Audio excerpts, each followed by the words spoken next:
der Livestream der Nürburgring Langstreckenserie. Präsentiert von Falkenreifen. Herzlich willkommen zur ADAC Eifel Nürburgring Langstreckenserie. Welcome to the Nürburgring for the NLS, the Nürburgring Langstrecken Series. Und jetzt ist das Rennen freigegeben. The red lights are out now. Viele Zuschauer unterwegs. I would think that's very, very close. Jetzt kommt er ran, zieht sich ran.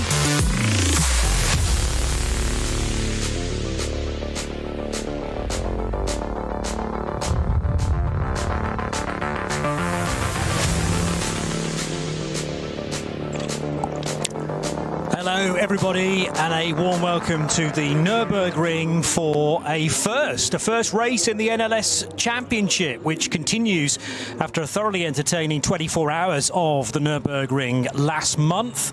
That of course was a victory for Mercedes, the first time in a decade, and congratulations again to Maro Engel, Maxime Martin, Fabian Schiller and Lukas Stolz for taking the victory in the Ravenol Mercedes. But we now go back to the bread and butter form of the 4-hour races. There is a 6-hour race just around the corner though as well at the start of August, but this is the first ever ADAC Eifel Trophy, which forms NLS Nürburgring Langstrecken Series number 6.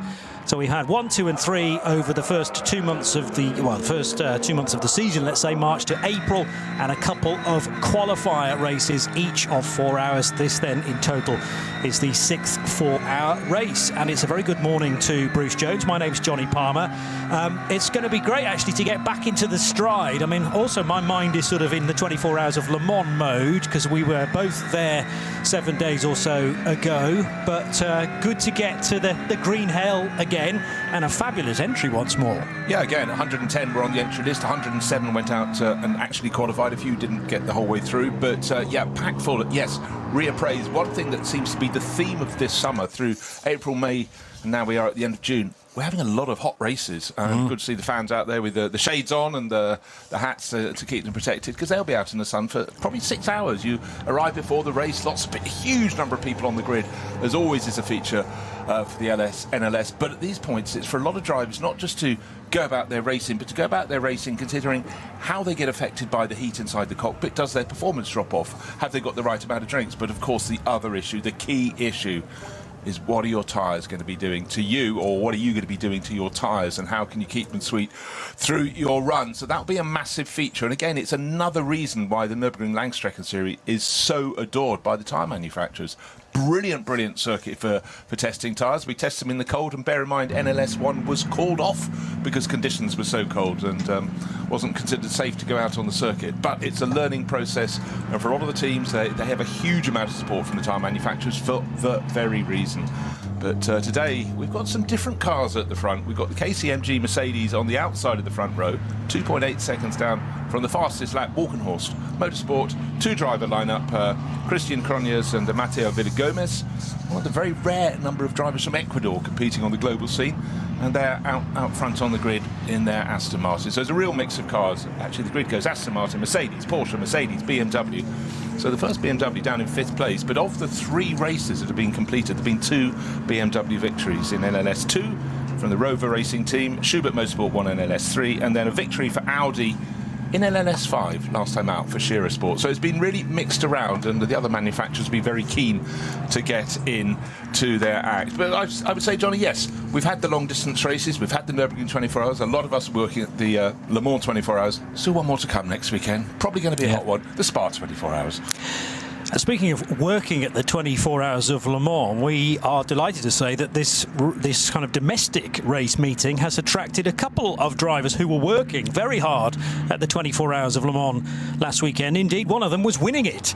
Kamui Kobayashi, who is here today racing for KCMG, the 47 car that Bruce has already mentioned, but also Robin Freins in the entry, who finished second for BMW. So a Toyota winner, a BMW runner who finished second and actually led the race for a significant chunk of time. We will dive into both of those drivers just as soon as we get the opportunity to. But glorious conditions. Obviously, we're very close to the longest day of the year as well. So prime conditions for quali earlier as well. It's always quick fire qualifying here. People go scrambling out, and of course, with the lap being 25 kilometres, you don't get a lot of laps in.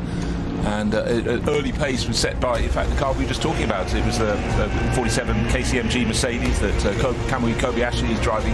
Conditions really, really fine. But, of course, inevitably there would be some yellow flags. Spinner sitting across the track, but the marshals do such a brilliant job. All the fan favourites were out there on the circuit. The little Dacia being passed by some of the quicker cars in the SP9 cars. Unfortunately, not everybody stayed away from the barriers, but generally a very good, tidy session for all. And Cup 2 Porsches getting right in the mix. Cup 3 also, there's an estate car. Why not have an estate car out there? It is the weekend. Hamper in the back, off you go racing. But it really was, as the Combi tried to set its pace, a chance for drivers to pick their way through traffic. And gradually the picture was beginning to be formed, with Walk and Horse Motorsport showing good form. Mechanical problems for some though, Johnny. Always a trick in qualifying. And also for the 495 Sirocco, which ended up with the bonnet across the windscreen right at the end of the lap, fortunately. So there wasn't too far for the VW. Actually, labelled as a VW Golf. That looked very much like a Sirocco. Anyway, the Pascal Otto Fritzer and Michael Bura car in strife. But it was, as Bruce has mentioned, the story of the 35 Valkenhorst Motorsport Aston Martin that took pole position, and that was a time from Christian Krognes, a 7:54.452, to give him the right-hand side of the front row.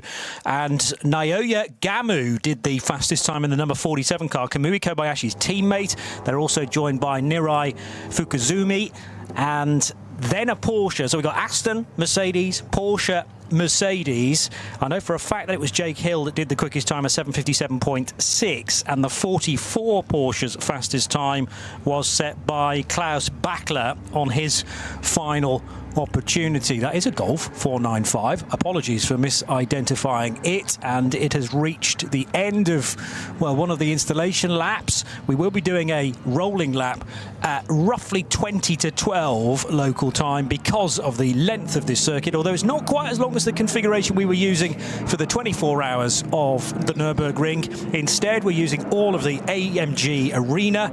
So you turn right and you turn right a bit more, and then there's 3 left-handers. And also we're using the Goodyear Spanger, which is the cut-through route, halving the Grand Prix track pretty much, and that enables 1 or 2, Bruce, actually far more than 1 or 2, to do a sub 8-minute lap. I reckon 9 of the SP9 cars all managed to duck beneath that time. Yeah, and okay, it was cooler first thing this morning, but temperatures are certainly on the warm side. So again, you know, how hard do you want to push? It's always an interesting one, qualifying ahead of a long distance race. How much does it count? Of course, somewhere like Le Mans 24 Hours, massive kudos from getting pole position. Here, it proves your car's working well, but as long as you're on the first handful of rows, you're not going to get caught up, you hope, in anyone else's tangles on the opening run through the arena section of the circuit, and then the field will necessarily string out. But it's nice to know you're going well, and Christian Krognes has been going so well for so long here at the Nürburgring. It's no surprise he's at the top, and it's nice to have an Aston Martin at the top of the pile.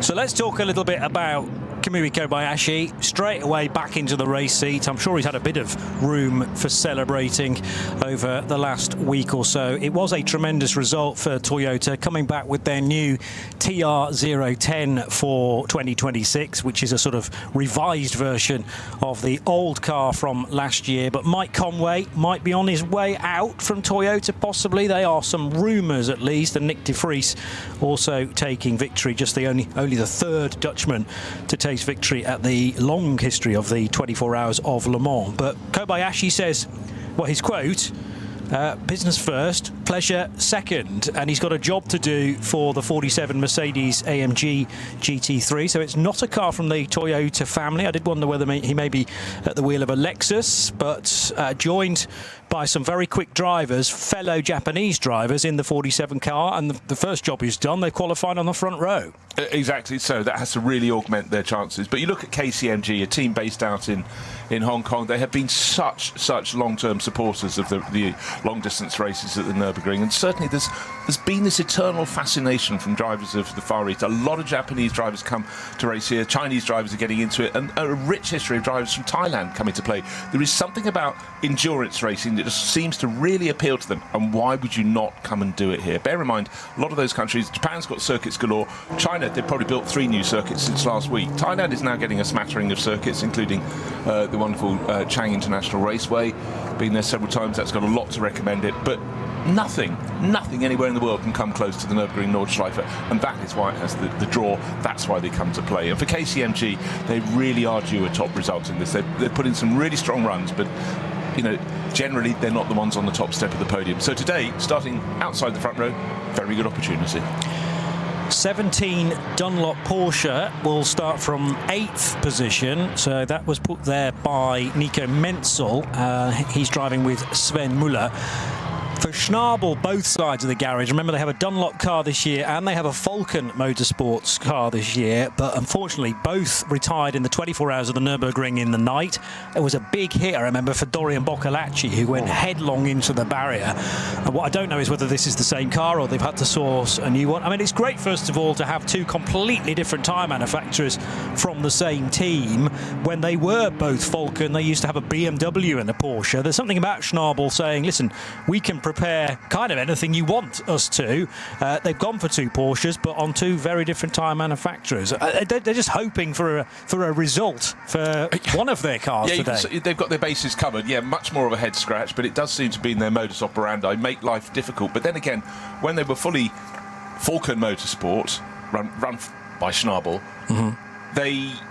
You know, it was a calling card for them, because for Falcon, it gave them twice the chance of developing their tyres. And you never know, there's a market out there, and definitely the top class, SP9, you know, it's the window at the top of this series, but other classes further down, they'll be looking as well. And, oh, hold on, those Falcon tyres are very good when it's about 5 degrees and sleet in the air, etc. So, you know, there is a big window for customers there too. So, yeah, but it's the tricky way about going about business. But you look at the number of wins that the Falcon Motorsport team has had when run by Schnabel Engineering, and you need quite a few fingers to count the victories. You also mentioned during our build-up that Scott Speed is here, making a debut on the Nordschleife, so he won't be able to go straight into SP9, and indeed he hasn't. It's a Cup 3 Porsche 718 Cayman. That is a one-make category, remember, for those cars, and he runs in the treble 9 car with no co-driver. Tim Heinemann, I think, is the driver. Okay. No, sorry, Tim Tramnitz, I beg your pardon. Tim Tramnitz, a sort of late addition there. So obviously the desire for Scott Speed to come and play over here, and then you find a driver to go with you. Well, Tramnitz is here, but he's not in the treble 9. He's in the 650 BMW, according to my info from qualifying. He's going to be joining Nano Lopez and Lars Harbeck in the 650 BMW. That is a good point, well made. So, but you're right about Tim Tramnitz. I mean, he's 21 years old, Hamburg, born and raised, and has just gone into GT World Challenge racing. I think he's been competing with Jens Klingmann this year at both. How's that as a mentor, someone to bring you in? Been there, seen it, done it. Really cool, calm head on Jens, and the results go with it as well. But yeah, again, it's the very essence of all forms of racing where you're doing long distance racing.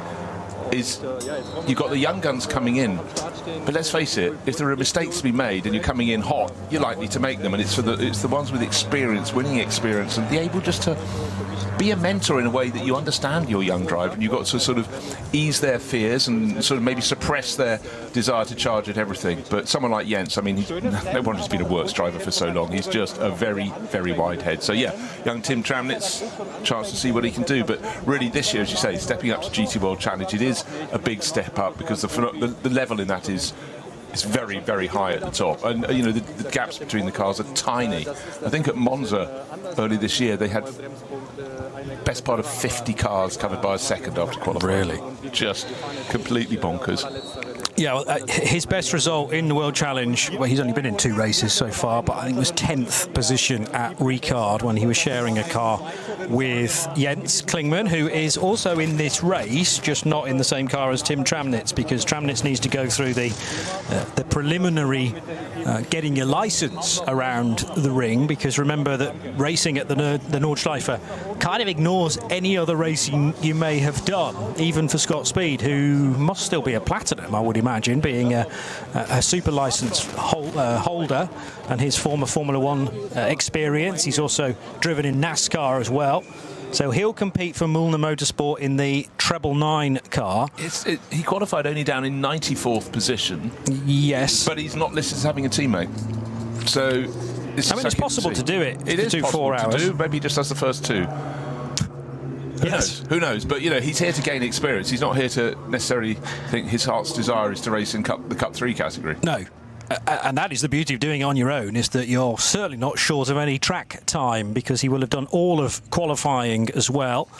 So there is a great way of sort of ticking off the ring in one fell swoop, and then he'll be looking for future opportunities. So they are 2 debuting drivers, but a decent GT3 field with a couple of new cars. There's an alternatively fueled Premiere as well for Equipe Vitesse. Now, Equipe Vitesse are no strangers to racing like this with their Audi, but the fact that that is now in the AT1 class is new.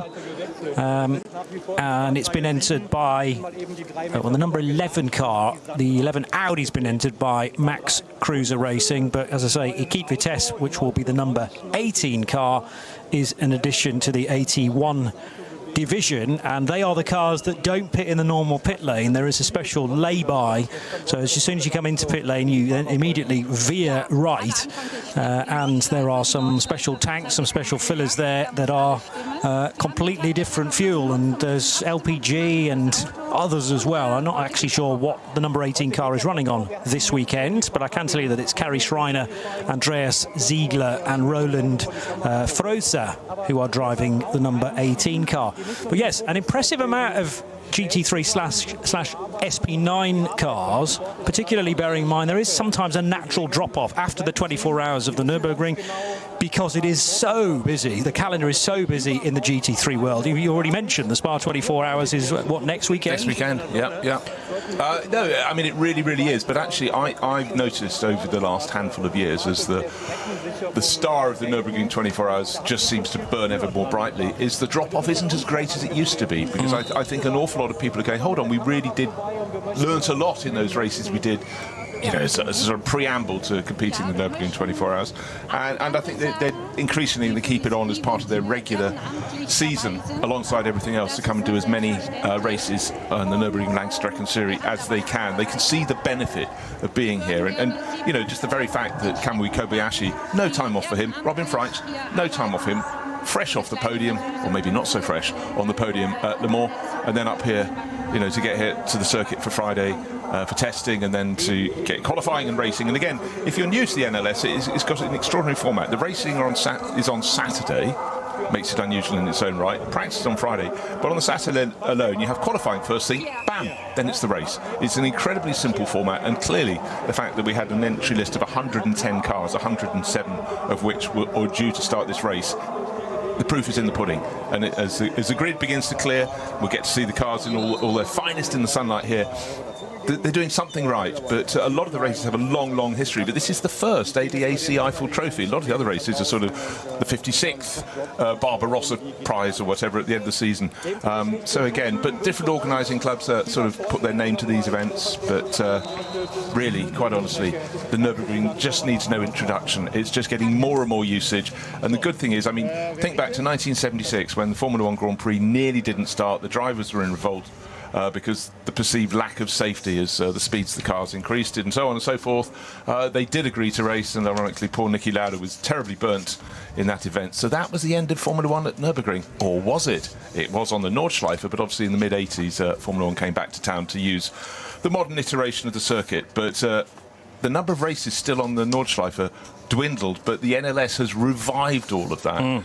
And, for a lot of people, and also, particularly, Johnny, you've had comments from people during COVID, during the lockdown, during the pandemic, where almost immediately there was a fantastic series, the digital NLS, the DNLS, and in commentating on, the graphics were so amazing. After a few laps, I'd forgotten I wasn't looking at the real world. But a lot of people looked at it and just presumed that the Nürburgring at Nordschleife was a made-up event, a made-up circuit, an imagined one, just created for video gaming. It seems extraordinary. But, well, let's face it is extraordinary. Unusual thing today, a huge number of flags on the grid. Nothing unusual in that, except they're Norwegian. We know we've got a Norwegian driver on pole position, Christian Krognes, but obviously further down the order, maybe around the Cup 3 section of the grid, we've got a good half dozen waving as the people are gradually being escorted off the grid. So we'll have to work out whose car that is that's a full-on Norwegian crew. Well, no doubt they'll be flocking to the 801 Audi RS3 from the TCR class, because that is an all Norwegian lineup for Moller Bill Motorsport. So Hakon Scherin, I'm probably totally mispronouncing these names, so apologies. Atle Gulbrandsen and Kenneth Ostvold. So 3 Norwegians in the same car. Also, we've got Lars Erik Vogstedt in the 898 BMW M2 racing car, and of course the pole position man Christian Krognes, who is joined by Matteo Villigomez. And Villigomez is less of a recognised name, I'm going to say, with the Nürburgring Nordschleife, but that is an SP9 Pro car. So again, Villigomez getting some signatures. He's obviously progressed through already the slower cars, the mid-category racers, and 35 looking like a strong package. They're also keeping it relatively simple with just the 2 drivers. That's exactly what the 44 Porsche crew are doing as well, the Falcon Motorsports crew. But what do you know, if anything, about Matteo Villigomez? Well, he, from Ecuador, that rich... Well, actually, there is a racing scene over there. We just don't know so much about it. But he's been over in Europe for quite a while. He came over in 2022 and raced in the German prototype series for LMP3 cars. A bit of French 4, bit of single-seaters. Then he moved into GT4 and then gradually stepped forward. Last year, he won the silver class in the Spa 24 Hours. So he got an awful lot of track time. That was with Romain Leroux, Oliver Soderstrom, and that was a Walkenhorst Motorsport Aston Martin. Who's he racing for this weekend? Walkenhorst Motorsport. So he's staying loyal to them. But, it's great having people from countries that don't really bring drivers over to Europe. Ecuador, fantastic, beautiful, stunning country, having its own personal problems at the moment, and unfortunately becoming a little mired with trade you don't want in your country. But fabulous, beautiful place, and he's doing a good job. I've been looking at his career, and he's just been ticking his way forward, ticking the boxes as he advances. And let's face it, racing around here, he's going to gain just a phenomenal amount of experience. Still only 23, and he started to taste the endurance way of doing things in 2023 then in the GT4 European Championship with Racing Spirit of Le Mans, who are a well-known team in ACO rules racing, the crew based very close to Geneva, but was a champion in FFSA GT4 France as well for the same team.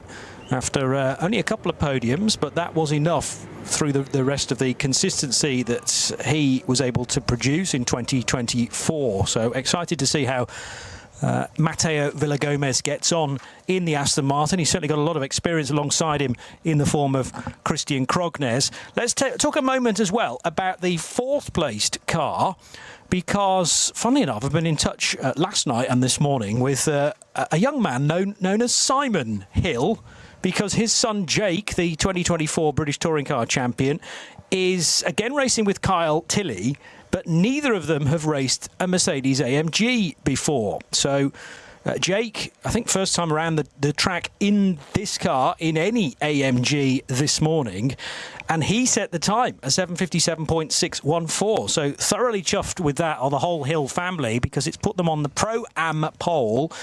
I asked his dad, was there a deliberate decision from the team not to put anyone else in that car? And I said, well, in fairness, Adam Christodoulou's probably got not anything else to learn in an AMG.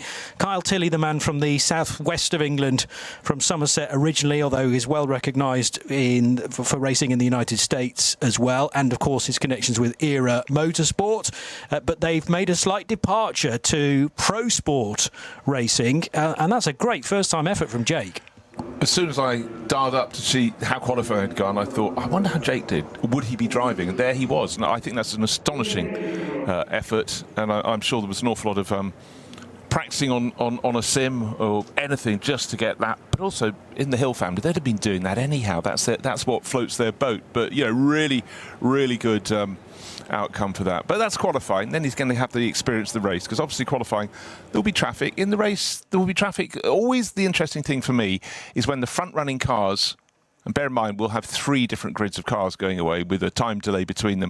When the front runners in SP9 catch the tail enders, obviously they're going to be considerably faster, but it's how you handle the traffic. And a whole new audience got to see how you handle the traffic around the Nürburgring Nordschleife when they watch Max Verstappen competing in the Nürburgring 24 hours. And oh my golly, the comments on social media, people going, is this for real? Oh, how exciting. But we know, you know, we're the connoisseurs, Johnny. We've been following this for a very long time. Yeah. Too long, some say.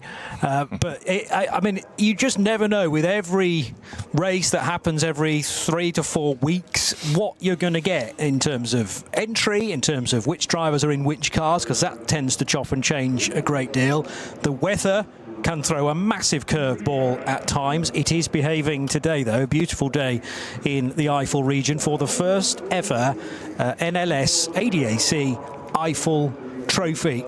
And the cars are now in their dummy grid. We are at 11:40 local time, so very soon the cars will be waved off onto their rolling lap, and this will not exactly compromise the first stint, but it always pegs you back a little bit. You can only make 7 laps maximum on a tank of fuel if you're running in SP9. Some cars will come in after only 5 laps. You're not allowed to pit before that point for fuel, at least. I mean, if there's a tyre going down or there's some damage, then fine, but you're not allowed to put any more fuel in it until your car has completed 5 laps. So we'll get cars, some pitting on 5, some pitting after 6, and most, I would say, pitting after 7. After that, you can do an 8-lap stint. Remember, this is a slightly shorter track, but it doesn't give you the full lap back again, so 8 laps will be the order of the day to the finish. And then depending on the speed of those laps, whether we have any code 60, whether we have any yellow flag areas, we're not ever going to get a full safety car because the track is just too long for that. But sometimes there is the need to repair some barriers here and there, and therefore there will be localized speed limits in place. That will obviously reduce the pace of the race. So we might get to 28 laps total distance, maybe 29 at a push.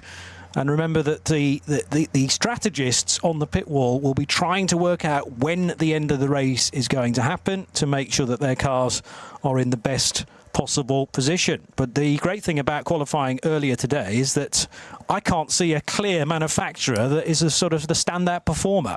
No, entirely so. You never know what you're going to get in qualifying, and it doesn't always give a representative picture because it's all about just getting a few laps in, working the traffic to help you, not to hinder you. But yeah, there is no clear pattern at all. But you always get this, the first round of the NLS after the Nürburgring 25. You have, it's like the names have been put into a hat and you just pull one out because the driver combinations really change. But I really do think the accolade of having 2 drivers who were on the podium at Le Mans, Kamui Kobayashi as a winner for Toyota and Robin Freitz second last weekend for BMW, to have them competing this soon after that event, they'll be tired. It does, you know, however fit you are, it does really knock 7 bells out of you doing the Le Mans 24 hours. To be here, that shows their intent and it shows the draw of this race. But will a pattern unfold?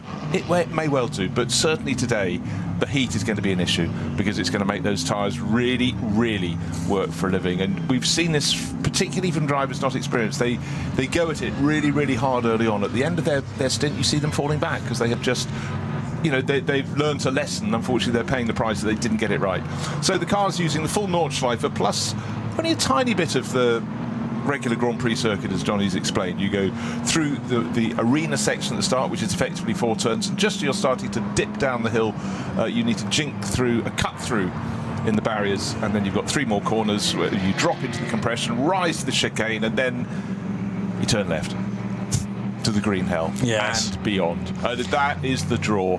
I mean, actually, whenever on the Grand Prix loop they can do overtaking, there's nothing against it, but they suddenly realise, oh, that was where the track was wide. We're now going to narrow for about the next 19 kilometres until you get on the far end of the Dottinger Her, and then at least it opens up for that long kink straight back towards the finish of the lap. And it's also overtaking down there, and heart in mouth moments too. Certainly several top drivers don't seem to care if they're driving on the grass or the tarmac at the kink on the way back in. But what a place to go.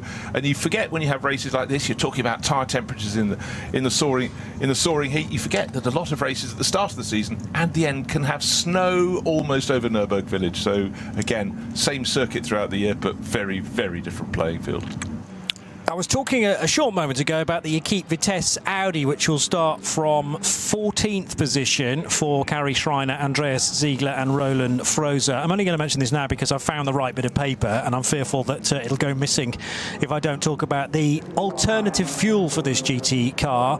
So this is the first time it will have run on the Racing eFuel 98 E10, and Jill Herbst, who is the team principal, says that synthetic fuels of motorsport and therefore very important to Equipe Vitesse. So they are keen to do a first race with that fuel. They'll have to remember, whoever's at the wheel, either Kari, Andreas or Roland, that the pit stop happens in an entirely different position. Also, if you're new to NLS racing, or indeed you missed the Nürburgring 24 hours last month, maybe you saw that and thought, where can I get a bit more of this type of racing? Well, welcome back.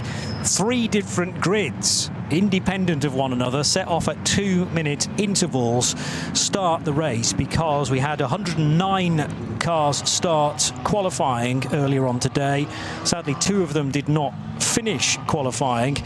But because there's a huge amount of cars that will be beginning NLS6, the only way to do that safely, to make sure that everyone can see the red lights going out and therefore the race start, is to do it in 3 independent start groups. So we have Startgruppen 1, 2 and 3, and different cars, different categories of cars are within those groups. So for instance, Cup 2, which is still for Porsche Carrera Cup cars, the 911, the kind of classic 911, but in its most up-to-date form. Obviously, we have 911 GT3Rs in the SP9 part of the race, but there are GT3 Cup cars with not as much aero on those cars, so they are very, very fast down the Dottinger Her, for example.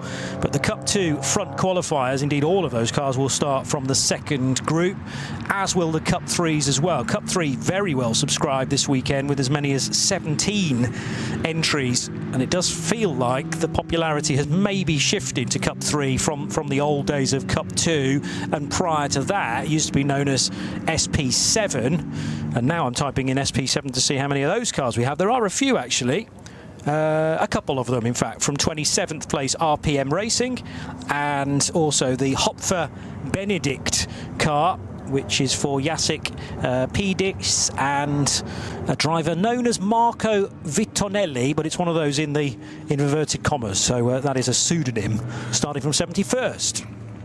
This series has a long, rich history of drivers with pseudonyms. We've got Selv, yes, who's racing near the front. We've got Dieter Schmidtmann, which seems like a very standard name to put there, but it's always been in inverted commas. And I dare say when you go up and down the order, there are plenty more than could be found. I don't know the desire, but it's just a game, isn't it, to just be a little bit different. We can give their real names. We remember, well, yes. Yeah, it doesn't take a great deal of research possibly to find out their real names, but if anything, Selv and Dieter Schmidtmann are more memorable. Yes. I'll forget them in the race, I'm sure. I'll forget which cars they are driving and which way round they are sometimes as well. Very smart Cupra working its way through the AMG arena, and it's the third of the 3 groups that is often the most varied. So just caught sight of the BMW 330i from the Team Zorg Rennsport crew. There is a Toyota Supra in there as well, a couple of Supras actually in the entry, and the highest place is in 35th place for the Toyo tyres with ring racing car for Kazuto Kataka and Miki Koyama. So that will start in the SP10 class. We've not really spoken about the SRO GT4 division, which is SP10, but that again is a good mixture of different makes. Pole position was taken by the AMG GT4 of Pro Sport Racing again. So Pro Sport have a GT3 car starting 4th overall, and they've taken SP10 pole for Anton Abbey, Yannick Himmels and Jörg Wiebahn. And that is a Pro-Am combination of drivers. Yeah, well, Jörg, he has done endless laps around here. He was the one that set the time. But again, that role of mentoring other drivers, bringing them on, and, you know, that's definitely what Jörg is doing. But SP10, I'm still waiting for that to really grow. You know, because the cars look fantastic, but, you know, there's a big draw to have the ones with the bigger wings and a little more speed in SP9. But, you know, motor racing is cyclical. It's also what other events you can do with it. You can do the whole lot with this. So it's RS1, part of the Radio Show Limited network of channels. Bruce Jones and Johnny Palmer bringing you commentary. And hopefully you've found some visuals as well to accompany that commentary for the first ever ADAC Eifel Trophy, live from the Nürburgring Nordschleife.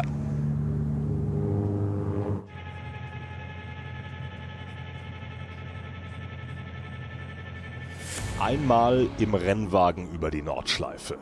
Ein Traum vieler Rennfans, der für die allermeisten nie Realität wird, mit dem neuen Gran Turismo 7 aber ein ganzes Stück realistischer. Mit der neuesten Auflage des Kultspiels für die Konsole fahren wir zu den wichtigsten Streckenabschnitten der grünen Hölle. Die AMG Arena.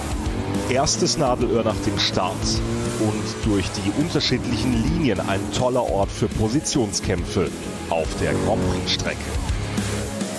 Auffahrt Nordschleife. Nach der Vidol-Schikane biegen wir ab vom Grand Prix-Kurs. Hier beginnt der 20 Kilometer lange Ritt durch die grüne Hölle so richtig. Fuchsröhre. Mit Vollgas bergab, durch die Kompression und den Berg wieder rauf.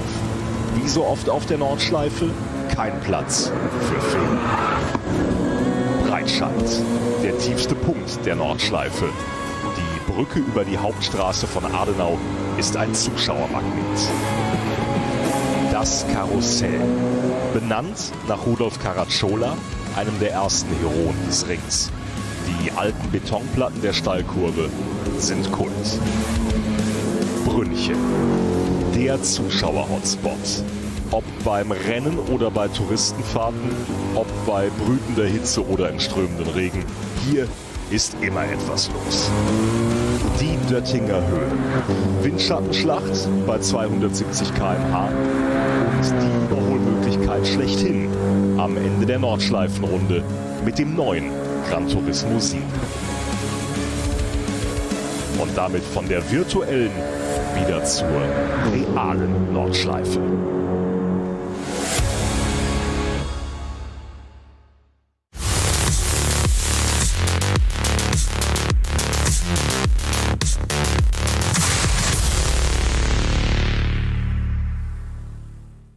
This place leaves no room for error. No escape. Just asphalt, adrenaline, and the legend. The green hell never forgets. It never forgives. Every corner, a fight. No room for weakness. The Nordschleife is no place for empty promises. It is the place where they are delivered. Engineered for the green hell. Official partner of the NLS. Die Legenden der Nürburgring Nordschleife sind unterwegs. Und zwar direkt zu dir nach Hause. Dank CK Model Cars sicherst du dir deine exklusive Erinnerung an den Besuch an der Rennstrecke. Unzählige Modelle findest du auf ckmodelcars.de oder im Shop direkt in Adenau.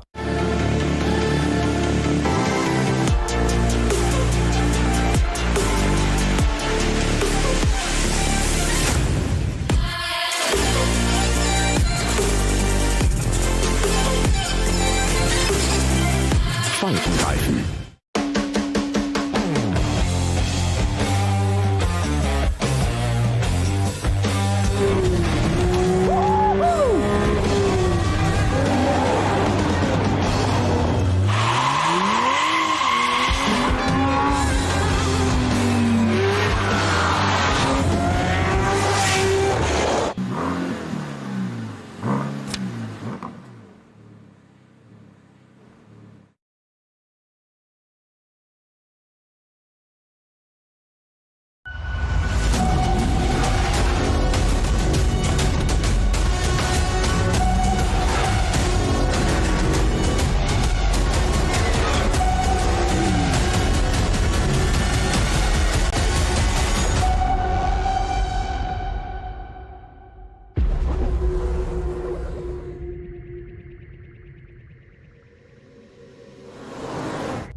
Fans. Lovely fans. Besucht uns auf unseren Social Media Kanälen. Follow us. Auf Facebook, Instagram, YouTube und TikTok.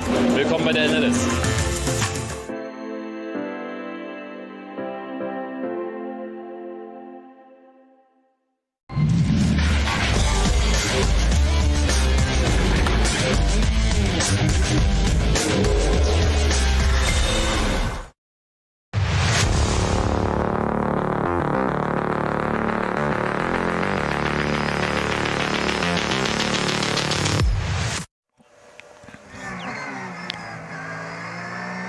The first edition of the ADAC Eifel Trophy, live from the Green Hell, live from the ring. Me, Johnny Palmer and Bruce Jones looking after matters then for this 6th race. Remember, NLS 4 and 5 were actually the qualifying races for the 24 hours of the Nürburgring, so they were not listed as NLS races in terms of wordology, if you like, or title. However, we are back to the NLS title from this point on, and after this race we will have the KW 6-hour ADAC Ruhr-Pockel-Rennen, which is the 1st of August. That's over 6 hours. Then a double header, the 12th and 13th of September, which will be rounds 8 and 9 for the 65th edition of the ADAC Rheinolder's Langstreckenrennen and the ADAC ACAS Cup. And the season will end with only the 2nd version of the NLS Sport Warte Trophy. So 4 hours for the mainstay, but the 6-hour race at the 1st of August is the standout there. The slightly longer distance and a bit more strategy weaved into that as well. Maybe also the need for slightly more drivers if he's got speed, because if he wants to return, well, maybe he will even tackle a 6-hour race on his own. He's doing 4 hours on his own today on what is going to be a warm day throughout as well. Something to bear in mind as you're doing your driver changes. But it's been a very nice qualifying session for Aston Martin with their Valkenhorst number 35 car. We will get you starting drivers in due course. I'm sure there's a document knocking around somewhere on the internet telling us precisely which are the nominated drivers, but in truth I've not been able to find that, and we will get all the answers anyway as soon as they cross the line, and all will be revealed. But Christian Krognes, the more experienced of the two drivers in the 35 Aston Martin, joined by his 23-year-old Ecuadorian teammate Mateo Villagomez, and we'll see how he gets on in one of his early experiences of the Nürburgring and the mighty Nordschleife. The all-Japanese driven number 47 KCMG prepared Mercedes will start from 2nd place. And then it is a Porsche and a Mercedes on the 2nd row for Klaus Bachler, Tim Heinemann in the Falken Motorsports, the two-tone blue Porsche on the inside of the 2nd row, alongside the Pro-Am pole sitter, Pro Sport Racing's Mercedes, put there by Jake Hill. And we will wait to see who will be doing the opening stint there. Best of the BMWs will start from 5th place for Antel Zigo, Moritz Krantz and David Yarn. So maybe the lesser fancied M4 there of Gamotor Racing. Also a Pro-Am car starting from 5th position in the predominantly white livery with the red stripes on it. Looking very nice indeed, resplendent in the bright sunshine that we have. And then the Loesch Motorsport Black Falcon Porsche number 48 will have Patrick Asselheimer, Tobias Muller and Dylan Pereira its drivers. That's a strong lineup. It certainly is. That's the first time I've actually caught sight of that. But yes, they could go very well, particularly as that's another Pro-Am car. So we have Pro-Ams 4th, 5th and 6th. The top 3 cars on the grid are all SP9 Pro. Well, I think we can safely say the stage is set. A warm lunchtime, early lunch. I like lunch any time of the day, frankly, at the Nürburgring Nordschleife. 3 grids of cars, 107 cars coming out to play in this amazing circuit, this stunning historic circuit that if someone suggested to build it now, they wouldn't be allowed to do so. 25 kilometres uphill, down dale, through the forest, round part of the Grand Prix circuit here at the Nürburgring. The final couple of twists and the cars, the lead group of 3 groups with the fastest cars, the SP9 class, will be coming onto the start finish straight right now. They'll be looking at the lights on the gantry, waiting. They won't flick it just yet because you only got the first 4, 5, 6 rows of cars onto the start finish straight. But the start of NLS6 2026 is almost upon us. And the first time that we've gone racing under the auspices of the ADAC Eifel Trophy. Red lights are greeting everybody that have been selected for the opening stint, but shortly they will go out. The Renazzo Motorsport Lamborghini had a little look there, and now they really do fan out Formula Ford style, and a couple right up against the pit wall there, including the gold Porsche. Down the inside is the BMW, as that's possibly the Robin Freins car that was put there earlier on. So that's eager to gain places. The black and red BMW, which is up to equal 6th position, side by side actually with the fellow M4. But the Aston Martin number 35 has got away well, almost contact further behind too, with the Bilstein Mercedes. An electric start for that, up to 3rd position, as now it's neck and neck for 4th and 5th. Falcon Motorsports to drivers right, BMW to drivers left, and there's definitely contact between those two cars. I'd be very surprised if either door mirror survived that contact at the Goodyear Spanger. And the Renazzo Motorsport Lamborghini's way off the road as well in the background as it leaves the sharp right-hand hairpin. One thing I can tell you for sure, though, is the Volkenhorst Aston Martin has stayed in front, as there was a limited amount of carnage in behind, and that's still not settled yet, Bruce Jones. No, it isn't. The driver of the black and red BMW has gained 1 position, 2 positions, now is up into 4th place overall. It's been tough, and back down to 5th, back down to 6th, in fact. So any position gained was handed back, but I would say that's as competitive at a start I've seen in NLS for a long time. Very, very close, really remarkably clean. And now, breathe in. Gabriel Piana et al. He's in the number 5 Porsche onto the Nordschleife itself, through the double lefts of the Sabine Schmitz curve, and then suddenly it starts to get real. It starts to get historical. It starts to get beautiful, and you get to Hatzback. Meanwhile, cars go around corners slowly. That's because the second batch of cars, the second starting grid, is only now weaving through into the final couple of corners, so they can get onto the start-finish straight, and then they get to start their race. And there's still a further grid, another 2 minutes down the road behind them, probably just at the far end of the Dosingher, the long straight, the run back to the start-finish to take their start. So we've got one start out of the way. It was fantastic, but for Christian Cronjes from pole position, he held it under some duress. It was those from about 6th to 10th positions on the grid that were fanning out wide before the lights went red, had to get back in grid order, then they burst forward. Now, looking at the second time of asking, that the batch led away by the Cup 3 Porsches. Those are the Porsche 17 Cayman, 718 Caymans, and looks neat and tidy, but again, a long hold. A long hold is the theme of the day. Sure is. 9:62 then as we look at the grid on the left-hand side. Driver's right looks to be on pole position. That's the WNS Motorsport Cayman, but it is being challenged by the smearless racing car, the yellow and black of Oscar Sandberg and Alexander Fielenbach. 3 wide as they go into the first corner of the AMG Arena, and this group then dominated by Porsches, mainly from the Cup 3 class. And as I say, Cup 3 pole position was taken by Lorenz Stegmann and Moritz Oberheim in their Cup 3 Pro car earlier on today. And I'll tell you in a moment or two just exactly who is starting that car, but it was an Oberheim time to put him onto pole position. So, and it is Moritz Oberheim indeed to start that. Oscar Sandberg having a good little arm wrestle with him in the opening stages. This, a more considered and more calm start, I have to say, than the SP9 antics.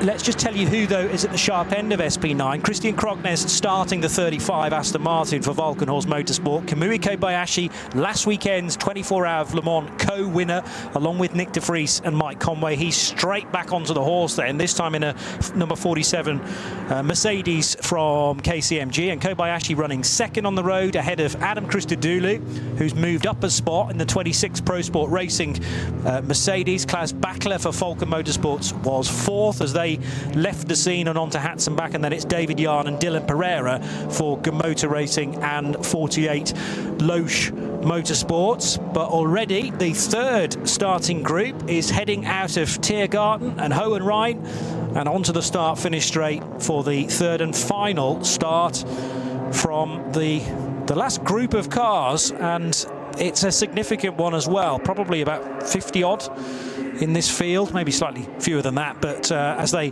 head out onto the start-finish straight, still being held, have to go through the grid hatchings as centrally as possible before the lights turn green, and now you can kind of go wherever you wish. And the Audi S3, well over to the right-hand side, has had a good getaway. In fact, it's going to try and lead the race. This is the Dupre motorsport car. Indeed, it is the last of the late breakers. Can it then make the corner? Jürgen and Joachim Nett, and the red Audi will slot through. That's a four-wheel drive S3, and is very good off the corners, managing to stay ahead of the Supra in behind, and a Porsche to its outside as well.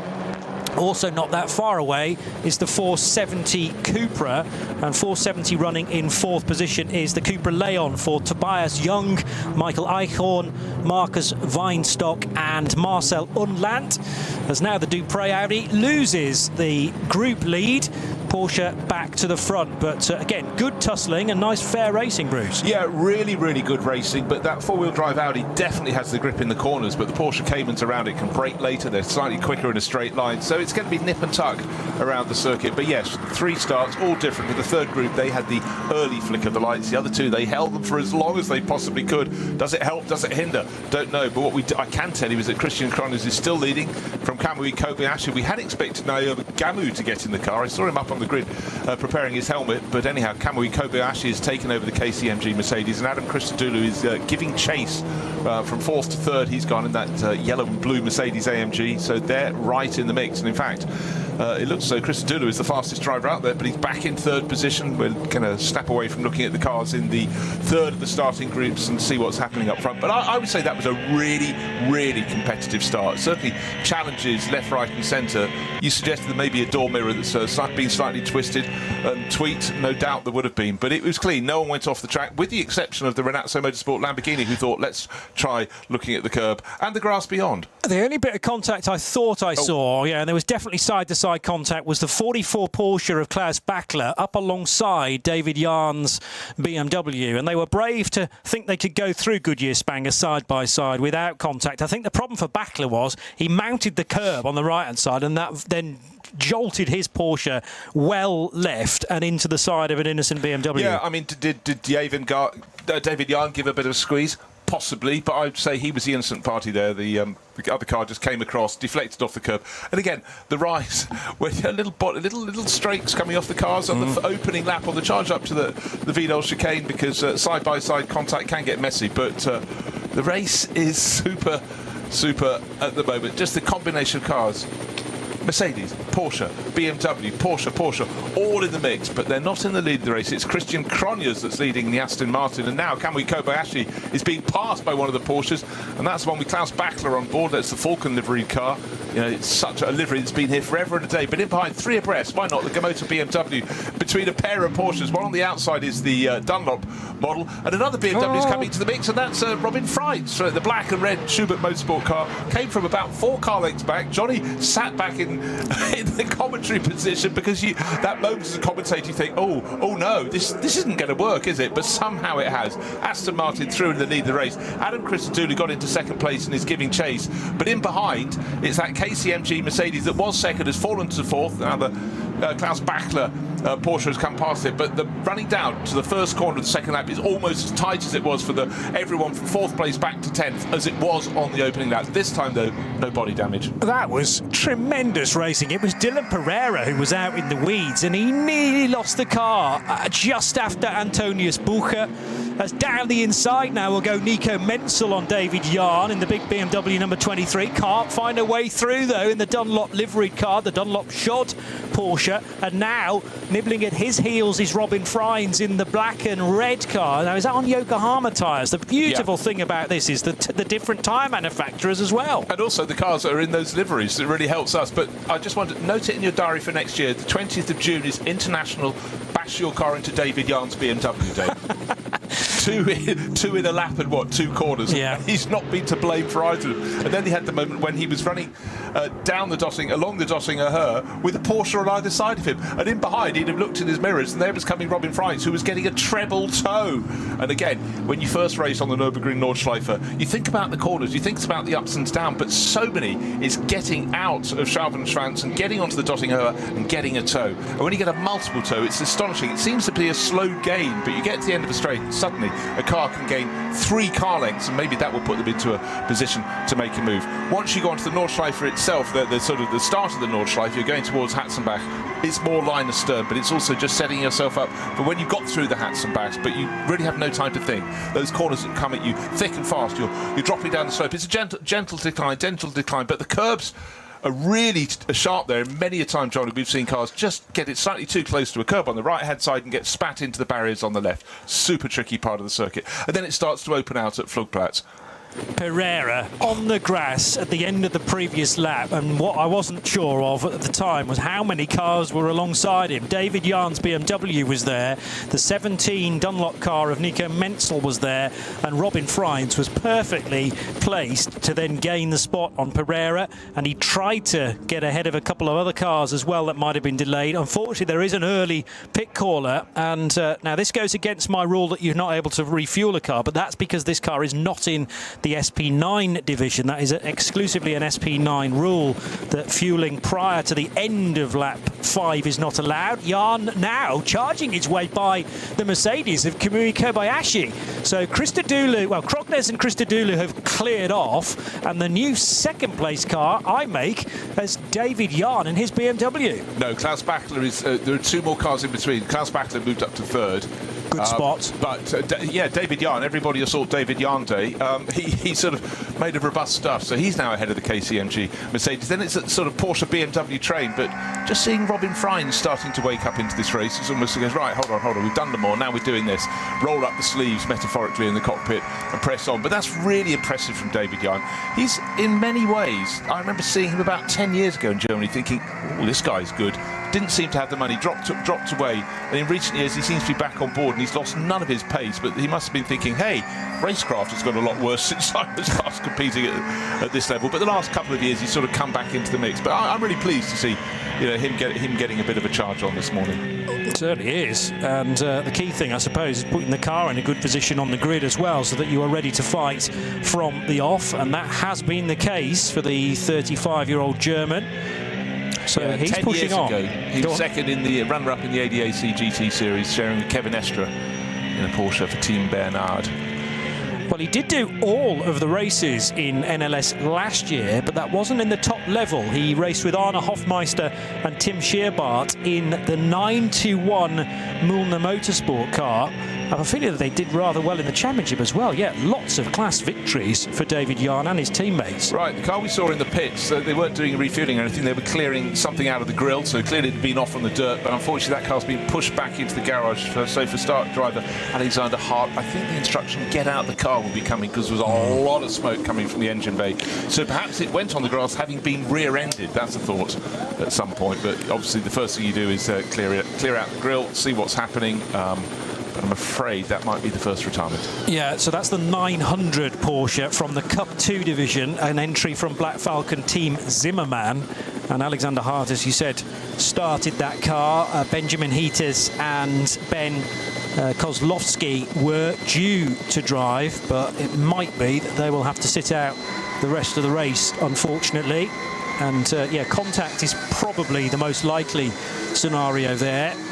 It was getting busy in that second start group. I'm pretty sure the 900 car will have started in Group 2, and we might be able to work out precisely what's gone on there in due course. Anyway, Kamui Kobayashi now being chased by Nico Menzel. They're at the Caracciola Carousel, and that Mercedes is moving around on the road a great deal, whereas the Dunlop Porsche seems a lot more planted. Yeah, it really does. I think it's Kamui just dialing himself into becoming accustomed. You know, it's to race a prototype one weekend and then race, which would handle so completely differently to an SP9 car. Who would go, God, this is really, really physical. My prototype's quicker, but you've got to work, and oh God, the corners keep coming at me. But certainly Klaus Bachler tucked in behind his is going to be just... Sorry, I meant Nico Menzel. Of course, I meant Nico Menzel, but he's being chased very, very hard by Robin Freitz, the Yokohama livery BMW M4 GT3, and he in turn, behind Robin Freitz, has got Dylan Pereira in the Losch Motorsport Porsche. Fabulous looking cars, the series of them. What I love here, there's an aerial shot, and each car has an entirely different livery from the whole way across the rainbow, so it really helps. There was a time in motor racing where everyone decided, actually this was back in about the 1990s, that white and blue were the colours that showed up best on TV. It was a survey done in the DTM, so German-based, and then all the cars that went that way, and all the liveries became very similar. And just look, think a few years ago in the World Endurance Championship, all the top 3 manufacturers in the top class, they decided red, white and black would be our corporate colours, our working colours. Wind the clock back a long time ago, let's say 10 years ago, Blancpain GT Series, that was the series that was the forerunner of the GT World Challenge. They actually went to the teams and said, do any of you mind changing colours? Anyone want to be pale blue? Because then you'll stand out, because there are too many white cars. There aren't many championships that do that. Many may ask, but there was one team went, yeah, all right, we'll be pale blue. But it's you know, for the fans it's so much better, and also every car looks different if you paint it in different colours, and it gives people a chance to, you know, really pledge their allegiance to a team because they like the look of the cars, they like who's driving. And I tell you what, if you're just watching today and listening today, you'll understand driving around the Nürburgring Nordschleife, particularly in the top class, is incredibly intense. It's move, counter move, and then of course when you get to the Dottinger Höhe, it's getting to work a toe. And Adam Christodoulou is sharp intake of breath. The lead Aston Martin jinks one way on that long return straight, and Casey gets it tightened further back. Kamui Kobayashi's worked a really good toe. He's got past Nico Mansell, going past, and he in turn is past. He's doing his overtaking, and both cars have just been overtaken by Robin Freitz, the black and red Schubert Motorsport BMW. Got the double toe. Remember, on the first lap, he got a treble toe and came right back into the mix, but he's behind KCMG. It's actually KCMG Mercedes has had to fight every inch of the circuit for Kamui Kobayashi, but if he makes one little slip up, he's got 1, 2, 3, 4 cars right on his tail. But for now, the race led by Christian Cronjes for Aston Martin started from pole, but he's only a quarter of a second ahead of Adam Christodoulou. And Christodoulou has probably done more races around the Nürburgring Nordschleife than anybody else in the top class, with perhaps Klaus Bachler and maybe Nico Menzel to keep him company. Oh, and Frank Stippler as well. What about the progress, though, on that one lap alone from Klaus Bachler? He's eaten up a 4-second disadvantage to catch these 2 Mercedes, who are now, well, Adam Christodoulou is trying to climb, sorry, 2 Mercedes, Aston Martin Mercedes. Adam Christodoulou is trying to climb into the cockpit of Krognes's Aston Martin. They were drawing level as they headed across the line, but Bachler needed to wriggle free of the fight for 4th position. He's not only done that, but he's set absolute best sector times pretty much across the board to do an 8 minutes 1.2 second lap, whereas the 2 front engine cars that lead the way were in the 805s. And Klaus Bachler, if he can't overtake these 2 cars, is potentially going to drive through them in order to lead this race. Stellar fight out front. The next question is, can the Gemota racing car of David Yarn join the party? Well, the opportunities are coming. They're already picking off some back markers, one of which clearly, as it limped along the Dottinger Höhe, was returning to the pits with a problem. So that's one of those scary moments. You're looking at a battle, and then suddenly the lead driver has clear line of sight. The chasing car that's right in his slipstream is just head down and waiting, and then suddenly the lead car has to jink out because there's a much, much slower car limping home, and that was a scary moment there, I would suggest, for Adam Christodoulou, if indeed he even saw it. He just was reacting to stay in the slipstream along the Dottinger Höhe on the run back towards the pit, still with that very, very tricky section through Tiergarten and Antonius Bucher curve to go. But right now, that lead duo is not a duo, it's a trio. The big question, you're quite right, can David Yarn gain 2 seconds or so and get on their tail? The answer to that is affirmative. First 4 cars line. I really do not like racing around this circuit. It's just brilliant, isn't it? First 4 cars, they had that sensational opening lap that was, as I said, as competitive as I've seen between the top 20 runners as they sort of work their way around the part of the Grand Prix circuit we used before, going out, turning left and left at Sabine Spitz curves.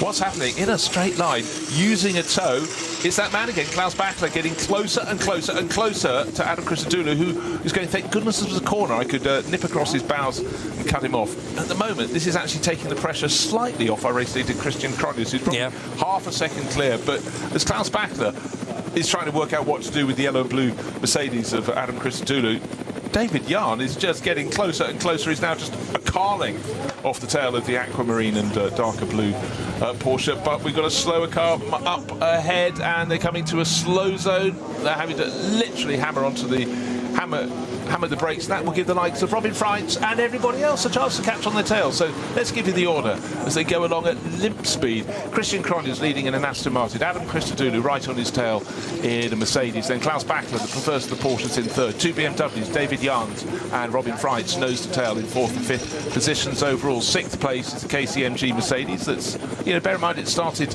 second. A few places lost there to fall to sixth for Kamui Kobayashi. Nico Menzel in his Porsche is tucked behind in seventh. Another Porsche, Nico Menzel in behind, and the field is released. They've got around that slow car. Suddenly the flags were clear. Slow zones at the Fuchsröhr. Off they go. And to complete the top 10, it's Dylan Pereira, as I said, in his Porsche in 8th, Frank Stippler in a Yuta Racing Audi in 9th, and Gabriele Piana, Black Falcon Team Porsche, in 10th. And they are line astern. That was the classic concertina that you get, though, around here into the initial yellow flag area, which obviously means no overtaking, but it doesn't mean you can't catch up with the car ahead of you. So everybody closes up. The gaps between the cars condenses significantly. You have to be at the code 120, so 120 kilometers per hour as those boards are held. Then it will have been a code 60 to go through the incident area at the base of the foxhole, the Fuchsröhre. And then, as soon as you see green flags or past the marshal post with the greens, you're back on the loud pedal again, and the top 5 are right together. There's a little bit of a gap now between the black and red BMW of Robin Freitz and the blue and white Mercedes of Kamui Kobayashi for KCMG.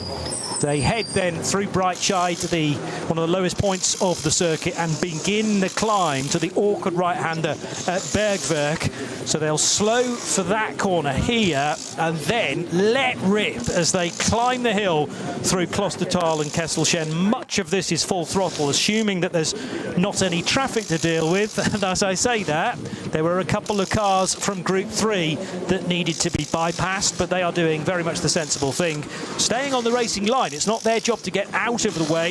You have to allow the quicker car to find its way through safely, but that is working well as they start to head up the hill towards the Steilstrecke and eventually the carousel. Again, we talk about drivers like Scott Speed. They cannot come straight into the top class. There's a reason for that. They have to earn their ring permit, and they're being observed in a slower car how they tackle and behave in front of the fastest cars when they come through. And in fact, because there's a lot of aerial photography, a helicopter records a lot of the action, they get very clear line of sight, the race officials. They go, actually, well done, the faster cars are coming through, you stayed off. You either kept your racing line, but what they don't want is a driver moving around the circuit trying to guess which way the front runners are coming in, because eventually, a bit like going black or red in the casino, you're probably going to pick the wrong one. So stick to your line. But again, I really felt for the driver in probably one of the slowest cars in the field, who was immediately ahead of that quartet that were leading the race, and then suddenly everyone else got to the tail. It was when they released, he would have put his pedal down to try and get away, but wouldn't have had the performance and just got swamped. But importantly, that driver stayed out of the way, did not cause any trouble, but then he'd been totally shocked by the pace of the SP9 cars when they were released, because they are nose to tail, top 10, going at it. Are we going to get a point where the top 5 get away a little bit? We sort of saw that. It closed in again when they got into that slow zone, but certainly in terms of pace, Christian Cronje is as smooth as he's always been for many, many years. But he's on his toes now. He's got to be on his toes because Adam Christodoulou is all over him. But Christodoulou's got an awful lot of company, and Klaus Bachler in third place looks the most dangerous of all of them, because we've seen his speed with which he caught those first two after their breakaway. And but again, Klaus Bachler, a Porsche 911 and Falcon tyres. There are no elements in that combination hasn't worked with before. And Klaus has been just running at top level. No wonder Porsche have him on his books, because he's just an expert in 911s. What a lovely position to be in, because of course he can race anywhere in the world under the Porsche badge. Robin Freitz still very much part of this leading quintet as well, but then there is a gap of a second or so, or at least it started as a second at the beginning of this lap. Kamui Kobayashi much more concerned about Nico Menzel snapping at his heels. Dylan Pereira's in that queue, along with Frank Stippler as well for Jutta, who maybe didn't have the best of qualifying earlier in the day. So 2 BMWs nose to tail. Different tyre manufacturers, though, for those M4s. David Yarn just ahead of Robin Freins, as now onto the Dottinger Hoor. The Aston Martin will arrive first for Christian Krognes. Now, what about Adam Christodoulou's distance to the Vantage? It's maybe slightly more than it was a lap ago, but I'm not sure whether the Bilstein AMG is going to be able to pick up the toe to the extent that it did 15 kilometres or so ago. Two people are going to make a move. One I can see in shot at the moment is Nico Menzel. He's got the drag. He's already moved past Kamui Kobayashi to go up a position. The other one is the black and red BMW going ahead of the white BMW. That means Robin Freins has used the toe to get past David Yarn. So Schubert Motorsport now has the bragging rights in 4th place, and for Motor Racing back to 5th. But obviously Robin Freins didn't read the script. On the way past David Yarn, he's supposed to at least remove a door mirror. I joke, but David will be going, guys, leave me alone. But another lap coming on the board. That'll be 3 laps. Last time around, the gap between first and second was it was a quarter of a second. Now it's 3/4 of a second. That's because Adam Christodoulou's coming under pressure from Klaus Bachler. He's got to keep looking in his mirrors. But the one I like in this race at the moment is Yarn, into the first turn, took a look at Robin Freins, who had to hurl his black and red Schubert Motorsport BMW across his bows. I'm liking the progress of Robin Freins. I think he's looked, listened and learnt. 4th place, will he still be in 4th at the end of the lap? His target is Klaus Bachler. And I'm beginning to wonder if Klaus went a little bit too hard, too soon on his tyres, because it certainly seems, I expected he was going to continue that progress, his rate of gain, but right now he's suddenly become not the hunter, he's the hunted now, because that's Robin Freins on the move, closing in. So tad wide for David Yarn as he begins the next lap. When I said 15 kilometres, of course I meant 15 miles. It's actually 24 kilometres, 24.3 on this configuration. We've had nearly half an hour then of the first ever ADAC Eifel Trophy as the Aston Martin can't run out wide on the downhill stretch towards the very fast right hand, the Bogan right hand kink, and then onto the Vidal chicane. BMW of Robin Freins having to dodge through traffic. In fact, it went to the right, then into the left, and there's contact for David Yarn with one of the back markers. That's the 471 car that has gone at the Vidal chicane, and maybe a bit of indecision from David Yarn or just misunderstanding has put the Cupra Leon from VT2 for Rothoff off the road and spinning as well. Now, is there some oil down? Because oil all of a sudden violently arriving onto the same scene is one of the Audi R8s. That was car number 6, I think. No, it's not the Civic car. That's the 6 or 8. But I tell you what, that Cupra driver did a stunning job, because he was punted around, went in the gravel in the middle of the chicane, and then was sitting broadside to the circuit. And he suddenly managed to get it off the circuit, get it on the grass, get off the track, because everyone else could have come piling into him. And I think those in behind, it was that classic concertina effect, and the bright yellow Audi just went rotating across. I don't know if there's a great deal of damage, but he could have been broadsided. Imagine knowing in a field of 107 starters, but the fastest 20, there are 4 ahead of you, they've gone past you, and you're waiting for the rest, you're side on across the track. And the hardest thing at the Vidal chicane, if you drop it on the way in, people can see you. If you dropped it on the way out, they can't, because as they're approaching, they're looking at their turning point and they're not looking at where you are. So he did a really, really good job getting that 471 Cupra off the track. Wow. So that was Chris Rothoff for without a team name, but the Cupra Leon runs in VT2 for front and 4-wheel drive cars, so that'll be a front-wheel drive Cupra. And it was Alexander Croker in the number 6 Audi arriving, and I don't quite know how Alex ended up at that angle. The 8 car is the Frank Stippler Jutta Racing car, so that's still going well.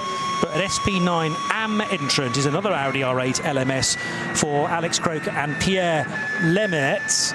Meanwhile, Flugplatz, double right-hander for the 902 Cup car, and it's having a good dice with, is that the Equipe Vitesse Audi, which is running, no, it's not the Equipe Vitesse Audi, it's the number 50 car, and then in front of it is the Equipe Vitesse number 18 on the alternative fuels for the first time, but actually being picked off, just showing you how much straight line speed a Porsche Cup car has in these rules. Team Liquimoli by Black Falcon, and piloting for this stint is Raphael Renhofer.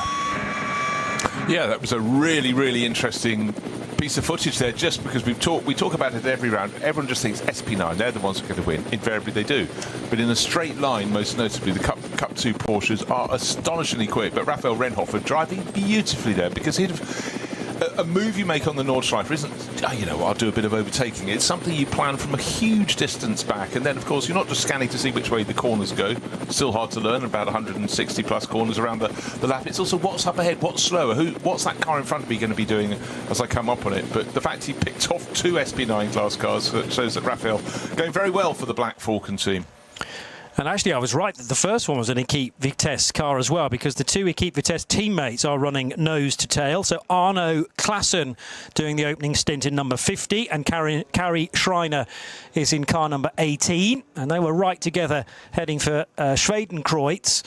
The 471 Chris Rothoff driven car then, that was the car that received contact from David Yarn's BMW. Next question is, how bad is the damage on the M4? But Chris Rothoff was in a situation where he knew, I can pit here and not be stranded out on the Nordschleife.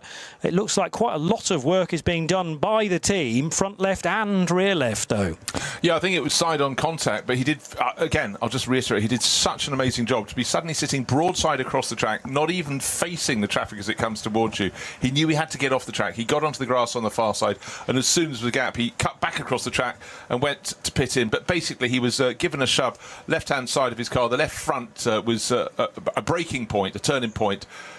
David Yarn just came from a long way back. The 2 BMWs, Robin Freitz in the red and black car from Schubert, and then David Yarn, I'm afraid, undid. He was the one who kept getting assaulted early on. He hit the left rear wheel of that Cupra and pitched it off the circuit. He didn't really go off the circuit himself, but you know, his car's bigger, heavier, faster, and therefore that's always going to shift a smaller Cupra out of the way. And I do feel for the Cupra team, but at least they managed to get it back, as Johnny pointed out, without having to do an extra 24 kilometres around the Nordschleife with a car that clearly would not be having as it ought.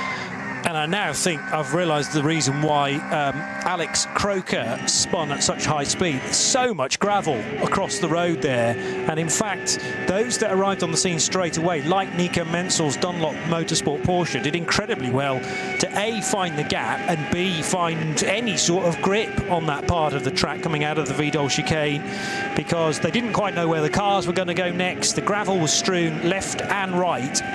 And Alex Croker, I think, just made an error, but not through his own fault necessarily, just because of the lack of grip as soon as he arrived at a normally very, very fast Vidal chicane. Robin Freins is still chasing, but no longer David Yarn. He now has within his sights the 3rd place car of Klaus Bachler. Yeah, that's something that's going to shape up nicely. One person that's not going to enjoy a message from race control is the driver of car number 48. A penalty lap to be served, forcing another car off the track. That's Dylan Pereira. Remember, he was running in the top 10. Lost Motorsport Porsche. We had moments where he was on the grass early on, but something has been spotted, and he is going to have to serve a penalty lap, which effectively wrecks your race. Well, yes, to an extent, but I think the penalty lap is actually a good time to demonstrate that. You have to go out wide of the AMG arena and go through the dotted white line. But as long as you go all the way through that lane and therefore don't take the quickest route at the AMG arena, that is generally the penalty served, I believe. So it's not like a drive-through penalty. It's a much more minor, not offence, but the thing dictated by race control means that there's far less time lost.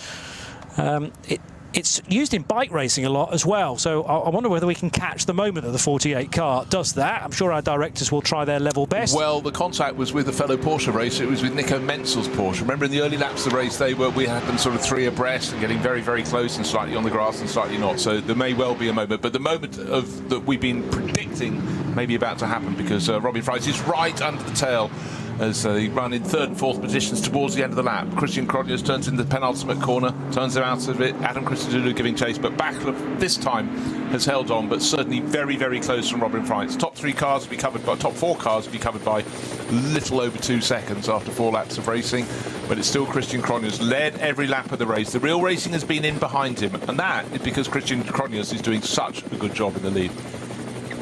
So looking out for Dylan Pereira and whether he will dive to the right through the AMG arena section. There is a full lane out wide there that you need to be careful not to cross, just like the blend line leaving the pits, as the 48 car gets very, very close to the back of Frank Stippler. And just Dylan Pereira go out wide? I think he was thinking about doing that to take his penalty lap as early as possible. Klaus Bachler, though, out front. Now, what happened in the aftermath? Because all of a sudden, Alexander Croker is going to arrive on the scene in the number 6 Audi, and it was so close to contact. He could have, as you made the point at the time, sideswiped and absolutely wiped out Chris Rothoff, who possibly saw Alex coming, but there was very little that the little 471 car could have done about that. Yeah, I was saying that he did a really wise job to get onto the grass and therefore off the track where the cars were coming through, but I'd forgotten the fact that he went out wide and then thought, I'll see it. Oh no, I won't just cut across just yet, because there's a bright acid yellow for Audi coming in,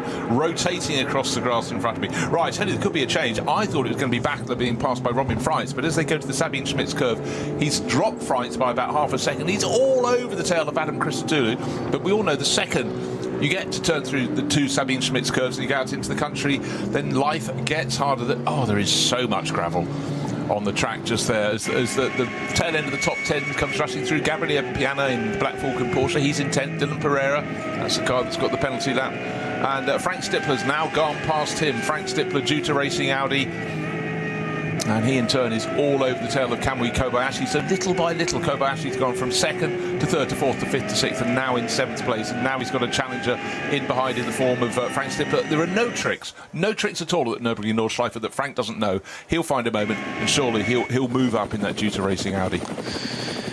The mixing pot is well and truly stirred, let's say, between SP9 Pro, Pro-Am and Am. So there's quite a lot of overlap between those 3 sub-categories. The overall race leader does indeed lead SP9 Pro, Christian Krognes, but Adam Christodoulou is leading the Pro-Am division. That's the car he shares with Jake Hill and Kyle Tilley for both drivers' first opportunity to experience an AMG in race trim and race format.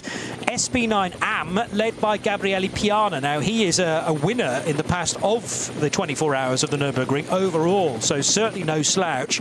And Gabriele Piana may be the quickest driver in that driving combination in car number 5. He's doing very well to run 10th and to keep Marek Bachmann at a decent distance. 2nd place in SP9 Am for Bachmann, but he's about 6 seconds down compared to the Black Falcon class leader. So into Adenauer Forst for the race leaders, Christian Krognes, the yellow and blue Mercedes of Adam Christodoulou, Klaus Bachler, Robin Freins, and they're all making a bit of a jump now from David Jahn as he recovers after that contact with the Rothoff Cupra. Yeah, David Jahn's getting on towards 3 seconds behind this lead quartet, and suddenly we're going to be up to the world of when you decide to make your first pit stop. Ordinarily, they will come in at the end of 6 laps. We're at the end coming towards the end of 5 laps right now. Some might blink and go early, but if you go early, you have a shorter pit stop, but at the end of the race, you'll have your pit stop earlier commensurately, and you'll have to have a longer pit stop. So you sort of, if you pit early, you gain in the early part of the race. The race order seems to change its pattern, but then of course it's payback time later on. So it's how you choose to distribute your pit stops through the race. ADAC Eifel Trophy, the first ever which forms part of the Nürburgring Langstrecken Series. This is race 6 of 10 then. And the Porsche Endurance Trophy for the Nürburgring is currently led by the 953 car. So that is the Oscar Sandberg Smurlis racing car that has got ahead now of Moritz Oberheim in 962. 959 is Heiko Eichenberg. And then in 4th place, it's the 961 WNS Motorsport car. But there are there's very few bits of time between these cars, virtually nose to tail. Jörg Wiebahn has found his way in between, I notice, Eichenberg and Marquez. So SP10 car may be recovering after some early incidents in the number 176 Mercedes.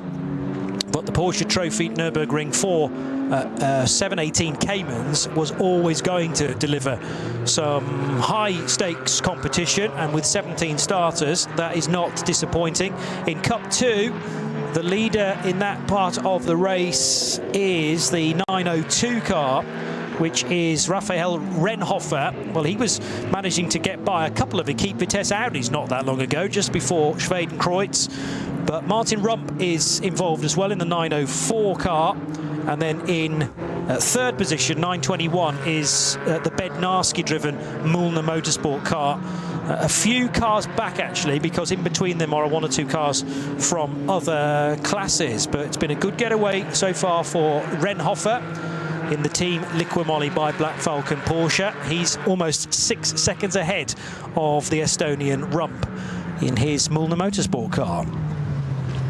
Yeah, I think early on where we had the best of the Cup 2 runners, Raphael Renhofer getting past some SP9 class cars, I think they'd actually just been caught up a little bit. I think they'd been bunched in traffic. He chose his moment. But what we tend to have is the fact that we will get Cup 2 cars leading this race because they make their first pit stop sort of a lap or so after the SP9 cars have to come in. But there have been times when there have been incidents at the top end of the field for SP9 and suddenly you got quite deep into the race. You've still got a Cup 2 cars in the mix. However, they inevitably cede position late in the race, but it does mean you'll suddenly have a slightly distorted lap chart if you were imagining one with the Cup 2 cars gaining seemingly 10 positions out of nothing, but that's simply by dint of not serving their first pit stop as early as the SP9 class cars do. Fantastic racing still between Robin Freitz, still in fourth place, still right under the rear wing of Klaus Bachler, and as the Dutch driver attacks the Austrian Adam Christodoulou, gets a bit of breathing space. In fact, Christodoulou in the pale yellow and light blue Mercedes has pulled clear of them, and he's now getting much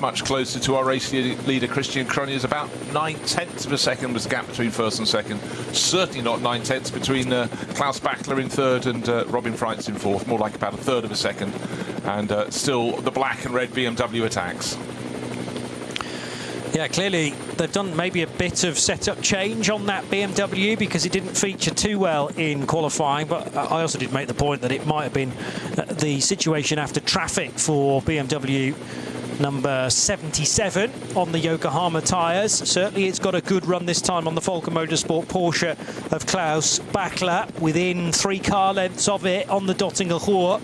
But straight line speed from the Porsche 911 GT3R is very good as well. So BMW, if anything, is losing a little bit of pace, even though it's in the draft. Now it's inching its way closer, but surely it's going to run out of road as they go underneath the bridge at Antonius Bucher. Depending on how brave Robin Freitz wants to be on the brakes, he will get within a car length of the Austrian racer.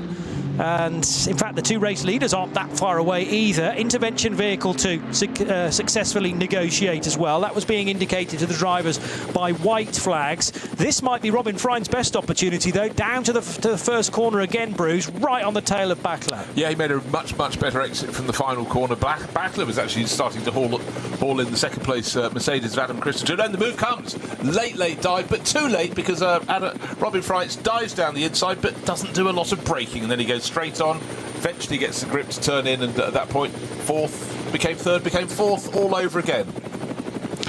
Came very close as well to the rear of Adam Christodoulou's Mercedes in that process. I think he knew what he was doing just about, but might as well throw one up the inside and see what happens. But the ideal is that you stay within the white lines and try not to hit any of your competitors. Well, they've all survived that moment down at the first corner.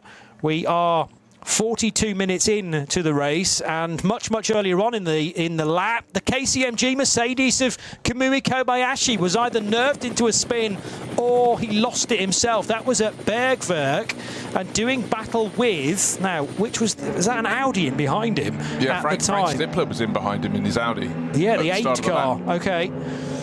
So it was maybe Stippler with some contact, or did Kamui Kobayashi just lose it on maybe some gravel there or a bit of fluid?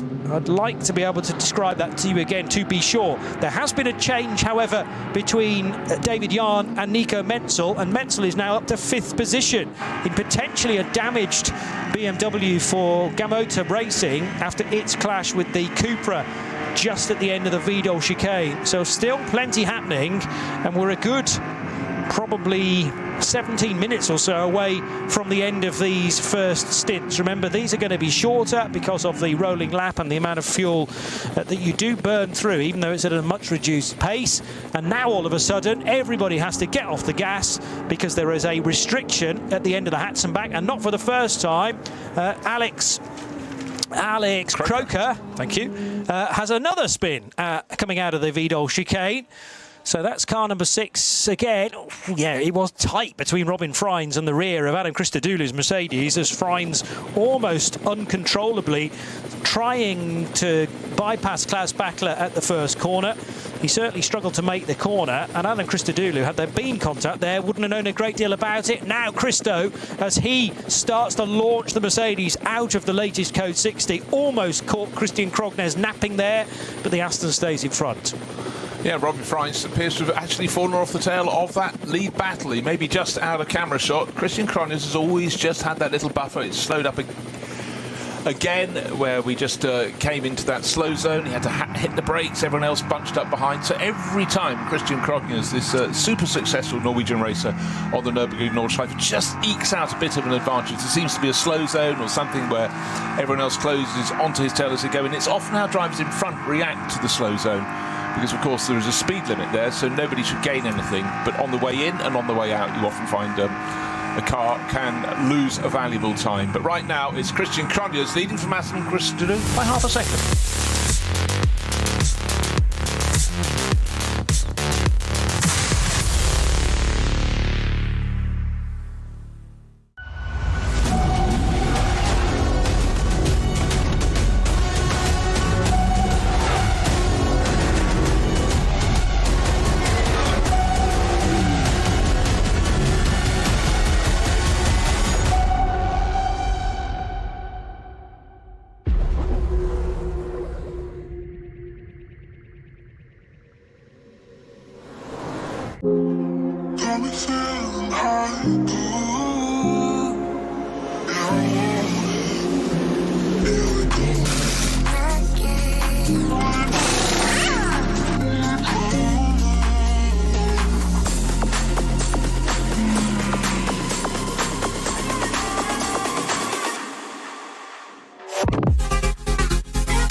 Dein Online-Shop für Simracing-Hardware und Zubehör. www.simraceshop.de.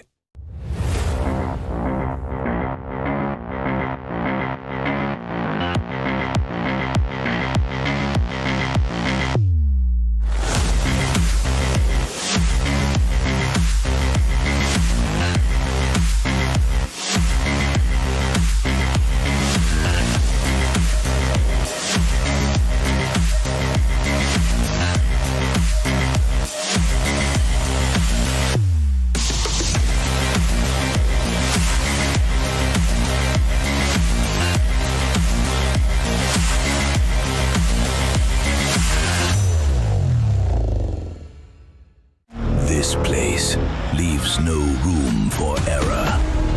No escape. Just asphalt, adrenaline, and the legend. The green hell never forgets. It never forgives. Every corner, a fight. No room for weakness. The Nordschleife is no place for empty promises. It is the place where they are delivered. Engineered for the green hell. Official partner of the NLS. Liebe Fans, Lovely fans, besucht uns auf unseren Social Media Kanälen, follow us auf Facebook, Instagram, YouTube und TikTok. Willkommen bei der NLS.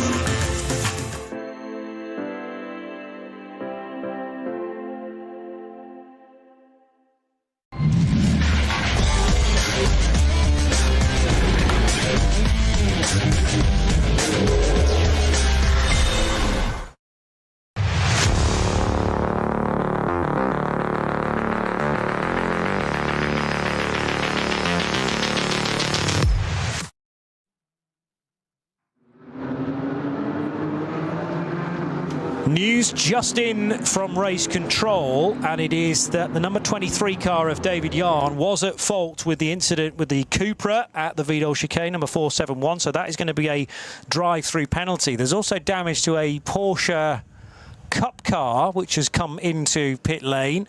Also the Dacia is in for what looks like routine work, but that is possibly an earlier stop than we might have expected there for the Logan. It's the 913 Porsche which is in pit lane, displaying damage to the rear bumper, and that is the Bill Cameron, Jim Cameron Porsche from Cup 2, which I presume is having to pit out of sequence maybe to get some of that repair work done. And in fact, has it just turned right at the end of pit lane to go back into the main paddock? We'll find that out in due course, because again, the fight is on. From the vantage point of Klaus Bachler, he can just about see the vantage that leads the race of Christian Krognes, but is it about to be swallowed up by Adam Christodoulou? The Dottinger Her, discuss, it's straight. You can't see a great deal apart from the car in front of you when you get onto it, but it does rise. The cars go up a little crest. They're getting towards the sort of starting point when you do your Nürburgring Nordschleife tourist car laps. Then you go under the bridge. At this point, you go, hold on, the track goes left. Yes, a straight that turns left, but anyhow, carry on. Going up the hill all over again, and Christodoulou is all over the tail of Christian Krognes. But Krognes hanging on his Aston Martin, and the third place car, Klaus Bachler, his Porsche got a tow from the pair of them. So the first three cars are going to be covered by about a second, and the fact they're going past the pits at 6 laps means they'll be coming in on lap 7. Just remember that. But Robin Freitz blinks after 6 laps. He dives in from 4th place in his Schubert Motorsport BMW, so others may follow. And for Robin, he wasn't quite close enough to catch the toe off the cars in front. Might as well come in. That, I think, was a very, very clever call. Well, also it might be partly in response to knowing that the top 3 were going to stay out for another lap, because you're right that any gain that you might make in the early part of the race should then kind of go against you towards the finish. But that is great potentially for Robin Freitz and an early track position, because I reckon when that BMW rejoins and then the 3 cars ahead of him also pit, the BMW number 77 could leapfrog these 3 and then at least have chance to dictate the pace for the middle segment of the race. Yeah, 100%. It is a roll of the dice. It is a gamble, because his final pit stop will necessarily come early. You've only got so much fuel in your car. You can stretch it to 8 laps if all is well, but the fact he's getting a full tank now means he'll have that final stop early. That final stop will have to be longer. It's yin and yang. You balance it out, but I tell you what, I think that's a masterstroke. It wasn't quite close enough to stay with the lead trio, who are all over each other. At the moment, it's still our pole starter, Christian Krognes in his Aston Martin. Still Adam Christodoulou, who did such a good opening stint. He got up from 4th on the grid to 2nd. And Klaus Bachler, who sort of fell down the order and has been fighting his way back. Any little slip-up, and these 3 could hit trouble. But right now, they are slightly holding each other up, and that is clearly what Motorsport was thinking. Bring Robin Freitz in now. He's not close enough to tackle them. He could be in a lap's time, but why not just go track position? We'll take it, see where we go from there. Known, I believe, in modern Formula 1 parlance as the undercut, as in you pit. I thought that's what I did when I shave. Yeah, I know. I don't like the term, but I sort of understand its meaning. So you are getting the car out slightly earlier from the race than the others that you're fighting with. Hopefully then you'll be delivered back onto the racetrack in relatively clear air. The problem is it's very difficult to work out where the clear air is going to be next when you've got so many cars doing lots of different lap speed. But with a bit of luck, Schubert Motorsport, this is not their first rodeo, will benefit from that, and it'll provide an even closer race for us. Now, straight into a code 60. And one has just appeared at Flugplatz, which is where the top 3 are. There's an intervention vehicle over to the right, and actually barrier repairs. Big barrier damage, yeah. And I'm not sure how that happened, but this is the approach to Schwedenkreuz, and it's bent back quite a significant section of the Armco barrier. So the trailers, or the large HGVs with trailers, are now on site in order to recover car, repair barriers, and that might be there for a while. Yeah, it could well be. I mean, sometimes when you go with an aerial shot, you go, did they damage that as well? But it's previous barrier damage that hasn't been considered, you know, they've just been scraped. But that looks as though it was a glancing blow, but normally a glancing blow doesn't do too much damage to the barrier, but certainly hard at the first point. Okay, this is even more of an advantage for people who are pitted this lap, because the cars out on the track are being slowed right down. When they get clear of the zone, they'll be released, and that's exactly what's happened now. Christian Krogner has really read the restart very, very nicely, but for Robin Freund sitting in the pit, we don't know if he's going to go back out to do the second of the 4 stints, but that meant the cars out on track were not running at full racing speed. So what I thought was a brave bid, perhaps a masterstroke, has been given a little bit more of an assistance there. Schubert Motorsport could be the ones that gain. I can tell you that David Yarn hasn't yet taken his drive-through penalty for Gumotor Racing, so no pit stops indicated for any of the top 5 cars. Good early progress from Frank Stippler. Well, obviously that is always the case. There is another car in the barrier just after Adenauer Forst, hence the reason why the cars in the top 3 positions all had to back off collectively there as well. Now they're going towards Metzgersfeld, which is the double left-hander. And the first of those lefts much more open compared to the second one. And now down the hill on their way to Exmuller and Breitscheid. And for Christian Krognes, try as he might, he cannot shake Adam Christodoulou. They're fighting amongst themselves, and that in turn is aiding Klaus Bachler to stay within touching distance. Problem is, I don't think the Porsche's quite got the straight line speed compared to the Aston Martin and the Mercedes, but all he can do is stick with them and wait for a potential opportunity. David Yarn now in behind in the number 23 car. Is he in behind the yellow and black Dunlop Motorsport Porsche? No, because that's made a stop, hasn't it? So it's Frank Stippler maybe that's now ahead of car 23. So Stippler up to 4th place by the looks of things. And the gold liveried Porsche of Gabriele Piana running right in behind the all-white BMW. Remember, pitting on that lap was Robin Freund, who has returned. He's obviously going to do the first half of the race. I think that's the better way of doing it, rather than the 2-driver lineup going do the first, the third, the other driver's second and fourth. But you know, Robin's in the mood, in the mode, and certainly helped by that slow zone. For those that were still out on track, they were delayed. Equally easy, he could find a slow zone on his outlap, but you just take every margin you can get. And yes, the other car to stop on that lap then after 6 laps was Nico Muller.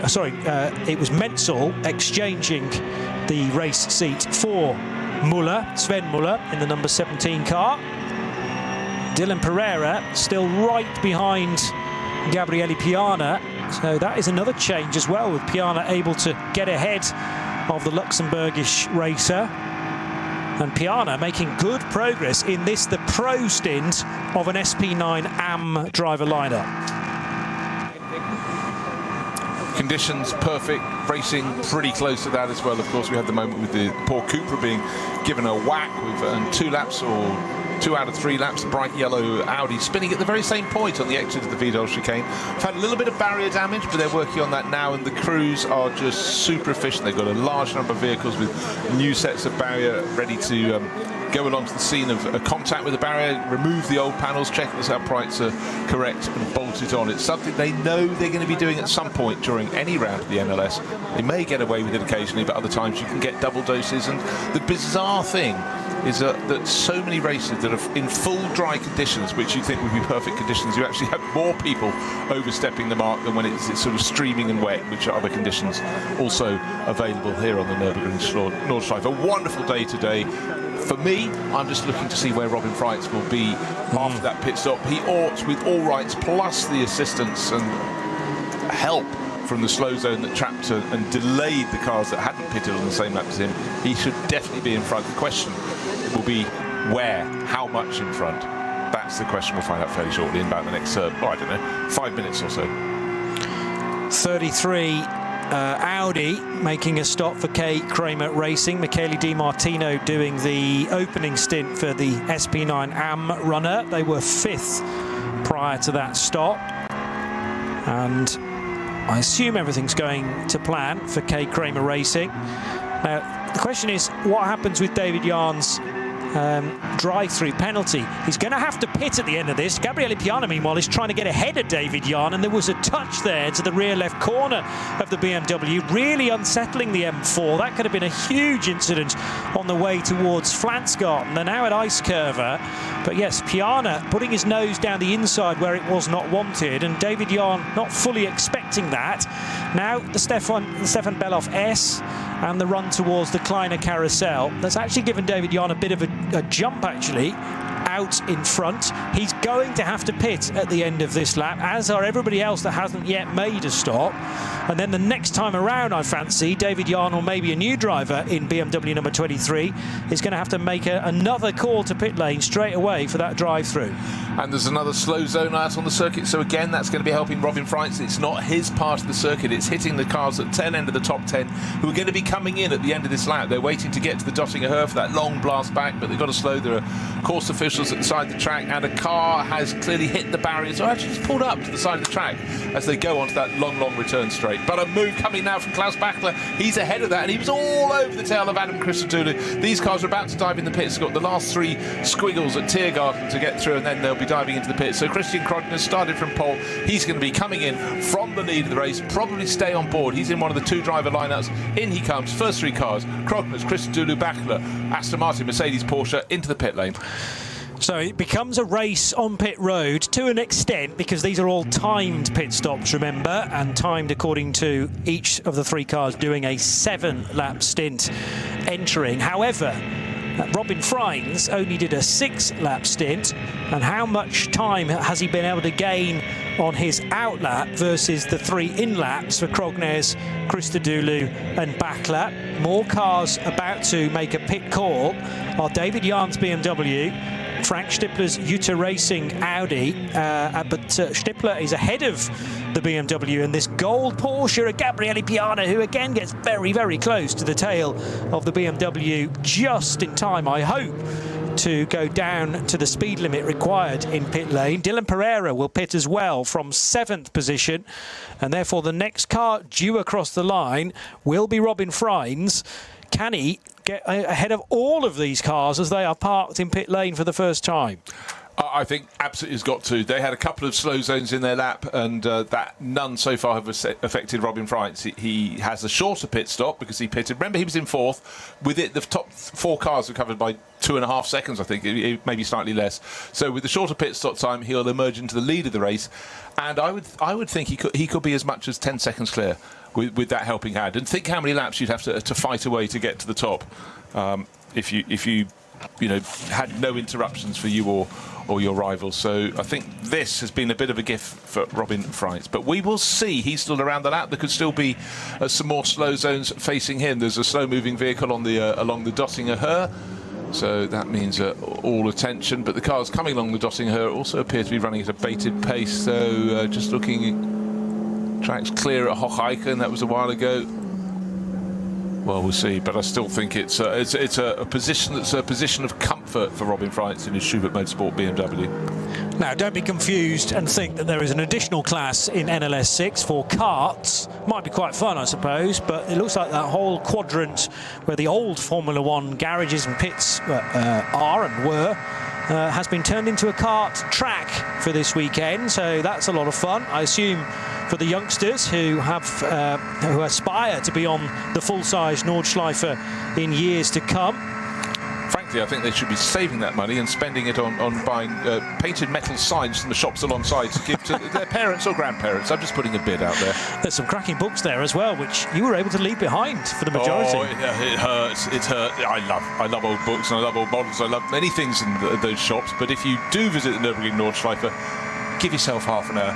Pop in. There's a bar alongside, a place you can get a coffee, but the store, a couple of stores in there, they're real treasure troves. 2 big winners then, because of their early stops, are certainly Robin Freins, who goes into the race lead, and up to 2nd place now is Sven Muller in the number 17 Dunlop Motorsport Porsche that he shares with Nico Menzel. And it got out ahead of the Mercedes that had been chasing for so long, the The car started by Adam Christodoulou, back out onto the circuit, but it's swapped over, so the Falcon liveried Porsche has gained the jump. Car number 44, Klaus Bachler, stayed on board, but he's not behind the Mercedes, he's in front. But he will know, the team would have said, you did notice the fourth guy in our group in the opening stint of the race went out of your rear view mirrors. He pitted a lap earlier. We had some slow zones, and therefore certainly that Schubert Motorsport BMW will be at the top of the charts. And you know, it is a roll of the dice. Anything you do on the Nordschleife is a roll of the dice, but certainly done very, very well indeed by Schubert. Was it inspired? I think it was very well guided, but it was given a helping hand. But you know, it's possible. Now, don't forget, if you're enjoying our coverage in both sound and vision, the scoring tower will now be slightly inaccurate for the next lap, because remember that the Aston Martin technically led into pit lane. It cuts the beam as the race leader at the end of lap 7, but it pitted, whereas the BMW of Robin Freins stays out because it pitted a lap before, and therefore the red and black BMW number 77 is the new race leader. That'll be reflected next time around. Up to second place, as I say, is Sven Muller in the car that you can hear in the background, the 17 Dunlop Motorsport Porsche from Schnabel Engineering. And then into third position should slot the Valkenhorst Motorsport Aston Martin of Matteo Villagomez. And like you said, getting the jump on Kyle Tilley is Klaus Bachler. He'll now be fourth on the road in car 44 ahead of the 26 Pro Sport Racing Mercedes. High-speed chess. Just a bit. In a beautiful environment. You know, so there are so many elements. And as we say that, our race leader, Robin Freins, almost has to, well, he has to stamp on the brakes, and he suddenly got that Dunlop Porsche right behind him, because course vehicles and barrier repairs to be passed. And again, so many course vehicles are needed, because you've got not only a truck, but a truck with a trailer. You've got lifting gear, another flatbed for moving cars. We've got a car off on the left-hand side, possibly two cars on the left-hand side. So I think that, I don't know if they're the cars that hit the barriers on one side and came back across the circuit, but certainly this is going to be a slow zone that will affect every single driver out there, because it's going to be a while that is in place. But for our race leader, just waiting to see when he can put the throttle to the floor, and that's Matteo Villagomez. Not so. What am I talking about? He's in third place overall, but effectively it's Robin Freins leading the way as the lap charts will be pushed around, and Sven Muller in second place. So car 77, Schubert Motorsport BMW, now back up to full speed, and tucked in behind within a second in arrears is car number 17, Sven Muller, who's actually just done the best first sector of anyone. So clearly just a lap and a bit into the second stint, and it's going very well for that Dunlop Porsche.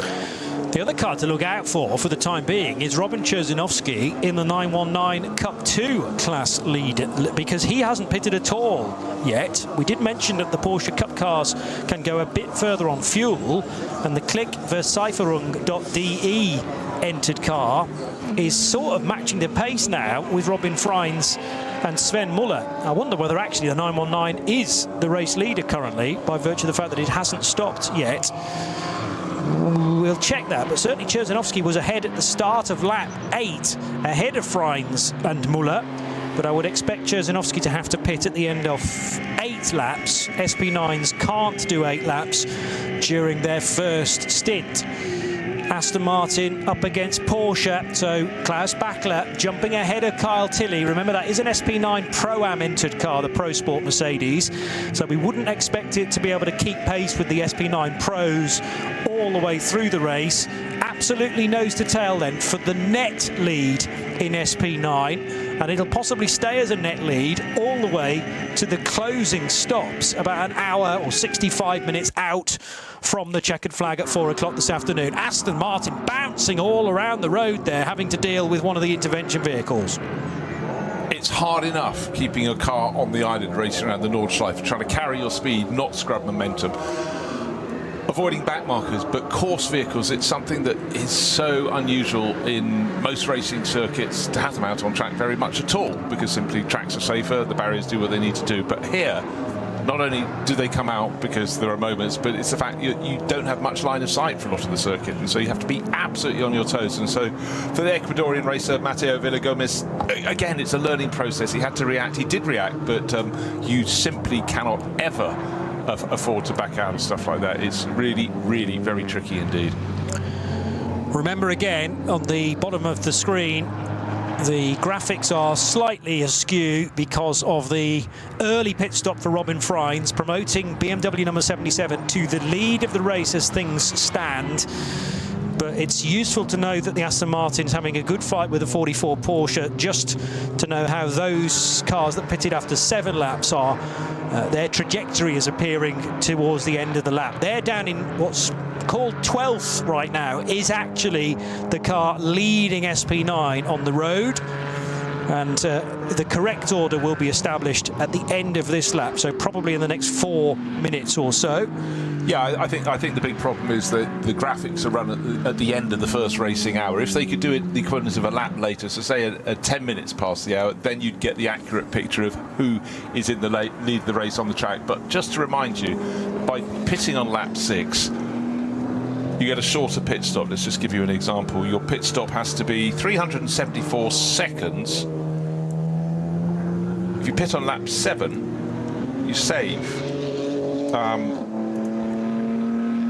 23 seconds. Your pit stop is 23 seconds shorter, longer. Longer, yeah. Sorry, at that point. But the equivalent pit stop at the end of the race, you know, it's fair, it balances it out. But if you want track position, which is exactly what Robin Freins did, he was in 4th place, he'd been fighting hard, wasn't making any great gains on Klaus Bachler, come in, and then as soon as a slow zone was thrown while he was still having his pit stop, that's more advantage gained, and that is why he and the Dunlop Porsche that came in at the same time, car number 17, ought to be listed at the top of the timing graphic.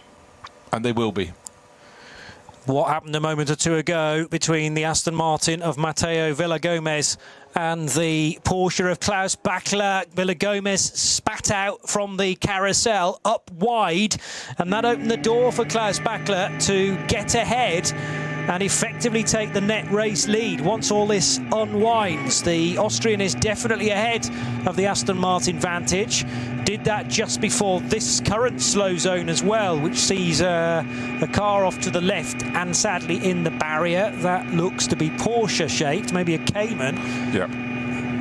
I then suddenly started to second guess myself and wonder whether it was an Aston Martin from SP10. Have we even got an Aston Martin in SP10? No, I'm going to stick with my first guess because you agreed with it as well, that it was a Porsche. And now Klaus Bachler gets going once more. So I reckon Bachler is potentially 4th on the road, or now 3rd on the road, behind Robin Freins, behind the 17 car of Sven Muller. Still remains to be seen where Robin Cherzynovsky is, though, as well, in his class-leading Cup 2 Porsche, which might actually make Klaus Bachler 4th when you total up all of the front runners. But that is a key overtake on Villagomez, considering the amount of time he had to sit in the wake of Christian Krognes, being told by his engineer to stay well over to the right, and by the race officials as well, at Galgenkopf. Then he sees the green, and he gets very, very quickly back up to speed in time for the start of the Dottinger Hoor. Yeah, absolutely critical. If someone's on your tail, you do not want them to get any closer. Don't allow anyone to tow. But for Klaus Bachler, nobody in front of him. He's got all the straight, but he just needs to keep pressing on. But quite a lot of barrier damage so far today. We're only just over an hour into this race, and about 4 points around the circuit. Barriers are being repaired, but obviously the barriers have to be in a safe condition, and that is precisely why they need to be fixed. And the crew's incredibly efficient. You think about on a regular racing circuit, 5 kilometres round or whatever, and you've got various points to get on the circuit, but a lot of the info of this circuit is just forest. There are no access roads, so you really have to sometimes run them along. Right, now we're getting the effective picture. A challenge for the lead. So Robin Freins has got Sven Muller all over him. The black and red Schubert Motorsport BMW turns into the first corner, turns sharply right, and then swings across to turn into the left-hander that follows. And even there, in that short run between the first and second corners, the yellow and black Dunlop Porsche with Sven Muller is looking busy, looking not effective yet, but trying to unseat. But Robin Freins is not the sort of driver to be unseated, but certainly it's looking good between them. So there we are, 8 laps on the board, a third of a second between first and second. But But have these two escaped? Yes, they have, but they're going to have to give time back in the final pit stop of the race. They'll be longer at a standstill. But really, it's a question, Johnny, how they use these next laps. Of course, they're fighting for position, but actually, if they're quite clever, they wouldn't really challenge each other too much. They'd try and eke out more of an advantage than they possibly can. Oh, big twitch of the tail from Robin Freitas. Down into dip he goes. Up above him, he sees the climb to the Vidal chicane through ITT Bogan. He runs a little bit wide, putting the Porsche on the outside line. I think that was actually just a defensive move. Porsche's got more speed than straight and up the hill, but unfortunately for him, for Sven Muller, it's filled with black and red BMW. First and second, they remain the same. Gap back to the best of the rest is to Klaus Bachler. As you pointed out, he'd moved ahead of the Aston Martin of Mateo Villagomez. 19 seconds the gap between the first duo and the best of the rest. 19.19. That was all from a very tiny error from Robin Freitas that then magnified the sort of butterfly effect, which meant that the 17 car was able to draw level into the braking area for the Vidal chicane. Now they're having to deal with one or two middle-order cars in the awkward areas on hats and back. Plenty of dust being kicked up as well by the Dutchman's BMW into the face of Sven Muller. I was right about Robin Cherzinovsky as well, who I think was third as he then pitted. So Klaus Bachler got immediately ahead and was called as third position as they went through the timing loop. But Robin Cherzinovsky making full use of the fuel economy of a Porsche 911 GT3 Cup car, pitting from the lead of Cup 2 in the 919 car. Klaus Bachler in the secondary group, those that pitted after 7 laps, but he made the killer overtake on Mateo Villagomez before the end of lap 8, and therefore Bachler is well positioned as well to attempt to eat into what is actually a 19-second lead now. Now, you said it was a 23-second difference between pitting after 6 laps and pitting after 7 laps in the favour of the shorter stint. But like you say, that'll swing back in, well, the designers of the regulations say it'll swing back to the tune of exactly 23 seconds by the end of it and should be completely equal. We'll see how well those calculations have gone. White flags being displayed. Everybody slowed down. Because the slow car, those in behind it thought they weren't able to overtake, but of course a white flag doesn't mean that. It just warns you of a slow car, and the Porsche that started the overtaking there had read the regulations, whereas arguably the Aston Martin number 37 got a bit confused between the flags there. That's the Dumoulin entered Pro Sport Racing Aston Martin. Yeah, and that's Marek Bachmann at the wheel, and he's someone who really knows his craft around here, so I think just momentary confusion, but these things oh, sorry, Bachmann started it into one of the Dumoulins. I apologise. They had swapped around. Yeah, so Bachmann out of the car, but may go back in before the finish. So it's Maxime and Guido Dumoulin that are also driving that SP9 AM car on the Dunlop tyres, it looks like, or the yellow sidewalls. And yeah, pretty sure there are some Dunlop badges on the front of that car. Well, it might be Goodyear, I suppose, as well. A lot of former Dunlop categories in Central Europe have now been changed to Goodyear as the parent company. The exception, of course, is the 17 Porsche in this race. There's now a big gaggle of cars all head on to the Döttinger Hohe, and these look suspiciously like the Cup 3 leaders. Certainly the cars darting around one BMW and one maybe Supra. So Cup 3, remember, was led away, the front of the second group. Oscar Sandberg, Moritz Oberheim and Heiko Eichenberg. I wonder whether they've all found one another now on the long Döttinger Hohe. They have top 3 in class covered by about 1.6 seconds, and that was at the previous timing bar. So the yellow, it was a pair of yellow and black livery cars that started on the front row of their second batch of cars, but they're being joined, and I'd reckon it's under a second between the first 3 as they sweep through. This is Cup 3. Again, you have all these internal battles. One make races in the overall pattern of this thing. Class in the NLS, there's so many classes together, but just as they cross the line in 17th, 18th and 19th positions overall, it's still Moritz Sandberg leading, but by just a third of a second from Oberheim and Eichenberg. This one will rumble on, but their pit stops will be coming up soon. They'll fall back down the order. True. They'll stay together. That's the important element. Yes, well, let's hope so, because this is glorious stuff. Well over an hour into this race.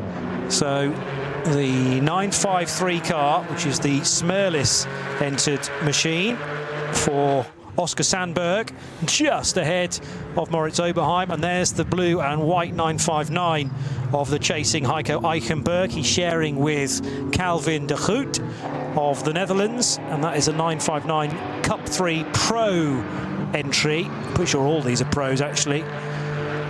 Certainly the Sandberg car is the Smerlis racing car, but yes, this Cayman battle, they're all 718 Caymans in Cup 3, showing no signs of letting up. Robin Freins, meanwhile, began the lap with just 0.4 of a second in his back pocket over Sven Muller, and there are still a significant number of areas of this track affected by yellows, or more pertinently code 60s, as significant barrier repair is taking place, not least at Galgenkopf. So that means that the start run onto the Dottinger Hoor is slightly more complicated than it would normally be. Yeah, you can go around that final corner onto that long run on various lines. Normally, now you cannot. You have to take a much tighter line to the right hand side. And also, when you get barrier damage, quite frequently what you get shrapnel on the circuit, you get bits of damaged cars, so you don't want to go near the barriers where possible. So every team will be saying stay right, hard right. Yes, it's not the fast line out of Galgenkopf, but the last thing you want to do is pick up a shard, pick up a puncture on your run at the fastest point on the circuit. So again, frustrating, but it is something very, very much an element of everything that happens on the Nordschleife. Robin Freins has cleared off. He went from a third of a second to about 2 seconds in the blink of an eye.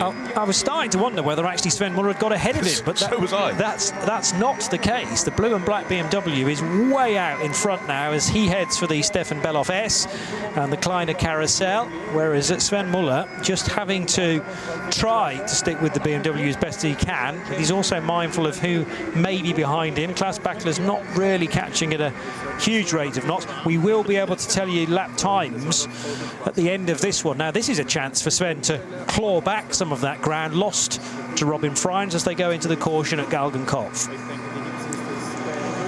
A gentle climb, run at an incredibly gentle pace, but not in normal racing conditions, but through the corner they go. A course vehicle and a stranded car on the left-hand side of the circuit. It's one of the junior class BMWs, and then the flag is waved green. The corner is still arcing to the right. They still can't see line of sight up the straight. Not yet. Now they can. And then it's the run all the way back to the pits. But Robin Freins, again, he's sitting on a buffer of 2 seconds. Anything more than a second, you're not offering much of a tow. Anything more than 2 seconds, as Robin Freins says, you're offering no tow at all to the car behind. So that'll be frustrating for Sven Muller. But again, just slow points around the circuit. It's stop, it's start. But that is the nature of the VLN, as it was, and now the Nürburgring Langstrecken Series. But to make sure when they get out of the slow zone and you go under green flag, you want clear line of sight, clear track, and Robin Freins on the flashes on that Schubert Motorsport BMW, making sure the BMW junior class car knew he was there, gets past with no interruption, and will be able to continue into the final flick to the right, the flick to the left, onto the start finish straight. Job done. Again, a professional driver doing precisely what he needs to do. Both of these cars, first and second, then pitted after 7 laps. Therefore, they can make it to 15, I reckon, before they need a bit more fuel to get them through the next hour.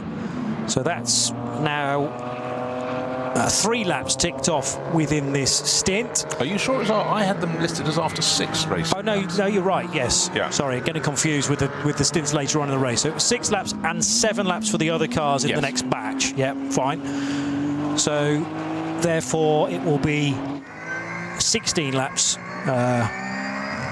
Hang on, 6 laps. No, 14 laps. 14 laps. Thank you. Brain fade all of a sudden. Maybe Le Mans catching up with me. Get Johnny off the pit wall. Your team is giving up on you now. 14 laps for these two, 15 laps for the cars in behind. But that will see things remain equal all the way to the final pit stop. And remember, the final pit stop is dictated by when the checkered flag will come out. So the remaining minutes from when you pit to the end of the race. Therefore, those cars that pit closer to the checkered flag can take a shorter stop. So we're still 3 laps into this stint, and therefore another 5 to go for Robin Freins and Sven Muller. And Klaus Bachler, what was his lap time like? It was quicker than Muller's time in the yellow and black Porsche, but not as quick as Robin Freins. Well, that can be seen actually from the seat of Sven Muller to the extent of how hard that Schubert Motorsport BMW is pushing. 3.7 seconds was the gap between the BMW and the yellow and black Porsche. 16 seconds back then to Klaus Bachler's Volker Motorsport car. They are team cars, remember, Sven and Klaus. And then it's another further 16 seconds back to Vela Gomez. Yes, it is. So that Aston Martin has possibly got on the wrong side of one or two of the Code 60s, because that is a lap time that is over 10 seconds slower than Klaus Bachler's effort. I fear that's the case. I mean, Matteo Villa-Gomez was having a really good attack when he started his stint. Then we didn't really get to see much of his car at all. But, you know, passed by Klaus Bachler, no disgrace in that. But I really think Bachler's form looks fantastic this weekend. So, yeah, hold on. Why am I saying that? He's third. The sister car from Schnabel Engineering on Dunlop tyres is running second. But, again, we have had that schism, according to when you make a pit stop. Oh, someone trying to lighten their car, number 494, coming in with most of the car intact, the VW Golf, but not the rear bodywork section, which is hanging on by, well, not a great deal. That's definitely going to get the black and orange warning flag, and hopefully it's at a point on the circuit where they can cut into the back entrance of the pits, because yes, it is. It's very early. They're coming out of the arena section, and in fact, I think the bodywork, they're still behind as they go through the little cut through, but by the time they exit the Vidal chicane, they're going to have to go right back to the pits, not left onto the Nürburgring Nordschleife. Also going to check for whilst that happens, the BMW number 23, which was started by David Yarn, but there was that message on the screen to say that it would have to take a drive-through penalty. That car's now been taken over by Moritz Krantz. Yeah, it's running in 6th place overall. It's 15 seconds down on Kyle Tilley, who's the second driver into the Pro Sport Racing Mercedes that was started by Adam Christodoulou, so Jake Hill will be waiting his turn. So therefore, car 23 has not done the drive-through. I'm guessing that will be completed at the end of this lap, unless they are arguing it in race control. So just had a little scramble back down the order to see how Scott Speed was getting on, the American former Formula 1 and NASCAR racer. He's 13th in his class, 999. He's running solo, unless they've drummed someone up to take over the second part of the race. So well done, the VW Golf, with the dragging bodywork. It's taken the back route into the pit, so shouldn't cause any damage. But for Scott Speed, it's about getting the tick on his ring permit. Get through this race cleanly, but he'll also, I'm sure, be enjoying this. Just think of the comparison to some of the circuits he was racing on when he was racing in NASCAR, and of course, when he was fleetingly racing in Formula 1. So Sebastian Disch brings that 494 semi-damaged VW Golf in. Fernandez, Flavia, Pellegrino and Thomas Schoenfeld are the other drivers in the VW Golf Mark 8. It's a GTI Club Sport. Dan and Arenberg and the 48 Porsche that was started by Dylan Pereira is now, though, being driven by Patrick Assenheimer. We mentioned this being a strong lineup, chasing down Moritz Krantz for Gamota Racing. But bear in mind, the BMW is going to have to pit sooner rather than later to take the drive-through penalty after its contact with the Cupra a good while ago now at Vidal chicane, sadly causing damage to Chris Rothoff's 471 Cupra. And what I haven't checked is whether 471 is actually back in the race now, having been stitched up. It does look like it has been stitched up, you might say, at the Vidal chicane after the contact, but also repaired in that definition of the phrase. Endurance Trophy Nürburgring for the Porsche Cup 3s and Cup 2s. Still an excellent fight for the 953 Porsche of Oscar Sandberg and Smerlis Racing, fending off Moritz Oberheim, and they're all going to come into the pits together as well. Very, very late on the brakes. Hopefully contact was avoided from Heiko Eichenberg in the blue and white SRS Team Zorg Rennsport car.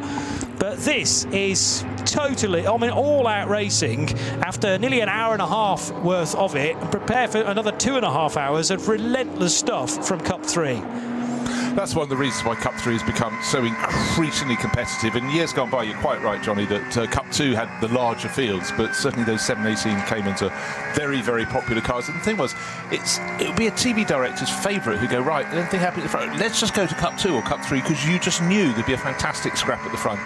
But in the last year or so, Cup 3 has been really, really where it's at. They've got their own scraps every single race.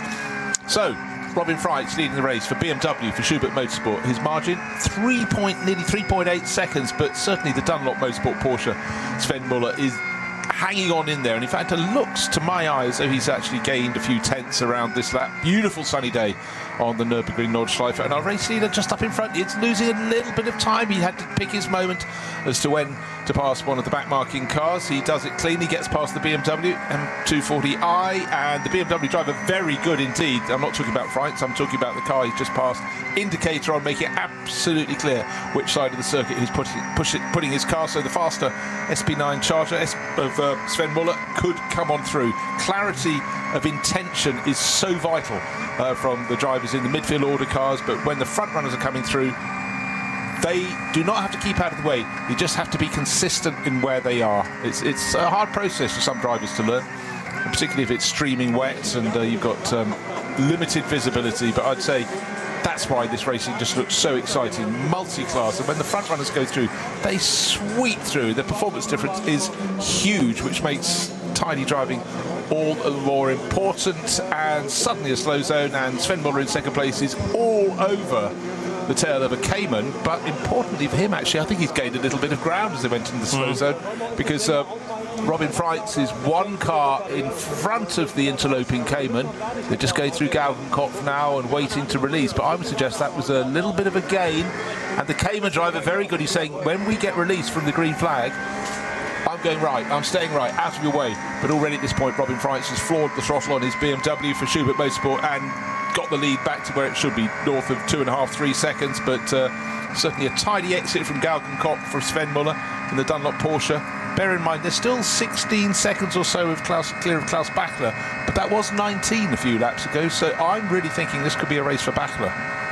He came in after the standard 7 laps from that opening stint, whereas the 2 cars in front of him came in after 6. They will have the longer final pit stop, so if Bachler can keep gaining a tenth here, there, then I think he could well be out in front, because remember the difference is effectively 23 seconds. By pitting your last pit stop a lap earlier than your rivals, it will be the longer pit stop. So at the moment you'd say he's ahead on that metric, but so much can happen in the remaining 2.5 hours, so much.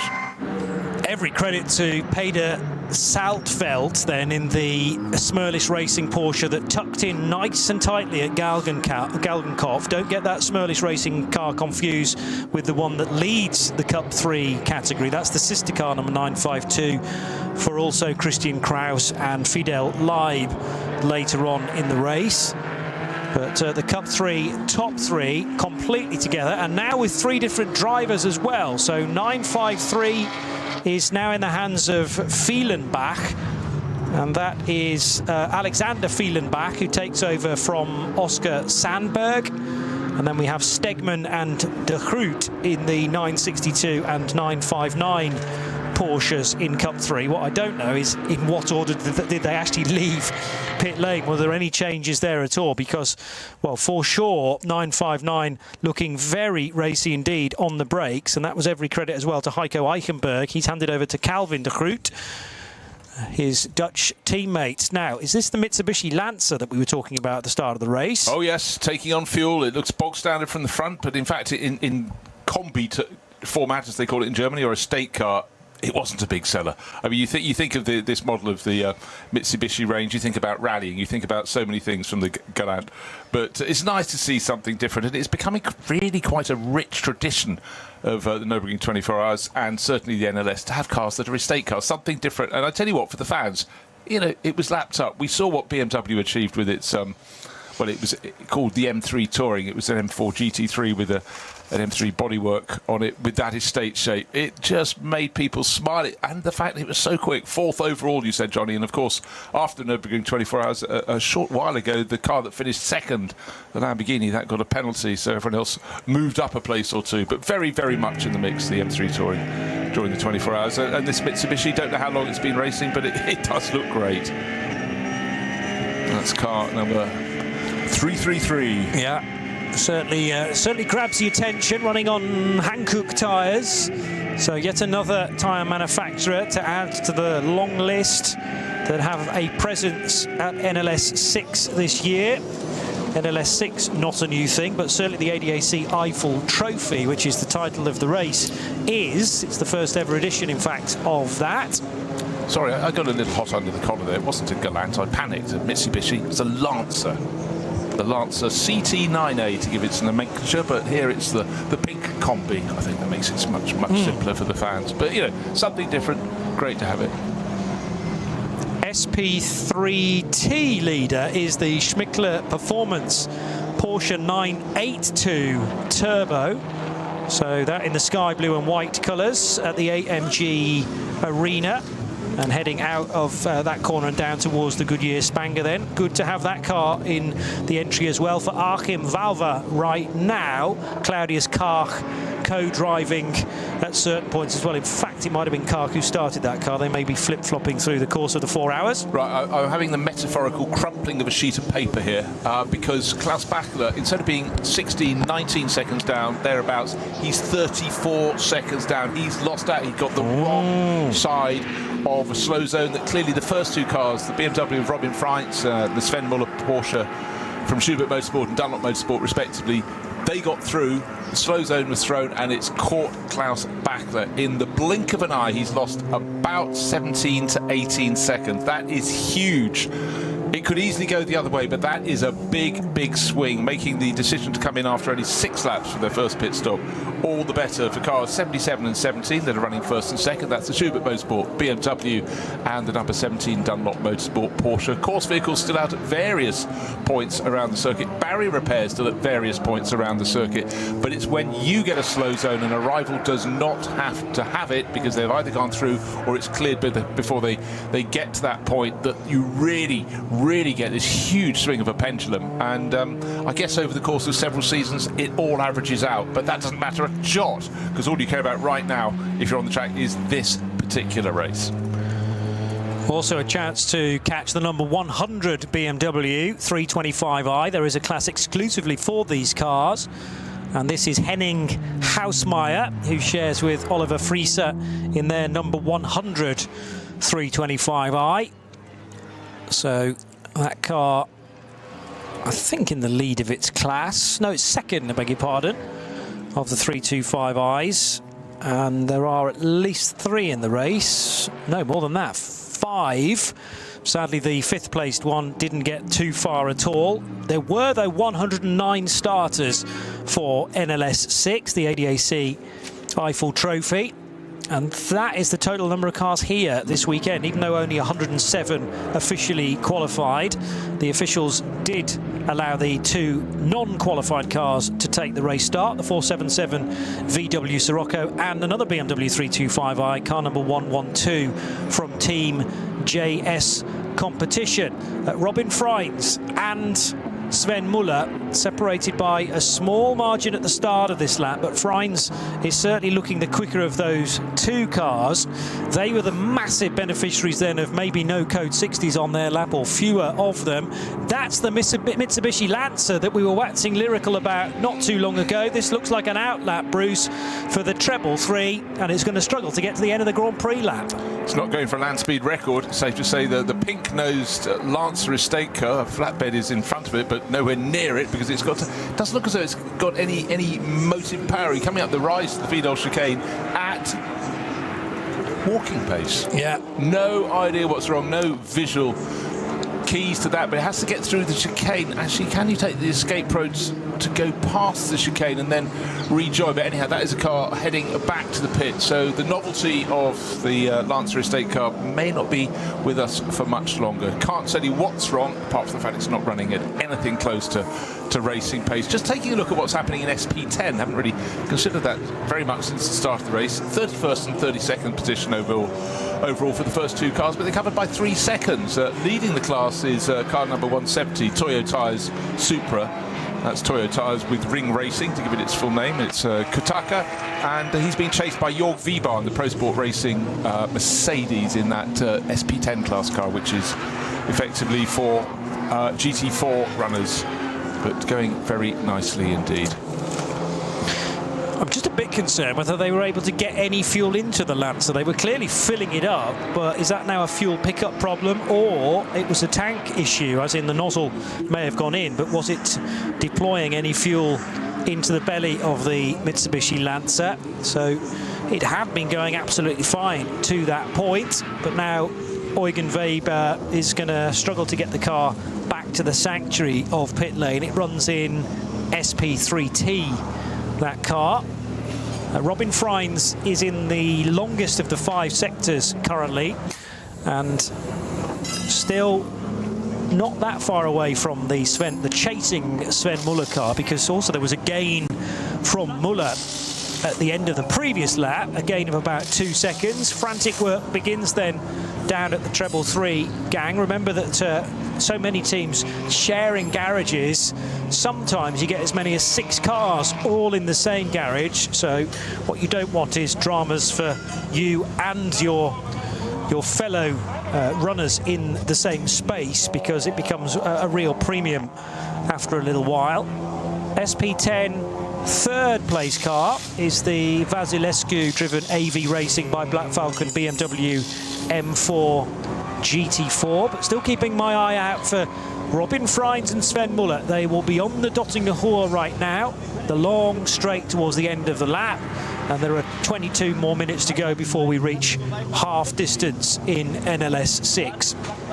It's extraordinary, covering this championship over many years now. No 2 races are alike, not just because you get the constant shuffling of drivers being rotated through, works drivers being joined to race in the Pro-Am class by AMs and so on and so forth. The weather is often different, but here it is. It's been divided by the simple fact that 4 cars from the top class pitted after 6 laps rather than 7, and 2 of them have broken clear, and there are race leaders Robin Freins and Sven Muller. The others are trying to play catch-up, and as another lap goes on the board, Sven Muller's trying not to be left any further behind. It's now 2.6 seconds between the pairs. It's about negotiating traffic, but they roll the dice. Coming in early does cost you later in the race, but it does give you track position. On top of that, there was a slow zone, and clearly a further slow zone later. That's why Klaus Bachler is more than 30 seconds down in third place. That means they've got that slower final pit stop, the longer final pit stop that cars 77 and 17, our first and second place cars have to serve.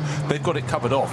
One more slow zone advantage that will make it comfortable for them, but it could go the other way. It really could at any particular point in the race. But for now, Robin Freins, Sven Muller, they're way clear of the rest. Gap is now even more so. It's now 43 seconds from second place to third. So again, Klaus Bachler running third in the Falken Motorsport Porsche. My fault. I said I thought he had a very good chance in this race. In fact, I might have said he could win it, but he's clearly been losing out all the time. He's comfortable in that position in third because Matteo Villagomez is not able to match his pace in the Volkenhorst Motorsport Aston Martin. But, you know, Villagomez is learning the circuit. Klaus Bachler has done it in every single format, I would reckon. Yeah, Villagomez was a bit faster in sector 4, which is about a 3.5 minute lap, so gained a couple of seconds there, but had already lost 2 seconds, Villagomez, to Bachler in the previous sector. So it's all balanced out to being about the same, 1.5 seconds between the two of them for the time of each of their laps, favouring slightly Klaus Bachler. Meanwhile, the number 23 Moritz Krantz driven BMW still hasn't come in to serve its drive-through penalty, not showing as an extra pit stop there for car 23, but it was definitely told that it would need to do a drive-through after the contact at the Wiedel chicane. Nose to tail for the Pro-Am lead then between Moritz Krantz and Kyle Tilley. Yeah, a quarter of a second is what it says on the timing screen. You don't need a timing screen to tell you that it's effectively 1 to 2 car lengths at any point. And in fact, a rather early application of the throttle from Moritz Krantz in the Motor Racing BMW as he left the arena section. You can see the BMW scrabbling for grip before it get back on the track properly. But Carl Tilley, a much cleaner line tucked in behind in that yellow and pale blue Mercedes, but in turn they've got a very, very small gap to a certain Patrick Assenheimer, the most experienced of the lot of them. He's third in class, so Pro-Am in SP9 is covered by 1.1 seconds first through to third. And Assenheimer in the Losch Motorsport Porsche is doing that little trick. It might be a bright day, so maybe no one will notice, but flashing his lights to try and just unsettle Carl Tilley. But Carl has got his head down, he's chasing after Moritz Krantz, seeing what he can do. But it's good to have Motor Racing on board, newish team, and you know they're really starting to show good form. In the first stint, of course, everyone was, as I joked, it was attack David Yarn Day, because certainly the first two versions of that were not his fault, but something later on clearly was, because he picked up that penalty lap, as it was called. Now, how's your German, Bruce Jones? Because there's just a message on the screen for car 23, which says Mindestboxenzeit unterschritten wird untersucht. And that means that there is potential for that car to be under the minimum pit stop time. Exactly, that's what I just... So we've now potentially got this 23 BMW. Well, for sure it owes the officials a drive-through penalty after its contact with the Cupra at the Vidal chicane, and it's now being checked to see whether its one and only pit stop was too fast. And that might be a double whammy there for Moritz Krantz et al. Meanwhile, what was Krantz's restart like coming out of Galgenkopf? It got the jump on Kyle Tilley, so that's how they exchanged positions, and that is a straight fight for SP9 Pro-Am as things stand. But unfortunately, as the rest of this race develops, I think it's not going to look too good for car 23, which might be in arrears of a couple of penalties by the time we get to, well, another hour into the race, let's say. OK, I'll swing back to my previous comment. It's great to have Motor Racing here, but they're clearly learning on the hoof, and it's about staying the right side of the rule book. But I must say, for the way that the restart was read, it's very difficult going to Galgenkopf. You know the final straight, the Dottinger, the longest straight of the circuit is around the corner, but you can't see exactly where the green flag post is to wave. And Carl Tilley wasn't quite up to the task there, because certainly the Motor Racing BMW went past very, very quickly. And it's the ins and outs of slow zones and your application to see, can you be right on the money? And in events as tight as this, it can make a big difference. And right there, it certainly did. So for Carl Tilley, suddenly place lost. Two different strategies being utilised so far then. For the two leading cars, they pitted after 6 laps. Robin Frein's BMW and Sven Muller's Porsche. Everybody else pitted after 7 laps, so can go to lap 15 of NLS6.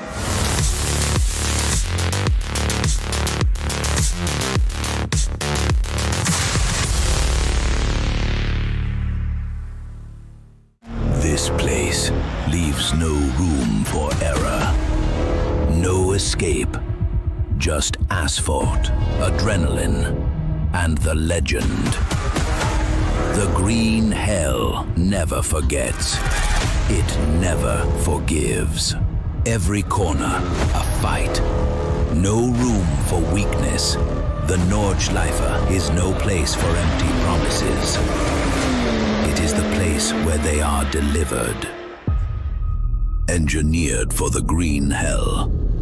Official partner of the NLS. Die Legenden der Nürburgring Nordschleife sind unterwegs. Und zwar direkt zu dir nach Hause. Dank CK Model Cars sicherst du dir deine exklusive Erinnerung an den Besuch an der Rennstrecke. Unzählige Modelle findest du auf ckmodelcars.de oder im Shop direkt in Adenau.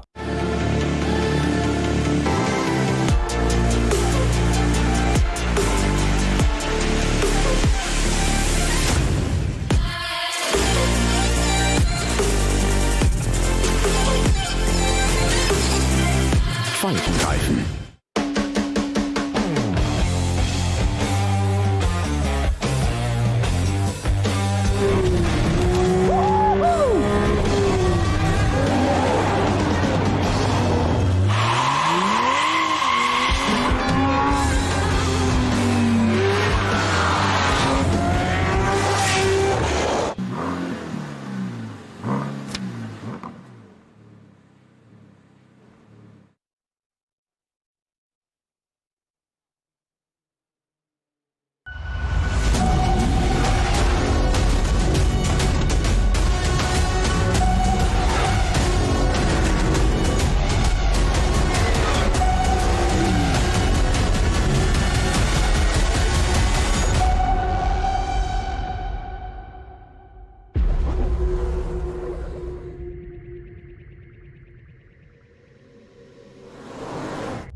Liebe Fans. Lovely fans. Besucht uns auf unseren Social Media Kanälen. Follow us. Auf Facebook, Instagram, YouTube und TikTok.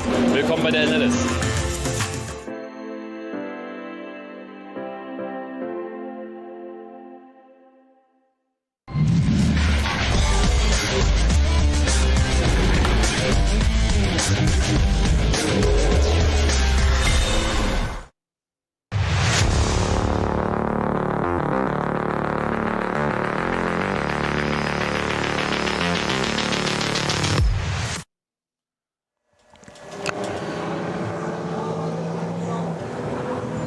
The Radio Show Limited network of channels bringing you the latest edition of the Nürburgring Langstrecken Series, and it is a Yokohama shot. No, it's not. There was a change on the start-finish straight. We were just referring to whether Sven Muller, I should say, was going to be able to get by Robin Freins, and just remember how dominant Robin Freins was in the BMW earlier in this stint, Bruce Jones. It looks like, it feels like the Dunlop Motorsport Porsche has been fine-tuned and set up to be good at the end of its stints. Well, it certainly does. I mean, that's a 3-second swing, but it's not just the 3 seconds gain to move ahead for the Dunlop Motorsport Porsche. He had to make the passing move, and Robin Freins wasn't going to make it easy, but okay. Was there a slip-up? Did Robin Freins run wide?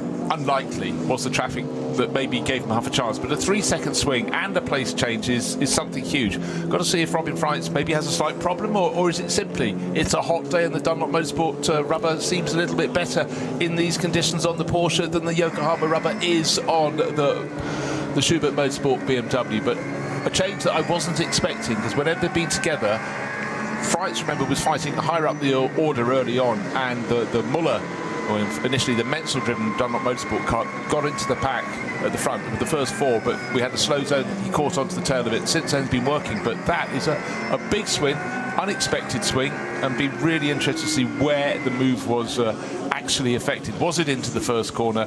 But it was more likely along the Dottingher, and as I say that, we have a play on the screen, a brilliant drag. He must have driven a good lap anyhow to get close enough to get the toe. Classic case. Muller pulls out to the right-hand side just so they go under the bridge before they go into the compression and the rise up towards Tiergarten. The move was done, but that was indicative of getting a really, really good run out of Galgenkopf. And then, of course, now it's Robin Freins' turn to go, OK, you did that to me. If I stay close enough, I'm going to do exactly the same to you next time around. But where are we in their stint? They came in after 6 laps. They'll be coming for their second pit stop after 14. When they end this lap, it'll be lap 13. So they've got half of this lap, well, 2/3 of this lap, and all of the following lap before they make their pit stop. Turn as barrier repairs still continue. The cars, including those race-leading duo, going past the barrier repairs at 60 kilometres an hour, standing still in racing parlance. 2 cars have been referred to the stewards because of potentially failing to manage the code 60 correctly. I don't know which code 60 it was. Might have been the Galgenkopf one. First car is the 801, the Norwegian-driven Audi RS3 LMS. It's an all-Norwegian lineup indeed for Håkon Scherin, Atle Gulbrandsen and Kenneth Ostvold in their Moller-Bill Motorsport Audi. And then the other car to be referred to the stewards, so the extra step up in officialdom, is the Achim Valver and Claudius Karch Smickler Performance powered by Ravenol Porsche, but that's the 982 Turbo. As out of the foxhole code 60 goes the number 17 race leader, heading for Adenauer Forst. Going through the slow zone that he's just escaped from, Sven Muller's just escaped from, he was getting hugely frustrated by the car in front of him, which is doing 60 kph. What can the other driver do? Car 670 was is the up to race. It's one of the BMW M240i class cars, and unless he was only doing 57 kph, therefore Robin Freins was able to do 60 and close in very marginally. I don't know what, but it's, you know, it's the heat of the battle, and Sven Muller was showing his emotion. He wants to be going at full speed. It's so hard. It's like being in an urban area where you're never really sure what a speed limit is. That's enough about London for now. But out on the track, you just want everyone in front of you to read the situation as clearly as you can, and also maybe be on the side of the track that where you expect the green flag to be, and you can go back to full speed racing. You as the SP9 race leader just want to have the shortest line through the corner. You don't want a 240i BMW just in that place. But anyhow, frustration, but it's still Sven Muller in the lead, only by, well, 0.4 of a second or so. Might have come down very slightly. So cars in shot diving into the pits. We don't expect our front runners in until another lap and a half from now. Dacia Logan back into the race, which will please many, number 300, and it's there's an interesting tussle down at the first corner as well, involving the 520 numbered Supra. Had 4 of those 5 letters correct. And the 801, now this is the one potentially in hot water being referred to the stewards, but the Kawabata Toyo tyres with ring racing Toyota Supra runs second in the rear wheel drive VT2 class. Also good to see that the KCMG Mercedes is still running. That's car number 47. It was spinning the last time I caught sight of it at Bergwerk with Kamui Kobayashi at the wheel.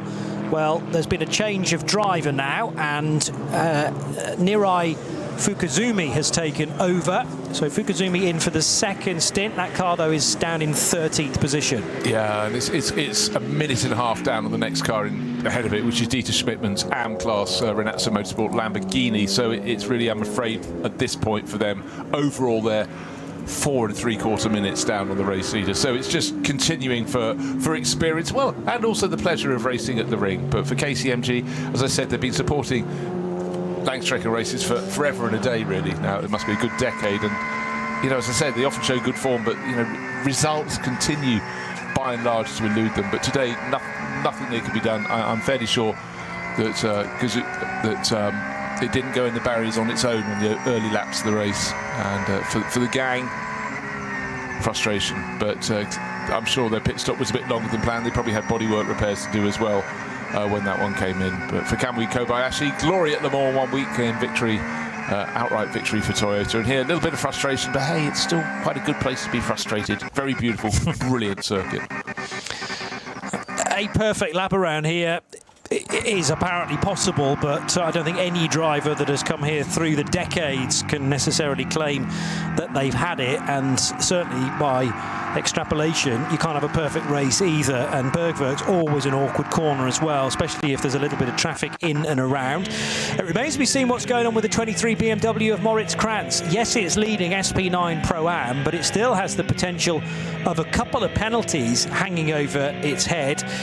One penalty which still has yet to be served is a drive-through. That is hook, line and sinker for me. It was delivered by race control, assessed, and the drive-through still has not been served because it's had one pit stop, and that was its regular pit stop to switch drivers. And then the other one that's being checked was its pit stop when Moritz Krantz took over from David Yarn. Was that pit stop too short? Because each pit stop here at the Nürburgring has to be governed by the stopwatch. 9:02 is the current Cup 2 race leader, the Liquimoly sponsored Black Falcon Porsche of Raphael Renhofer. So he stays at the wheel and is still ahead of the Cup 2 second place car of Leo Messenger. Now, having said that, yes, that should still be correct, because although this is an outlap for Renhofer, but it's not an outlap for Leo Messenger. So we might now see 909 in front, albeit briefly, taking the category lead for car number 909, 14th and 15th places. Still neck and neck for the overall lead in SP9. Also, of course, the lead for SP9 Pro. And Robin Freins didn't have as good an exit out of Galgenkopf compared to Sven Muller's Dunlop Motorsport Porsche. This, by my calculation, is not the in-lap. That'll be next time around. So this will tick off 13 laps and therefore 7 on the stint. Yeah, absolutely concur. Just spotting that Klaus Bachler, having gone down to 44 seconds in arrears, actually gained a bit last time. He gained about 7 of those seconds back. So it shows you can have these huge swings, but maybe the tide's turning for Klaus Bachler, but the last few laps have not been that kind. So first and second continue on to lap 14. That will be the one we expected them to come and make their pit stop. So 13 laps go on the board. The difference between them, 0.4 of a second. But of course, for a while it looks as though Robin Freins, the black and red Schubert Motorsport BMW, had this one under control, was sitting on a margin of a second or two in front of the pack. But there was that place change just over a lap ago And now he's in behind Sven Muller's yellow and black Dunlop Motorsport Porsche. And don't forget, of course, in the first stage of the race, the first stint of the race, we had Christian Krognes, not once but twice, pulled clear of the field, was brought back in by circumstances out on the circuit that bunched the field. But that car is running around the Walkenhorst Motorsport Aston Martin Vantage, still yet to complete 13 laps, but should do that any moment now. Mateo Villagomez, the driver from Ecuador, that has really fallen off the tail of Klaus Bachler, hasn't it? It really has dropped away. There was an interesting lap from Klaus Bachler, though, because he lost 5 seconds compared to Robin Freins in Sector 3 and then gained 5 seconds in Sector 4. So whether that's to do with an intervention vehicle in different places as the cars are reaching the various sectors, tough to say, but 5 seconds down, 5 seconds up, and actually the gap in the end was 0.9 of a second when you total up the full 24-kilometre lap. You don't often gain an advantage around the part of the Grand Prix loop that is used here, but just as they were turning the first two runners, Sven Muller in his Dunlop Motorsport Porsche and the chasing Robin Freins in the Schubert Motorsport BMW, a back marker between the pair of them after they left the Vidal chicane. And then Robin Freins guessed wrong and had a real twitch. They were turning the first part of the Schmeen Spitz curves, lost momentum and had to stay off the throttle, and that has just opened out a little bit of a gap, a tiny margin for Sven Muller, and he'll be going, thank you very much indeed. Yeah, so about 0.3 of a second on the first part of the Grand Prix track. He's heading towards Flugplatz, is the race leader. Still Sven Muller for Dunlop Motorsport. There's been an awful lot happening, though, in the first half of this race. We very nearly had 2 hours of it. And it all got underway at midday this afternoon in glorious conditions in the Eifel.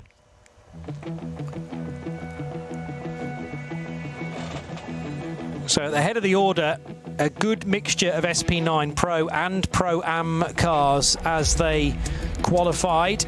But it was the Walkenhorst Motorsport Aston Martin, put there by Christian Krognes, who would lead them away. Kamui Kobayashi to his outside, but Kobayashi didn't have the ideal run through the first corner. He was actually trying to get it ahead of the Aston Martin. First of all through turn 1, then turn 2, and actually the start for the Japanese was pretty handy. There was contact early on at the Goodyear Spanger between Klaus Bachler and David Yarn's white BMW. Both survived that scare, however, and then very, very wide for what was Nico Menzel to start the Dunlop shod Porsche of Schnabel Engineering.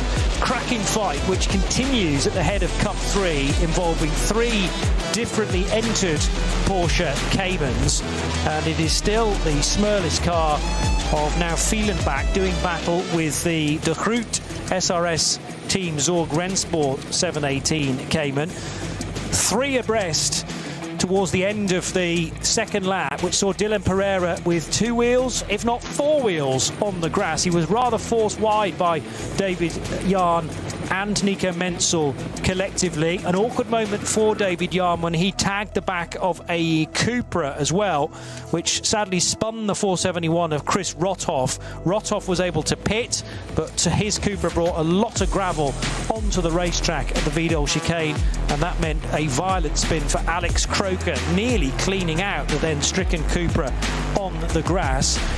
Terrific exchange as well from a strategic point of view, because 2 cars got out of rhythm fairly early on, they being Robin Freins' Yokohama shod BMW of Schubert Motorsport and the number 7 Dunlop Motorsport Porsche of Nico Menzel / Sven Muller. There was a little bit of damage here and there for a few cars, including the Mark 8 VW Golf.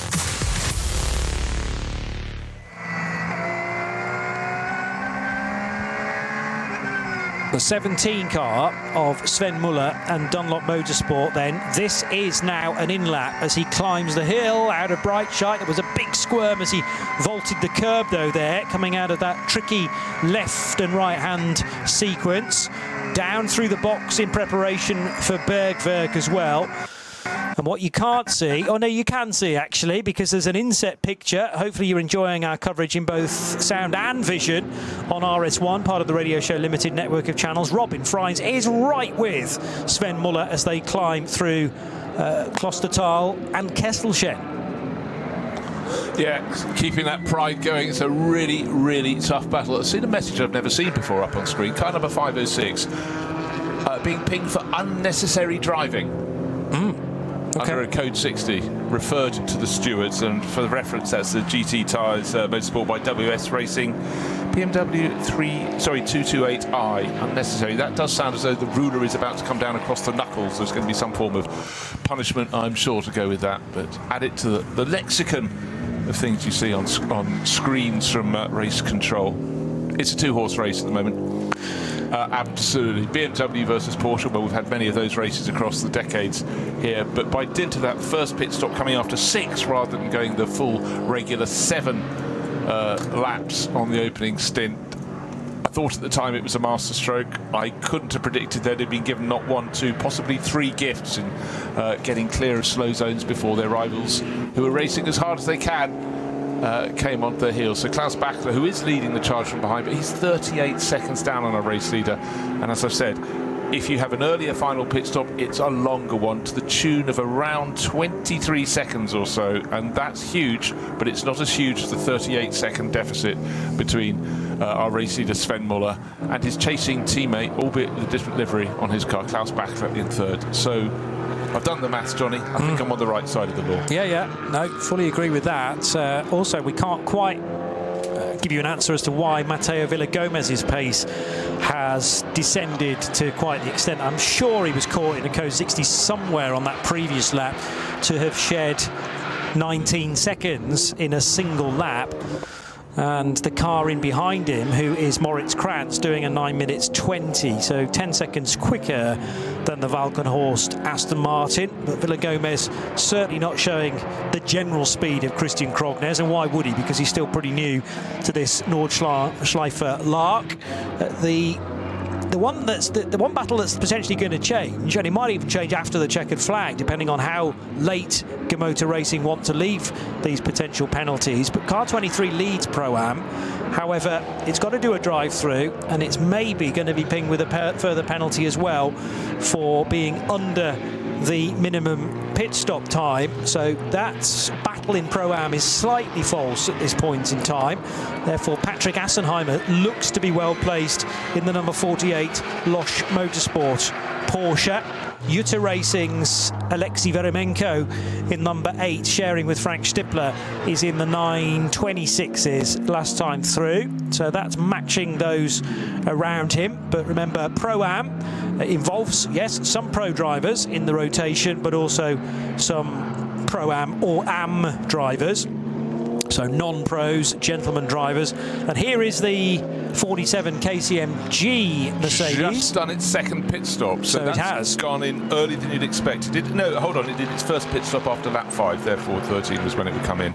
So expect number 32 and 50 to come in as well, because they were the ones that blinked first. 50 is one of the Keep Vitesse Audis, and 32, my dear friends, is the K Kramer Racing another Audi coming. Oh dear, sitting sideways across the track, missing its rear wing, car 71. Multicoloured Dayglow Porsche, and that's running in the SP7 class. That's from RPM Racing, but last time I saw it had a rear wing. Now it doesn't. That Porsche moves from one side of the track to the other, waved yellow flags at that section of the circuit, but luckily not a pack of cars bearing down. It's the climb to Tiergarten, so obviously arriving at some speed, but the marshalling is just excellent here, and it has to be. Exactly right. The RPM racing car, therefore, for Milan Kodidek, and Chris Cool's Ralph Schall also in that number 71 lineup. But it does look like it's Klaus Bachler's thumping the steering wheel, because his best opportunity of picking off his teammate has now been denied him because of this incident, ironically involving another Porsche, by the way. But the two Schnabel engineering cars might have had a chance of, well, not switching places, but any opportunity to benefit as those cars are pitting now is taken away from Klaus Bachler. And he was already hemorrhaging time. That might be a bit too strong a sentence, as the SP7 car now does get back into pit lane without its rear wing. But there was an opportunity without the two leaders out on track for Bachler to really push on what's going to be his in-lap, and he's going to have to bide his time now. Probably when he hits the start-finish straight, he will pick up the speed, but all that time has already gone with Sven Muller and Robin Freins now pitting. Yeah, Freins out, Klingman in, but a message on screen. I think it's really escalating for Komoto Racing. You can't just leave your phone off. The manager of Car 23, please come to the office. And also the number 3 and representative of the number 321 crew. I'll just that's Porsche Tobias's car. But certainly, I think not serving a penalty where the message has been out for quite some time is going to be a big blow. But for Muller and Freins, he came in that order. Sven Muller from Robin Freins, next to nothing between them. Robin Freins looks warm as he removes his helmet, his balaclava, his earpieces. He did a good stint. Welcome to the Nürburgring on a hot summer's day. Robin Freins, he can be very smiley, but at the moment he's looking remarkable. He's probably just hot. He's looking a little bit cross, I'd suggest. Yeah, well, it was going very nicely in the way of Schubert Motorsports. He'd made the break from the number 17 car of Sven Muller, and I'm sure he will be very disappointed not to be leading as they came into the pits, because the Dunlop car was ahead. Robin Freins last weekend finishing second in the 24 Hours of Le Mans, along with his teammates René Rast and Sheldon van der Linde in the number 20 BMW hypercar, now getting back into the GT3 groove. Point of interest to me is the fact that number 35 Walkenhorst Motorsport Aston Martin has done a 7-lap stint, not an 8, because it pitted after 7 laps and therefore could run 8, but I think Mateo Villagomez has decided to give it back to Christian Krognes and see what he can do. Don't know if there was a problem with the car. We certainly think on one lap he really got caught the wrong side of a slow zone that the cars he was fighting with did not. But for the Ecuadorian driver, you feel fairly sure he's still got to go back and do a short stint at the end of the race. 1 hour and 50 minutes remain in this 4-hour race, but it really has become a 2-horse race, and it's going to be how it unfolds. Nico Menzel's now gone back into Dunlop Motorsport, number 17 Porsche, and Jens Klingman takes over after a double stint from Robin Freins in the number 77 Schubert Motorsport BMW. How they hit the track again, when they'll be covered by next to no time. They came in with, what, half a second between them. But the important thing as far as Robin Freins' frown is the fact that he came in not from the lead but from second place. Personal pride, professional pride, it's still there to be seen.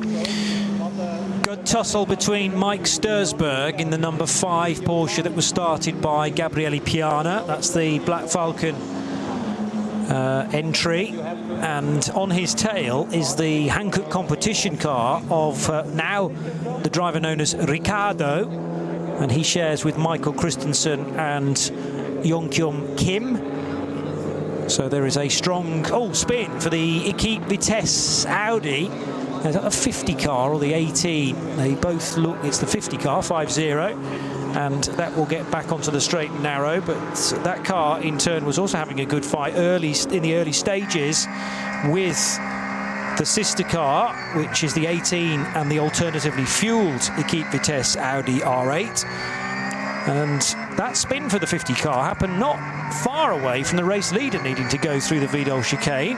Number 17 Dunlop Motorsport Porsche back in the hands of Nico Menzel. So they're deciding against double driving stints and instead a driver change every single time. There was also, I noticed, quite a big chunk of debris on the racetrack. Not on the racing line, thankfully, for Nico Menzel, but he needed to be wary of that. Okay, I was talking about how Walkenhorst Motorsport brought the Aston Martin in a lap earlier than it needed to. Villagomez has actually stayed on board, so it wasn't to get Christian Krognes back into the car. Another car that pitted after a 7-lap stint rather than 8-lap was Carl Tilley in the Pro Sport Racing Mercedes, but I guess that is to get Jake Hill a go in the car and see what he can do. But yeah, it's the Vidal chicane. I mean, what has happened since early in the race? You had the Cupra being pushed through the corner. There's been so much gravel that has not been cleared. If there was a point in the race where they could get some intervention out there, they could get that swept clear, but it's still catching out drivers. And we're at the point in the race where a lot of drivers are just going on their out laps. They don't even know it's there, or might have been told there's some gravel, and they go some gravel. There's half a beach here on the track, but I can't think of a race other than some extremely wet conditions where I've seen more spins out of the chicane there, and that's on the Grand Prix loop. That's the easy part of this event. So again, sometimes your guard's down a little bit. It's like you get, right, I'm turning left into Sabine Smith's, now I've got to have 100% concentration, but we have had rotations. Under investigation is car 77, I notice now. The second place car of ex-Robin Freins, now Jens Klingmann. Now, is that why Robin Freins was looking a little bit glum? Did he know more than we did? Well, quite possibly, because they might have just dropped the bomb on him, but normally you get a message on screen before the garage knows. But yeah, I just couldn't work out why he looked so cross. Yes, hot, but he's had a good race. I mean, you know, to narrow it down to a two-horse race from a field like this for outright victory, you've done the hard yards and you've done the first half of the race, but we're waiting for notification because under investigation doesn't really give much of a clue. That's the message on the official screens we're getting here. As we find out more, we'll let you know, but yes, quite possibly, Johnny. Well, yes, like you say, we're guessing in terms of the severity of the investigation, what it relates to. The 506 car is also under investigation currently, and that was about the unnecessary driving, the driving standards effectively in a code 60, and that's been referred to the stewards. The 507 BMW carrying reasonable contact damage on the front right hand corner. 507 is a BMW that is entered into the VT2 class for rear-wheel drive cars. It's just had a bit of the front right splitter pushed towards the guard, pushed towards the front right wheel, as Raphael Renhofer completes another lap in the 902 Porsche Cup 2 car. And Renhofer has been near the front, mainly at the front. And let's just see where Renhofer is currently. He's second in Cup 2, but having a good dice with Martin Rump, who currently leads that category for Mühlner. Right, just doing a bit of housekeeping. SP9 Proud class, it's still the Gamotta Racing BMW that's leading that category in 5th place overall, but with you know, a fairly large sword of Damocles hanging over it because of the team manager being required to race control. Patrick Assenheimer is giving chase, but he's 10 seconds down, but Patrick just knows this circuit so well. He's racing a Losch Motorsport Porsche today. Alexei Veremenko, due to racing Audi's in 3rd, but the interesting thing for me, Jake Hill into the Pro Sport Racing Mercedes, his first experience, but he's just quick everywhere, ancient and modern. We'll see what he can do. He's got a big time deficit to Veremenko's due to racing Audi. It's 17, 18 seconds at the moment, but we'll see how he settles down because for Carl Tilly coming in on that like a couple of other cars, he did a shorter stint. He did a 7-lap stint. Of course, Adam Christodoulou started, so maybe they'll have Jake in for this stint and Adam will come in for the final stint. But down in 4th place in SP9 Pro, 5th place in the class is a bit further back. Tim Santler, Toyo Tyres with Ring Racing Mercedes. He's down in 12th place overall. SP9 AM is being led by Mike Stursberg, Black Falcon Team Porsche. That's car number 5 in 9th position overall. And Mike's a good pair of hands to have around the ring here. So suitably clear, way clear in class actually.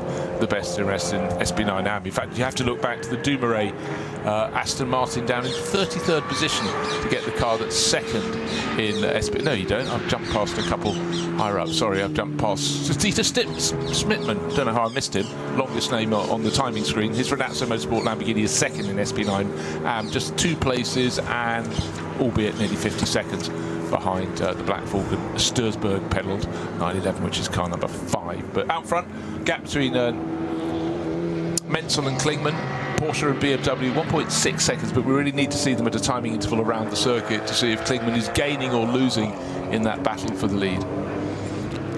Bachler is pitting, as we would have expected, in his number 44 Porsche from Falcon Motorsports. That therefore means that Moritz Krantz should be due in as well in the number 23 BMW.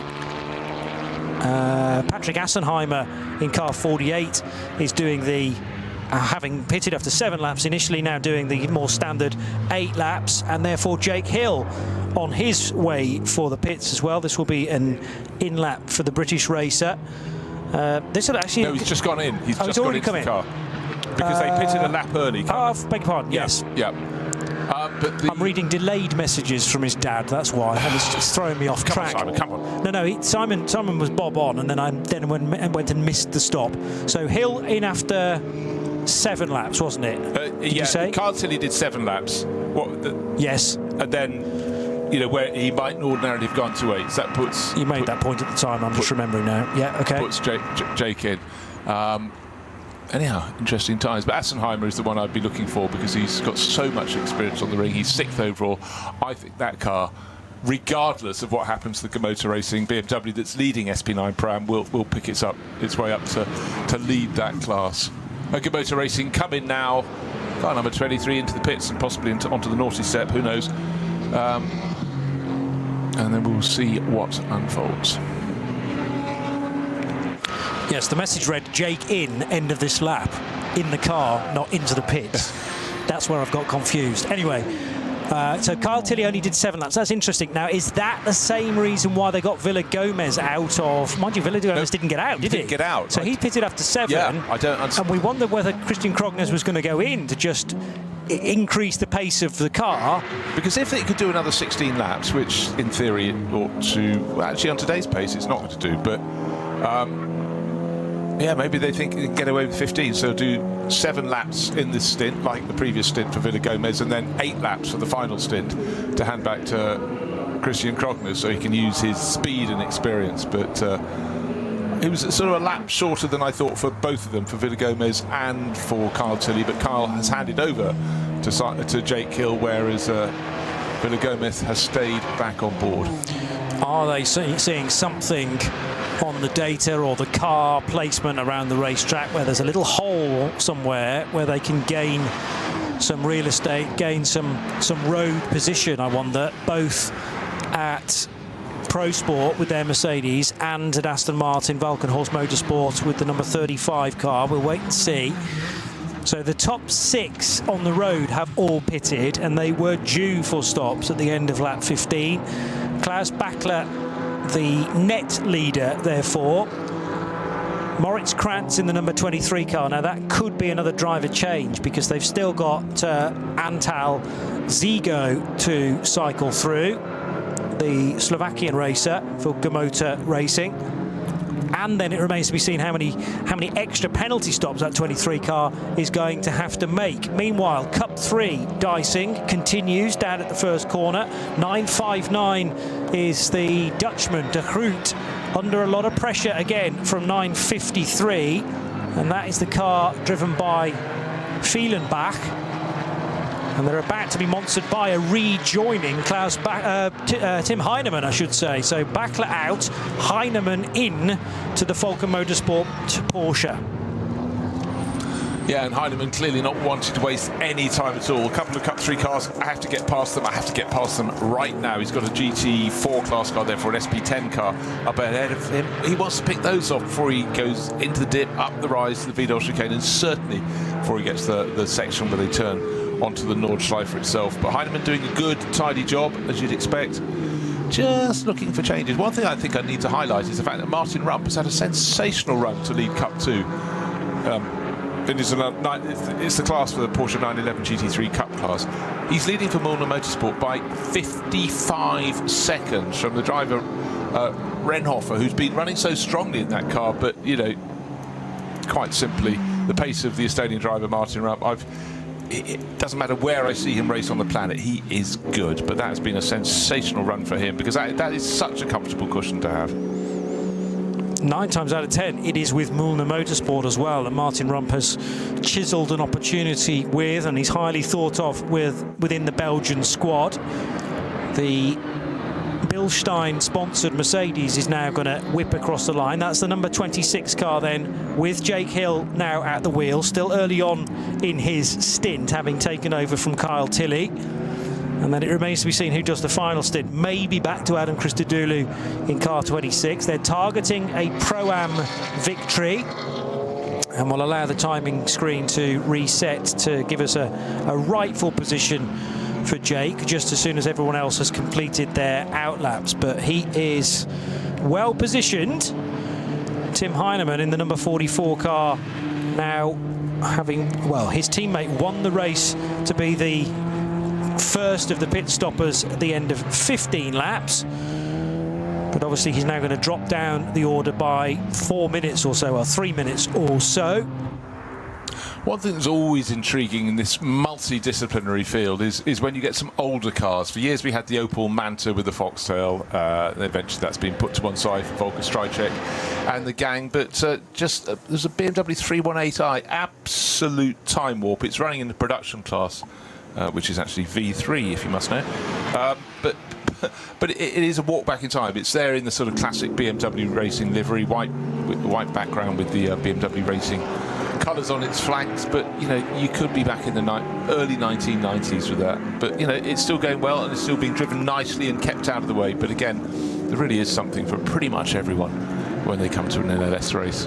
What's left on the clock? Well, we've got time and plenty. We've still got an hour and 37 minutes in this race to go, but it does look as though that decision from two cars in particular to pit after only 6 laps, one short of the maximum they could really go to on the opening stint, has opened the door for them, and it seems penalties for others and slow zones on the circuit have just left 17 and 77 out front. But the big question to me is which one's going to win. But the other question is, oh, now we've got an answer. Stop and go penalty. Oh dear, their pit stop was under, but under by 16 or is that 18 seconds? Might be 18, yeah. 18 seconds under the point. So at that point, I don't think that's the frown on Robin Fry's face, because he did what drivers do: out of the car, into the garage, get your helmet off. He was always cross at that point. They wouldn't say, oh, by the way, we're planning to undercut the stop by 16 seconds. Well, that's not the same BMW, remember. 77 is Robin Fry's car. Oh, sorry, I'm looking, that's Komotor Racing. I'm looking at the penalty for that. I apologise to all. Don't worry. I'm making several errors in this race as well, so I'm pleased that you've caught me up by one, at least. So 23 gets a stop and go. They've already got a server drive-through, which hasn't been done yet either. When are they going to do these penalties? Unless there's this rule that often stands in the 24 hours of the Nürburgring, whereby you just carry on to the end of the race and it's all added on at the end. But that seems a little unfair when we're talking about a 4-hour race. But car 23, to my mind, has not served the initial drive-through penalty. Car 23 has only visited the pits twice as the SP9 Pro-Am leader. Yeah, that's correct. It's back in the hands of its starting driver, David Yarn, who is the quickest driver in that car, quite clearly. It's up in second place overall. However, we're waiting for the adjustment for those that pitted a lap before them. When they come through at the end of the lap, that order should change. But the big question, who's going to be in front? 17 or 77? Nico Menzel is driving, still on board, is back on board the Dunlop Motorsport Porsche, and out around the track he's actually opened a lead of 4.8 seconds over Jens Klingmann, who's got into that Schubert Motorsport BMW. And I just want to stress that has no penalty for undercutting its pit stop. That was a mere chimera. The car of which we speak, the one is the 23 Komotor Racing thing. But under investigation is still the message on our board for the Schubert Motorsport BMW. We know not for why and for when and for how, but at the moment we'll just keep an eye on the screen and I'll try and discern the difference between the numerals that give me a bit of a clue. I would be reasonably confident that the 77 being under investigation is not related to a pit stop that's under time, though, because normally you get the additional message that says fallen below minimum pit time. That is another penalty, though, or a penalty of that description goes to car number 321 as well. We did mention that the SP3T Audi RS3 was being checked for its pit stop time. That's under, but this time by only 6 seconds. 18 seconds is a big, big mistake, though, for the Komotor Racing crew. As we said, they are new to Nürburgring Nordschleife racing and potentially new to a minimum pit stop time as well. It's all about, generally, the time it takes to release the car from its standing spot to the end of pit lane, because it's not stationary time. The pit stop is timed from pit in to pit out. Still, this cracking fight between two Porsches continues. Gabriele Piana, now I thought this was Mike Stursberg in the number 5 car. It was, but it's now been handed back to Gabriele Piana, and he's having a cracking fight with the South Korean racer Kim in the number 30 Hankook competition Porsche, and heading for the really quick stuff now at Kesselchen. These Porsches are nose to tail, the 30 car right on the boot lid of the gold and red number 5. This is the stretch of the circuit, well, one of the many stretches that you just go, could I do that? I mean, it's the sheer speed from Kesselchen. Lots of other points, you've got a bit of speed, but then you go slow right down. But for Kesselchen, it's a sequence of bends that just need to come at you, and you just don't take your foot off the throttle, and you just got to have faith. But that's where experience comes in. But certainly Gabriele Piana, Italian by birth, but has been based in Germany for a long time. He is super quick. Waved yellow flags in front of him, double waved yellows, looking to see, is it still barrier repairs or is it something fresh? And will this be an area of the circuit where it's a slow zone where various coming? S-Bash, you've got one. And now first, we've got a car with the bonnet up, having clipped the barriers by looks. It's on the grass verge on the right-hand side from the driver's point of view, but waiting. They're not waiting. We're just waiting for a green flag to be waved. That's the point at which Gabriele Piana can floor the throttle and set off again in his Porsche. But you just can't afford to miss a single marshal flags warning, because they're warnings for all sorts of reasons. But invariably, it's about your safety and the safety of those around you that may be on the track sweeping up an incident. But, you know, they could be an area where the shade is on the flag or whatever. You're doing your hardest to manage a problem in the car or simply manage the cars around you. So drivers have to be so focused. And on the hotter days, it's harder to do when your attention necessarily, as your brain sort of begins to cook a little bit, isn't quite as good as it ought to be. But yes, the flags were there for a reason, because there's a great big pickup truck. That has now been passed by Gabriele Piana. But, you know, so much focus needs to be there on all signals all time. Do not look down in the cockpit.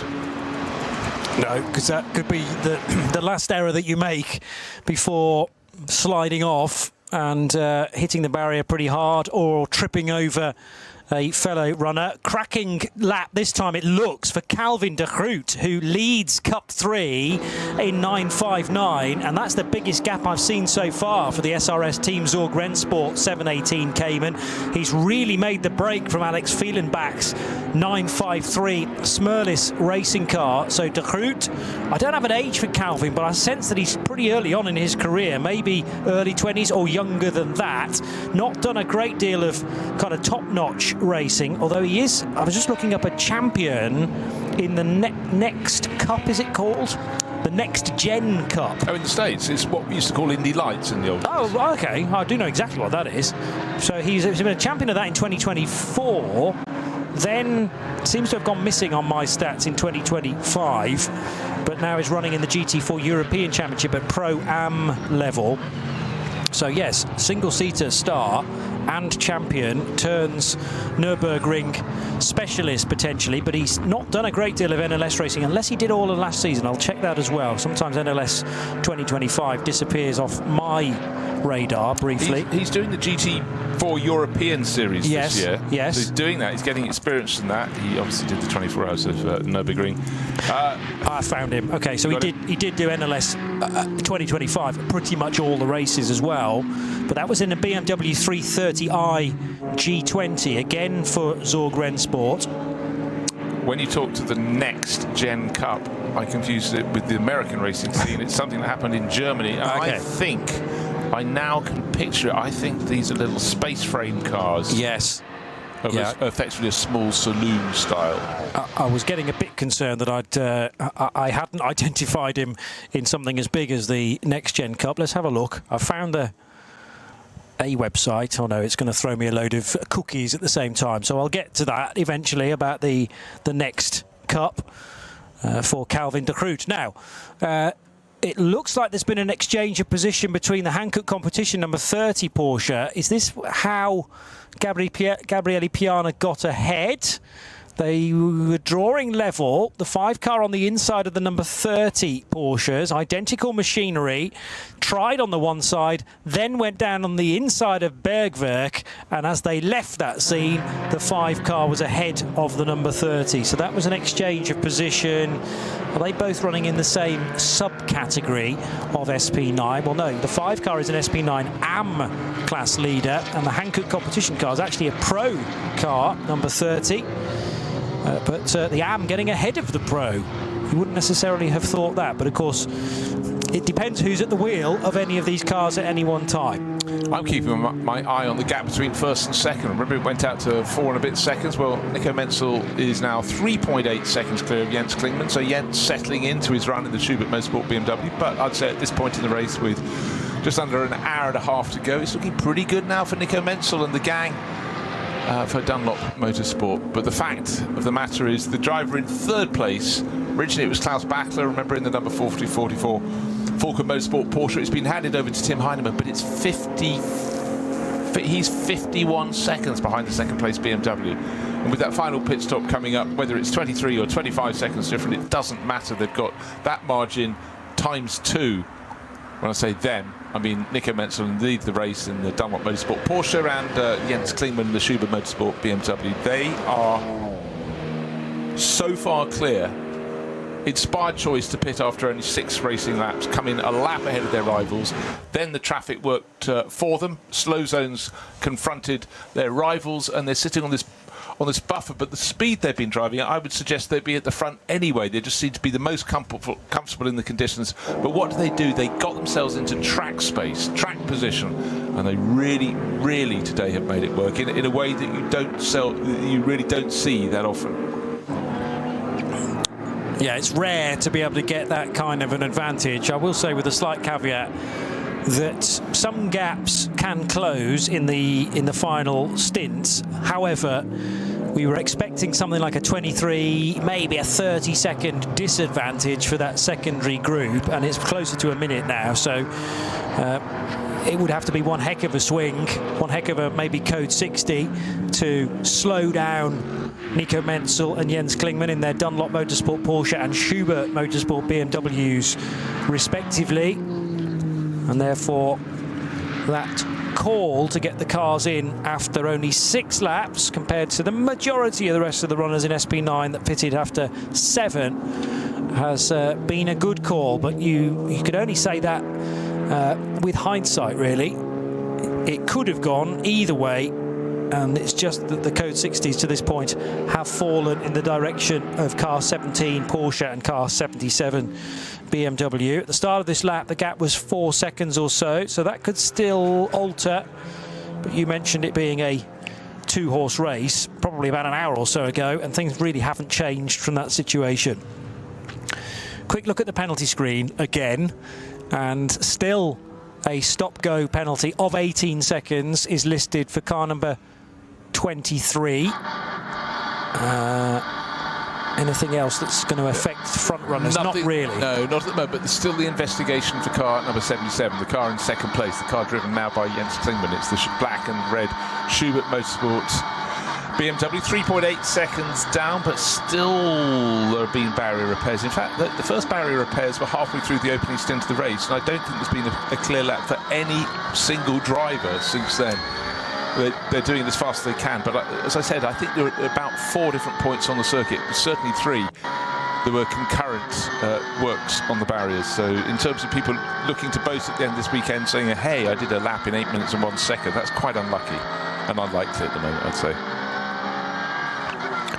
900 car of Ben Heates now, heading for the second of the concrete sections, the Kleiner Carousel. And still there is this restriction at Galgenkopf. It's been there for the majority of the race, you might say, certainly for the last, well, over an hour, after contact was made on the outside of this crucial bend. And it's denying a lot of the SP9 runners now their opportunity to get a good run out of this right-hander onto the Dottinger Hohe and to pick up the toe.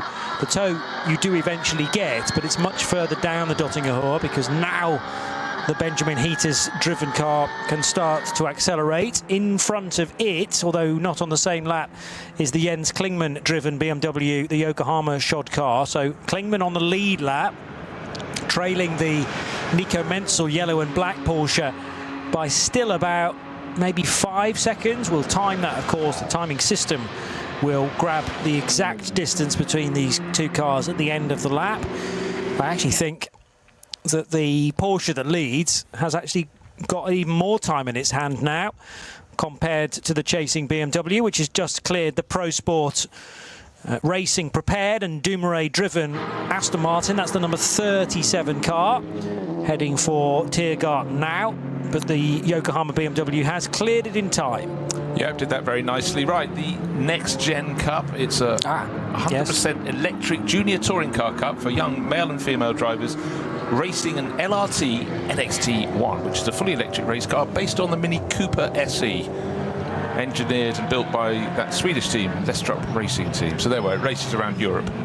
Excellent. Well, 2024, Calvin de Groot was the champion, beating Victor Nielsen to the title.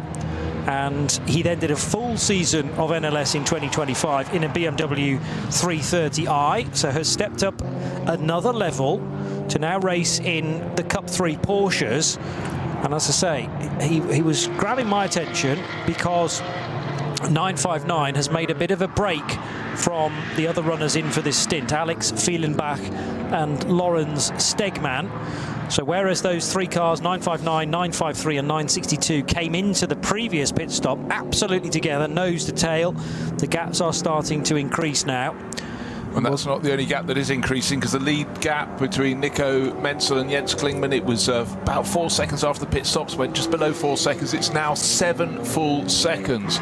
Beginning to think the Dunlop rubber may be very suitable for the warmer conditions here, and certainly looks very undramatic, Nico Menzel's progress. He's clearly got the handling he wants in his car, but 7 seconds, that's suddenly getting harder. So maybe Robin Freitz still has a grumpy face on board as he stands in the garage or possibly walks away. But Jens Klingmann should take that Schubert Motorsport BMW through to the end of the race. But as we've seen almost from the opening lap of this race, you can gain an advantage where something has happened on track, and you can be the right side of a bit of real estate when a full course yellow is served, or more to the point, a slow zone, and then you can suddenly just gain all you'd have gained in half a dozen laps of really hard racing and corner cutting. But at the moment, it looks just in out and out pace. Nico Menzel, the Dunlop Motorsport number 17 Porsche, has got this under control. Still more than an hour to go, an hour and 21 minutes to be precise.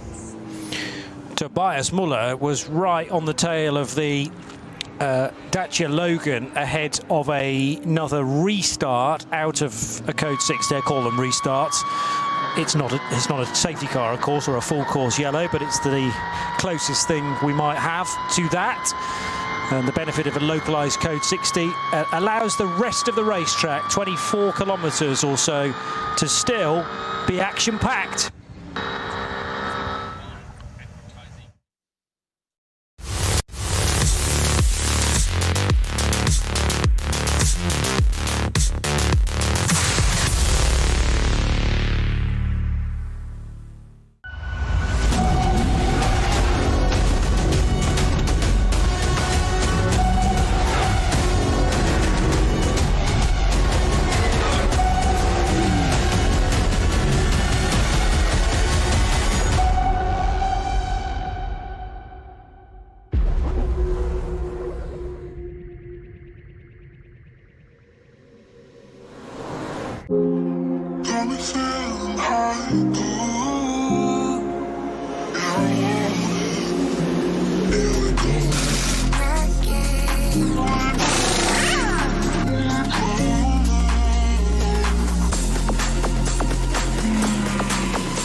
Dein Online-Shop für Simracing-Hardware und Zubehör. www.simraceshop.de.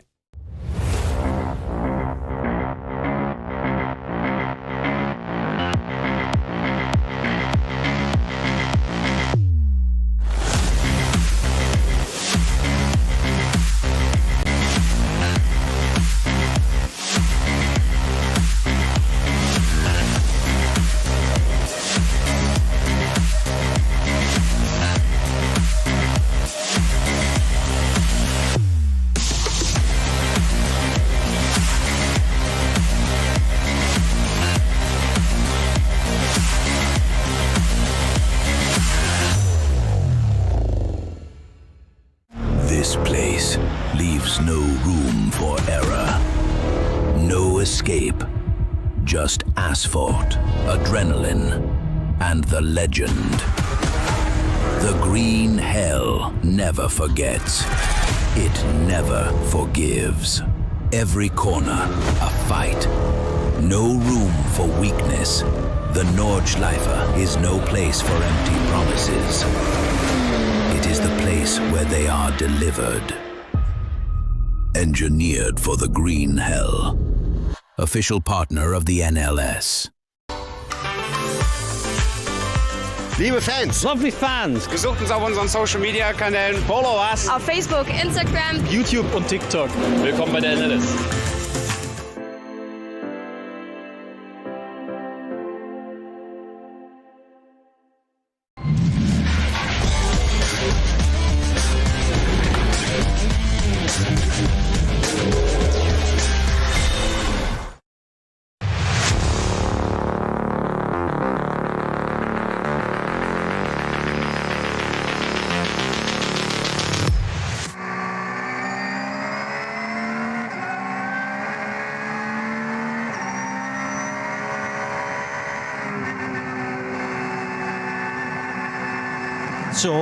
At high speed, having to go to the high side of not only an intervention vehicle, but that four-wheel drive Audi, I think, was then protecting a lorry on the racetrack, which had a race car strapped to the back of it in order for it to be recovered.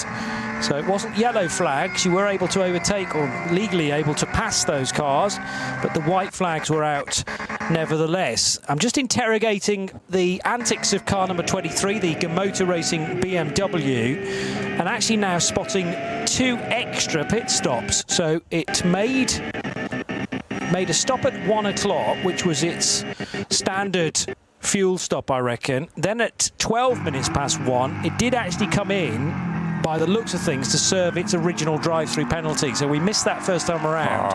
Okay. And that was for the contact with the Cooper at the Vidal chicane. So it does appear to be in the clear regarding that.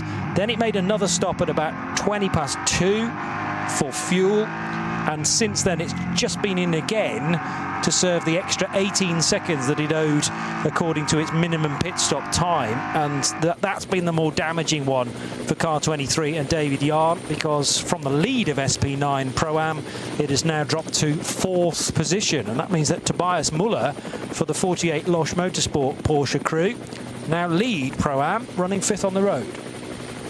Gosh, I can't think of a meeting that's chopped and changed as much as this one. It's dry conditions. You think we'll have a standard race. The whole thing has been thrown by 2 of the front runners pitting 1 lap ahead of the accepted norm, therefore came in after 6 rather than 7 laps.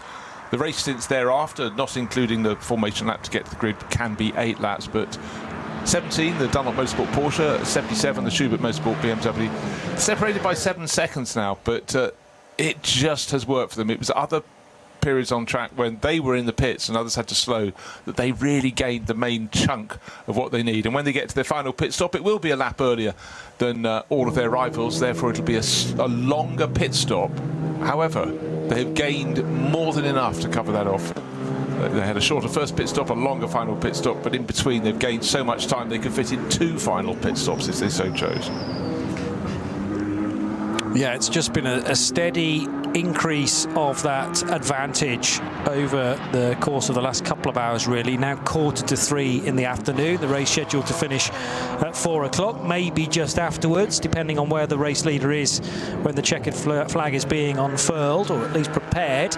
We'll wait for the then race leader to complete the lap that it is on. And sometimes you can actually squeeze an extra lap out of this race. Not that you would want to do that. And the problem is for Nico Menzel, with a 2 and a bit second advantage, he's not in a position to manufacture the end of that race. It would be a different story if that was a 30-second advantage, but he's going to be pushed all the way, metaphorically, I hope, by the Schubert Motorsport BMW. Yeah, which in the course of the last lap gained 4.5 seconds and now looks to be way under 2 seconds. So I didn't understand why Jens Klingmann had lost so much time. I think it might have been a moment of instant, but as they come out of the arena section and turn double back through the barriers to cut off some of the Grand Prix loop. The gap is coming right down. So let's see. Oh, there I was, blithely saying, well, maybe in this temper the Dunlop tyres are better. Maybe at the start of their stint they're better, but certainly. But there are so many ifs and buts of maybes. It could have just been traffic induced, but not normally losing 4.5 seconds. So always on the lights, always flashing. Our race leader, Nico Menzel, trying to put as many cars between him and the chaser. The chaser in this instance is Jens Klingmann. And by the way, the gap behind them to third place, to the Falcon Motorsport Porsche, sister car, if you will, to the Menzel car, is 41 seconds. Huge. Menzel to the inside line of the Dupre Motorsport Audi S3, that at Sabine Schmidt's curve, and now onto Hatzenbach properly. Still that big chunk of, it might be tyre debris actually, that's sitting there in the middle of the road, but it hasn't been collected by anybody. Now this is going to be a delay potentially for Nico Menzel, because he wasn't quite sure where that hatchback was going to go, either to the left or the right. And if Klingmann doesn't have as much of a delay through there, that'll be another second swallowed up. Bear in mind, Klingmann is only 2 seconds adrift of the race-leading Dunlop Porsche. That was happening at Hatzenbach. It's such a difficult sequence of curves, and he just had to guess where the little hatchback in front of him was going, and he guessed wrongly. So he went to its right, suddenly that was going to the right of the circuit, had to chink around it, and that would have given a little bit more impetus for the chasing Jens Klingmann. He might have been able to see that happening, might have read the situation a little bit better, but again, it's part of the fabric of racing in the Nürburgring Langstrecken Series. But that was a heart-in-mouth moment there for our race leader, Nico Menzel. Got very, very close indeed.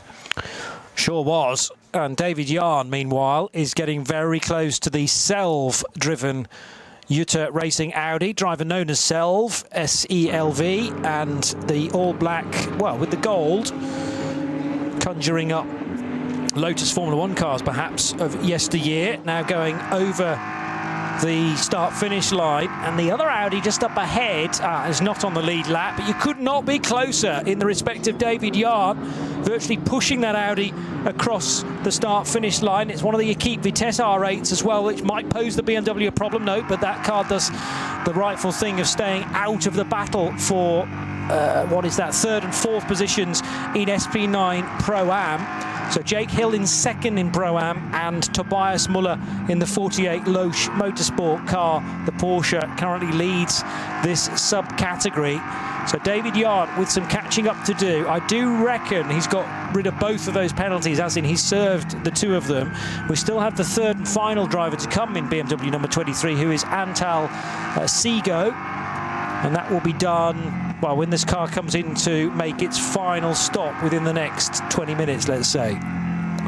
By the way, Selv is the shortened name of Vasily Selivanov, a Russian racer, but he's been racing under that pseudonym for quite a number of years now. And I do think the quality of pseudonyms is rather fallen. Some of the ones from the 1920s and 30s were absolutely fantastic, but then you had ones that were sort of strange translations of a name into another language, and thinking it would hide. But we all know some of the most famous people who hid behind pseudonyms did get caught out, and one of them, he made a mistake, and that was called winning the Le Mans 24 Hours. His photo was in the local papers, and only then did his mother, who was probably inadvertently financing it, did she find out who this chap who raced under the name of John Winter really was. BMW onto the Dottinger Hoor again.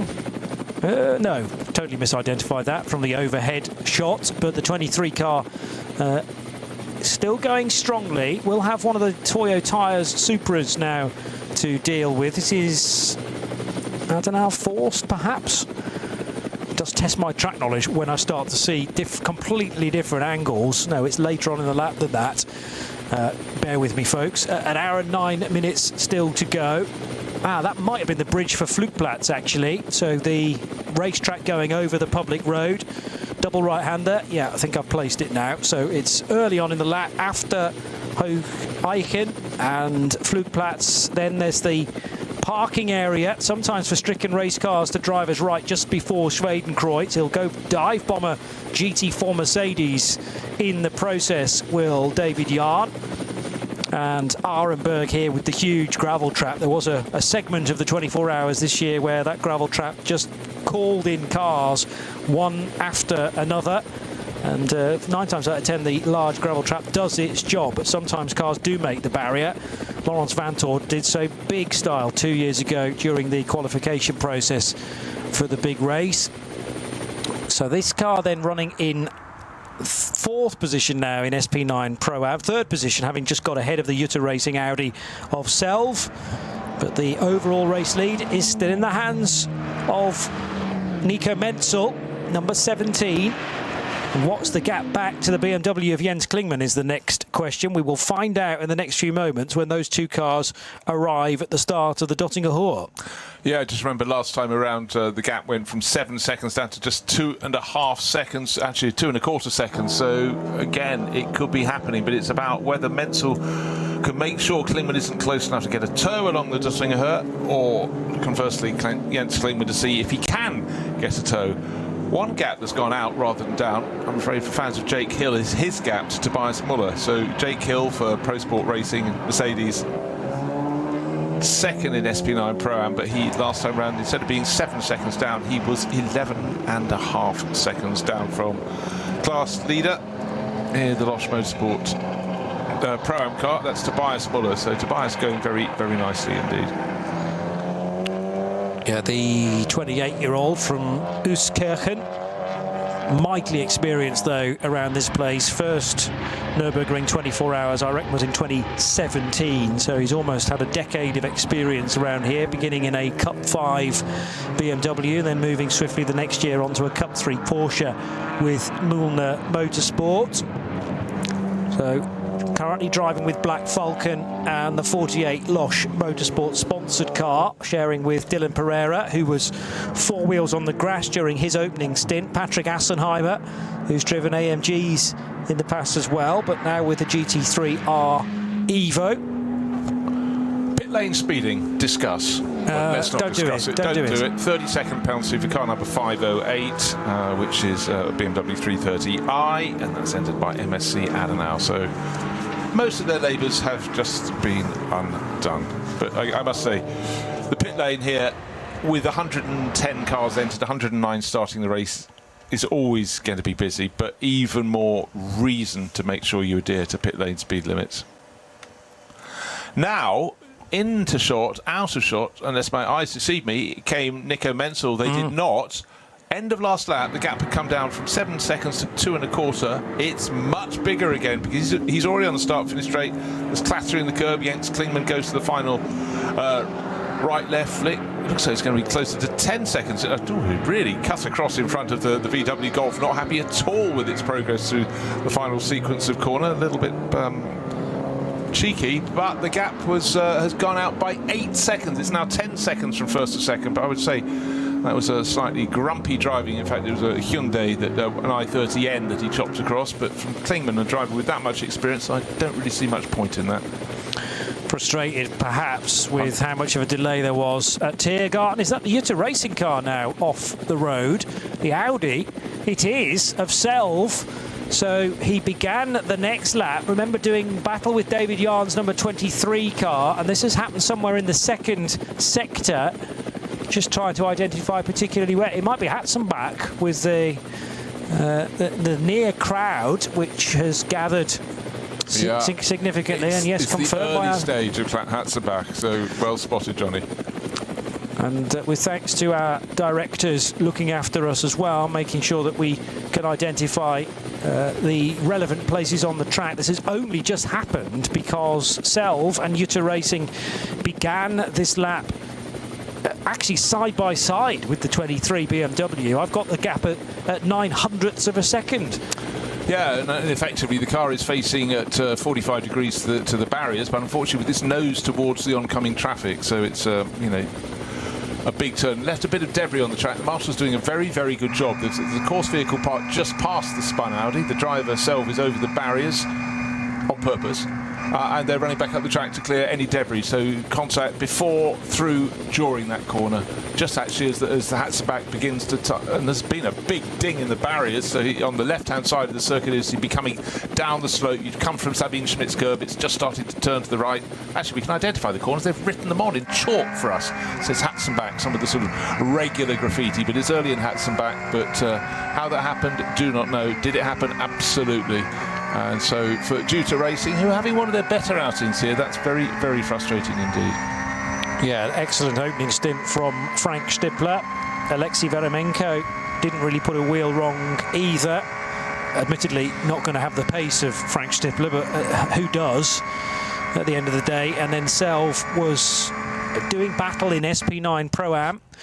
Well to that point. My concern is how close David Yarn was at the start of the lap for the Motor Racing BMW crew, and has there been contact therefore between the two of them? If there has been, I'm sure that will be flagged on our screen as being under investigation. But now, having to get off the throttle in a moment or two's time will be the 44 Porsche that is driven by Tim Heinemann. So they'll come round this corner.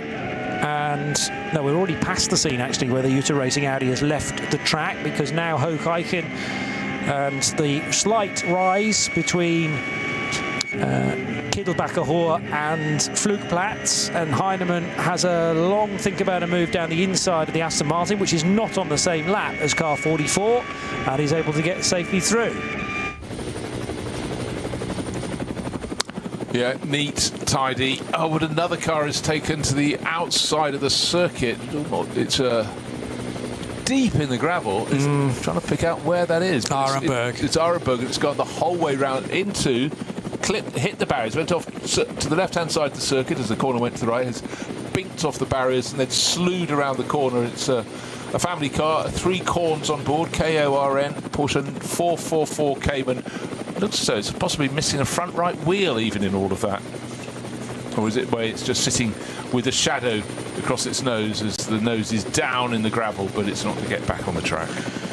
I think, well, there's definitely damage to the front left corner. Now, has the front right wheel ended up actually underneath the wheel on the left-hand side? I think that is the left wheel, which is now at a horizontal position. I mean, maybe that's why the front right looks as though it's down as well. The front left is suitably down, but anyhow, deep in the gravel. That's the car Ulrich Tobias and Daniel Korn, all from Buchholz, and they're running in the it's a production class car. It's the V5 class, but it needs a bit more production to get it back into running all over again. But every time there's an incident like this, it can lead to opportunity, but it can lead also for losing time according to when the slow zone is served, if you're through it or if you're just arriving into it. But just remember, Nico Menzel leading this race 10 seconds to the good at the start of this lap number 20, and the gap from Jens Klingmann in his Schubert BMW in second place to the third place car, which is the Falken Motorsport Tim Heinemann driven number 44 Porsche. That's the best part of 40 seconds. That will come down a bit though, I think, but at the moment I can't see Klingmann gaining ground on our race leader for Schubert Motorsport. It doesn't seem to have quite had the sparkle that his teammate Robin Freins had in the first half of the race. For the final time, the top 3 in Cup 3, the one-make division for 718 Caymans, have all pitted again on the same lap. Calvin de Groot, though, had a lead of 22 seconds as he peeled off the main racetrack and into pit lane. Alex Fielenbach couldn't keep the speed of the young Dutchman, but Fielenbach and Lorenz Stegman in 9.53 for Smurlis and 9.62 for WNS Motorsport were only separated by 2.5 seconds. So that's potentially still going to run in the closing stint. It is all about the fight for second and third, though, rather than the class win at this point. At 9.59, the sort of secret weapon up its sleeve will have a third driver. Will it? No, it's potentially going to go back to Heiko Eichenberg, or maybe they'll keep De Groot at the wheel. They will do that because he's had such a good stint there. Why not? And SRS back into the race, remaining in the lead of Cup 3 and by 20-odd seconds.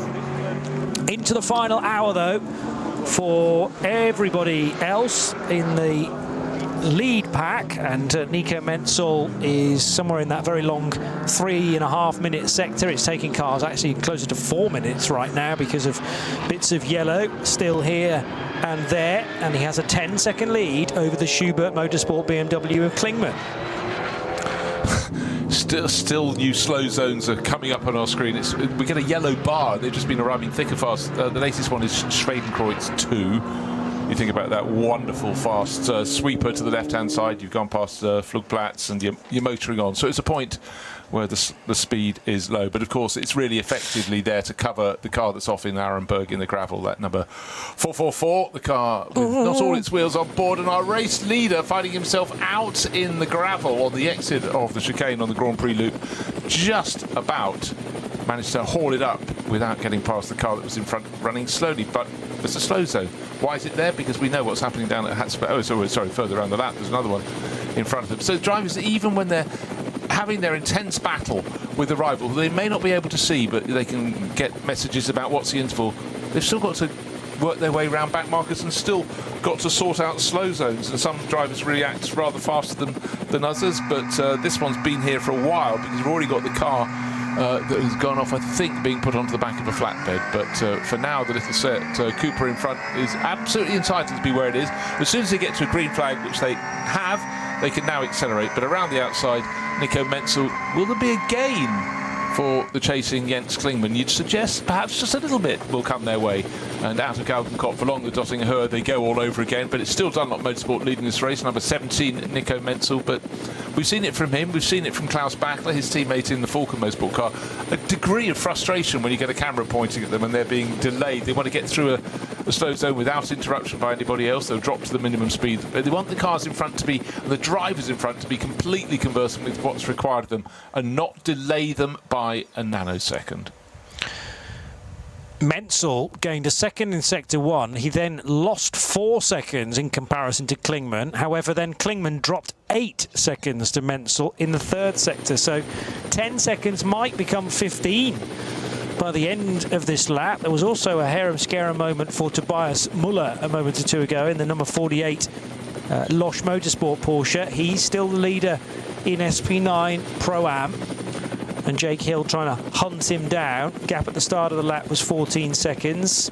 It's going to stay about the same, it looks like. And it does indeed, at the head of the order, extend from 10 seconds through to 16 seconds. I don't know why there was an 8-second drop for Jens Klingmann. Did he get caught in some middle order traffic around one of the code 60s? But that's the big damaging sector.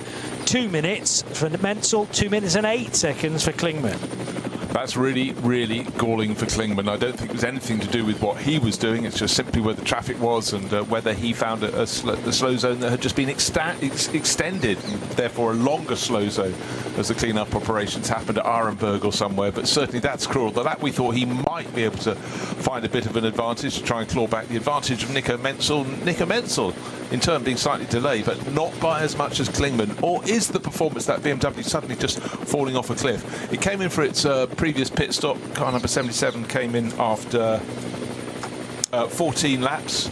They're on lap 21, so it could be this or it could be the next one. But of course, you've got a little bit more scope towards the end of the race, and I think they've got the choice which lap they pit. 55 minutes to go. Remember, at decreasing intervals, pretty much every minute now, the minimum pit stop time gets shorter and shorter. And yeah, lap 21 now for race leader Nico Menzel. I'm guessing there'll be, when he does come in, another driver change to switch back to Sven Muller. Then each driver will have had a stint each. And Jens Klingmann in number 77 will probably stay in, as Robin Freins did a double, and therefore they've only got one driver change in total to worry about, which has already been performed. But 16 seconds at this stage is only going in one direction. 3 more seconds, or 2.5, gained through the first sector for the race leading yellow and black Porsche from Schnabel Engineering, the Dunlop car, which has not had a great season to date. In fact, neither car really from that squad that prepares Porsches. Used to prepare a car from another manufacturer as well, so they're very, very experienced. They also know this place intimately well, and it's all about race strategy a lot of the time. Now, they chose to get out of kilter quite early on, and that is reaping rewards. And even more so compared to the car that also pitted after just 6 laps at the start of the race. Whereas the 77 BMW was in the fight compared to the Dunlop car, that gap is now increasing to almost 17 seconds. I think we can safely say this isn't going to be a distance record for a 4-hour race. We've had a lot of slow zones through the course of this, and still that stricken Porsche Cayman is in the gravel at Arenberg, hasn't been moved. There isn't a flatbed truck close to it. Soon after the corner, there's a footbridge that goes across the top of the circuit, and just after that, the green flag was waved, so our race leader, Nico Menzel, was able to floor the throttle, due in at the end of this lap.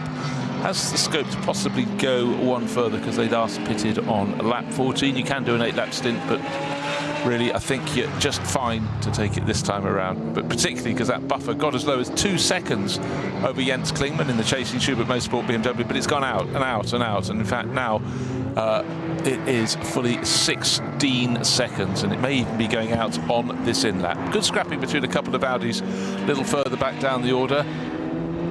In 11th place overall, it's Tim Stantler. No, he's not in an Audi, sorry, I beg your pardon. It's car number 18.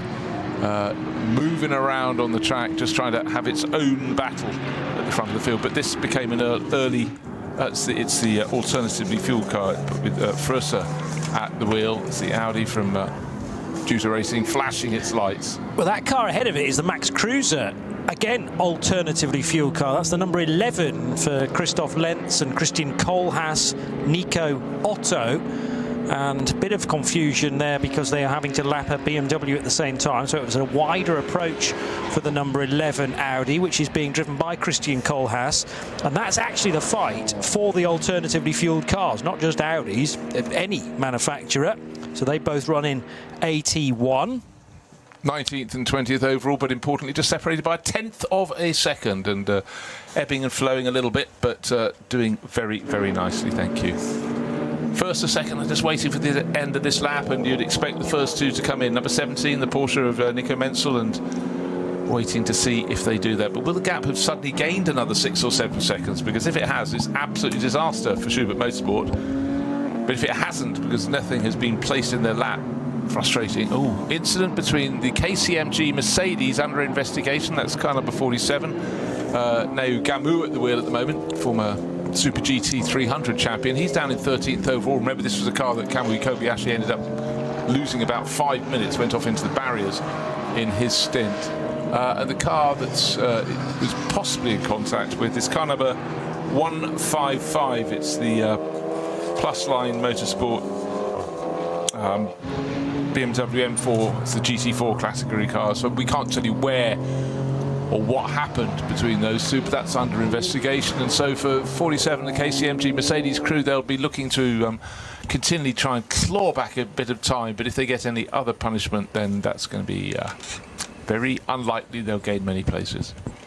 Also, a brief glimpse of another Valkenhorst Motorsport run car in the BMW M2 class.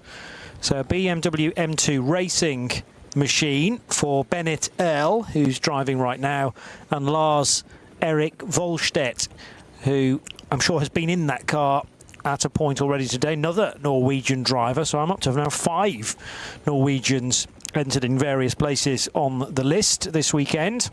Repairs continue for the family Korn Treble 4 Porsche, which looks very, very badly damaged. That must have gone on off at a very high rate of knots. I wonder whether something actually broke on that Cayman, preventing it from slowing at all.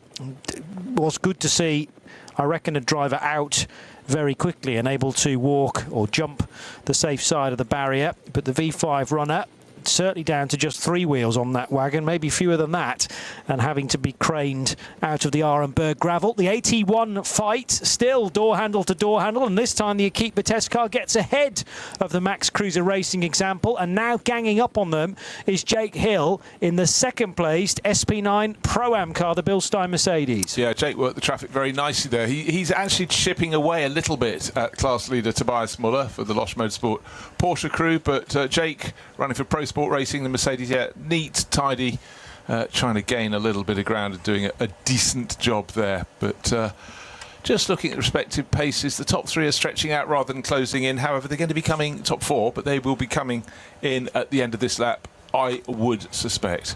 The flatbed crews have had some busy days today, and in fact the broken Porsche is now being hooked up to one so that can be brought back, and then we can go full green flag, full clearance of all the obstacles and hurdles up at Arenberg, where it's been really stuck for quite a while now. The two AT1 Audis, we did describe this at the time, going off the Grand Prix track and onto Hats and back, briefly delayed by the BMW 325i, number 250 of the Cooper family, Bernd and Kevin. I'm not entirely sure that car was doing anything wrong, turning left and over the road bridge, just trying to stay off the racing line where possible. There's very nearly contact between Christian Kohlhaas and the rear of that blue number 250 BMW. 16 and a bit seconds remains the gap between Nico Menzel and Jens Klingmann. In fact, it's probably going to be even more than that now. Klingmann appears to be losing yet more time. Might be a 20-second gap by the end of this lap for Nico Menzel. And again, is this down to the tyres, together with, of course, the ability of Nico Menzel in the pilot's seat in car number 17? So he's going to reach Tiergarten now and head into Hohenrhein. Up the curb a little bit for car number 17. 21 laps will be on the board this time around, but not a pit stop just yet for Nico Menzel. Yeah, I said it was an option. I thought bring them in, but again,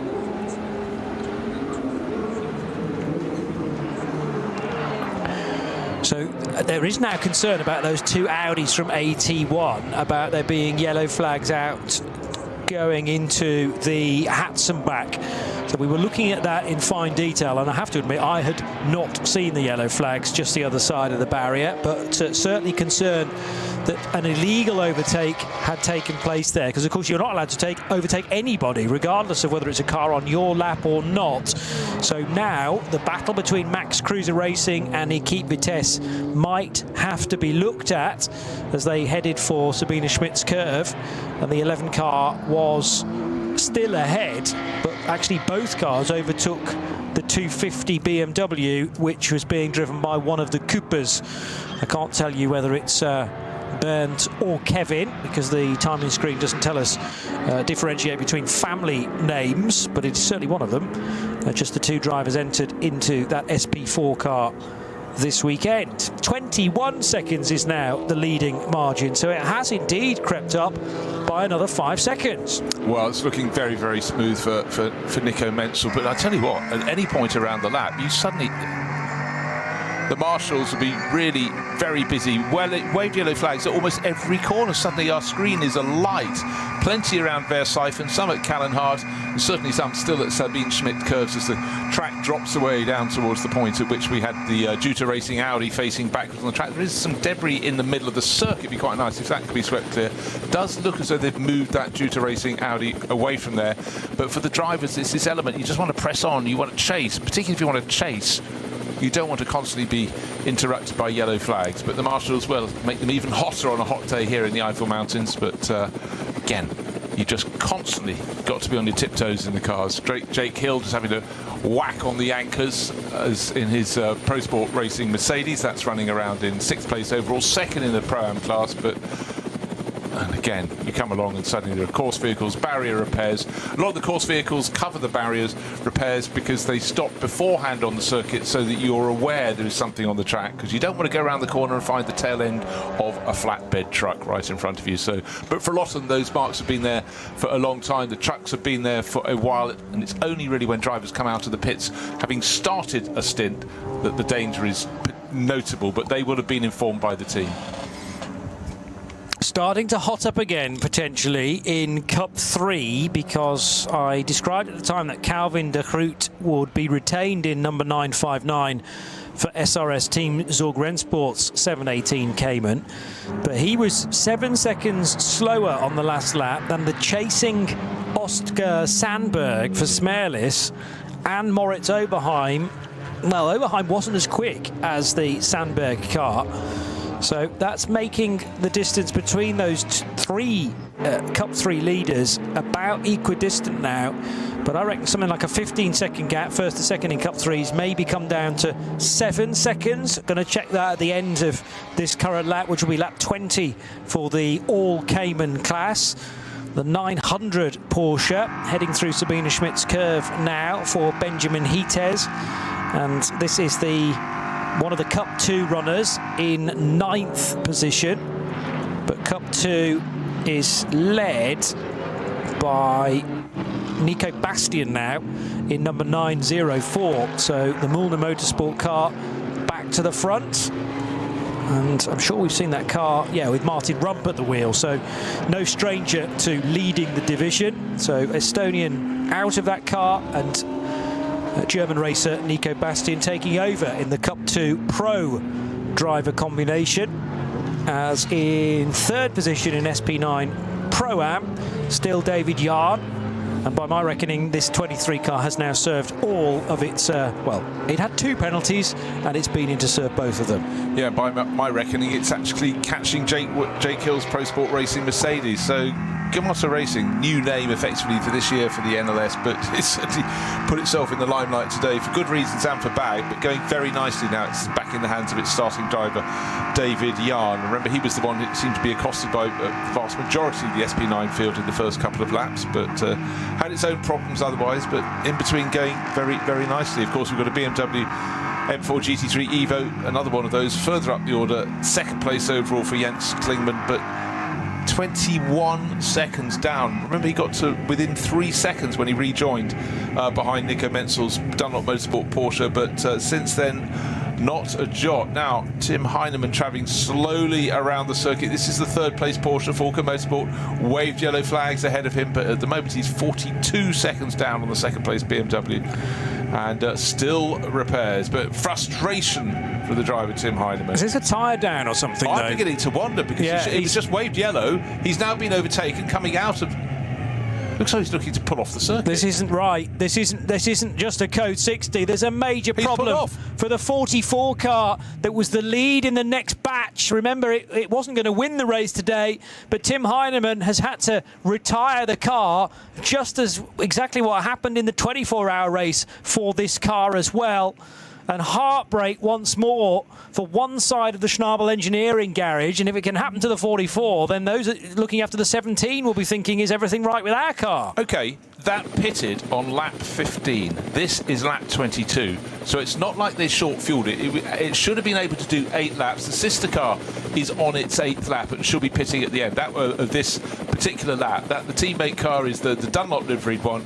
Nico Menzel leading the race by 21 seconds, all going very nicely. But yeah, first of all, onboard camera looking through the windscreen, looking forward from what Tim Heinemann could see. And I thought, waved yellow flag. Okay, why? That's waved yellow. Why is he running so slowly? And then the car behind pulled alongside and went past. Just simply, it's a tricky race today with so many slow zones, so many barrier repairs. But there, for Tim Heinemann, what a disappointment. So, absolutely fine going into the foxhole, out of Arenberg, full, and then all of a sudden a big wiggle on the car. Oh, and he got sideswiped then as well. But that wasn't the initial incident. I think something's either gone mechanically on that car or a tyre has let go. And he was very nearly hit head-on by a chasing BMW Cup car. I think he's straight on the radio, or he's just shouting into his own helmet, going, where is any good luck in this Nordschleife racing? Because I'm remembering in the night, Maurice Schuring, during the 24-hour race, in that exact car, retiring at Hoher Acht and thumping the steering wheel in a very similar fashion to now his teammate, Tim Heinemann. On that occasion, the 44 car had made 53 laps completed. Right, so he's going down the hill into Foxhole. And the car suddenly jerks. And he's putting the steering in, and then something breaks maybe on the car, and then there's definite contact between it and the pursuing BMW that didn't have any time to react at all. That could have been a much bigger incident than it turned out, but it's tough to tell from our vantage point just then, which was inside the car, precisely what has broken on car 44, but it's going no further. That is guaranteed, and it has parked up at Adenauer Forst just afterwards, in fact. Well, that happened in the blink of an eye, and I think the driver who nearly hit him from behind will not be blinking for a while. The eyes will be wide open. But this is a car that in the opening round, well, the round that got completed, the first round of this championship this year was too cold. The track was icy. The following weekend, Sven Muller, Tim Heinemann went around second place overall, and of course the driver lineup's changed a little bit, but suddenly there for Tim Heinemann, over and out, how galling, perfect weather conditions. It's been a tricky day, but not so tricky for his teammates in that opening round, because Sven Muller's in the other car. He's, well, not at the moment, he's sharing with Nico Menzel. That's car 17, the one in the Dunlop livery. And if you're confused, why are we talking about Falcon and Dunlop? Schnabel Engineering runs the pair of them in their different liveries on the different tyres, and he is due to come in the next 100 metres or so, because Nico Menzel is going to hand over to Sven Muller, one presumes, into the pit approach lane, behind the barriers, down the start of the pit lane goes the yellow and black Porsche. 21 seconds to the good over the second place Jens Klingmann driven Schubert Motorsport BMW at the start of the lap he's just completing, and the chasing number 77 BMW will surely pit as well this time around. I'm just going to open up or continue to read the live ticker to see whether there are any clues as to precisely what's gone on that number 44 car. During the opening few corners at the start of the race, remember that the 44 was getting pretty physical with the 23 BMW going through the Goodyear Spanger in the opening stages, but I'd be very surprised if that many hours later has now broken something on the car. It looked more to me like there was a tyre potentially down, but it may be that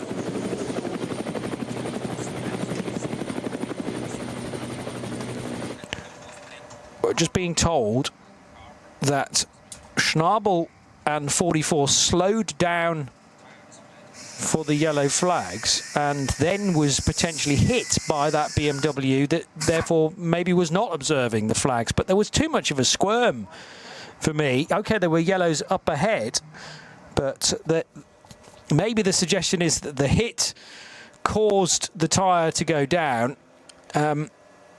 What we don't know is when that initial hit from the BMW in behind actually was made, and therefore was one hit the start of the incident, popping the tyre, and then there was a secondary crash.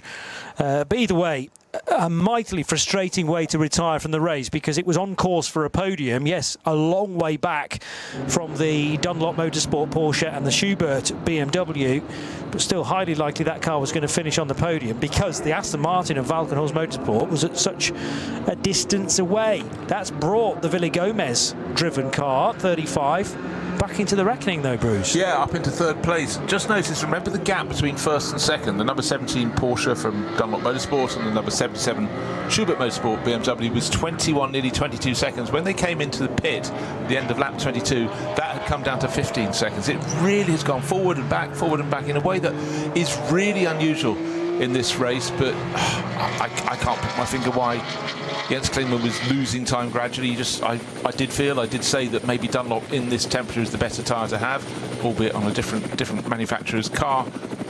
But he couldn't constantly be being tripped over by slow zones. But bear in mind that, you know, to lose 7 seconds on one lap and gain it on the next is really unusual. It's a tricky race today, but surely now with the final pit stop having been completed, Sven Muller back into the number 17 Dunlop Motorsport Porsche. That will be that. What have we got left? We've got 35 minutes remaining on the clock. So always that, again, the closer to the finish you make that final pit stop, the shorter your stop. Their rivals will predominantly come in next time around. Some might come in this time, and their pit stops will be shorter, so the gaps will close in. But at the moment, we're looking at such a huge gap, it'll make no difference in terms of position. It's basically, the question is, will the number 17 Porsche win? Will it have a problem? Will the number 77 BMW catch up and be able to make a pass, or have a problem? We don't know. Oh, there was a tag there from Gabriele Piana's gold and red Porsche on the rear of the 23 of David Yarn, and the Porsche coming in, so didn't necessarily want to be overlapping the BMW, because of course there was a chance that the Beamer was going to pit as well.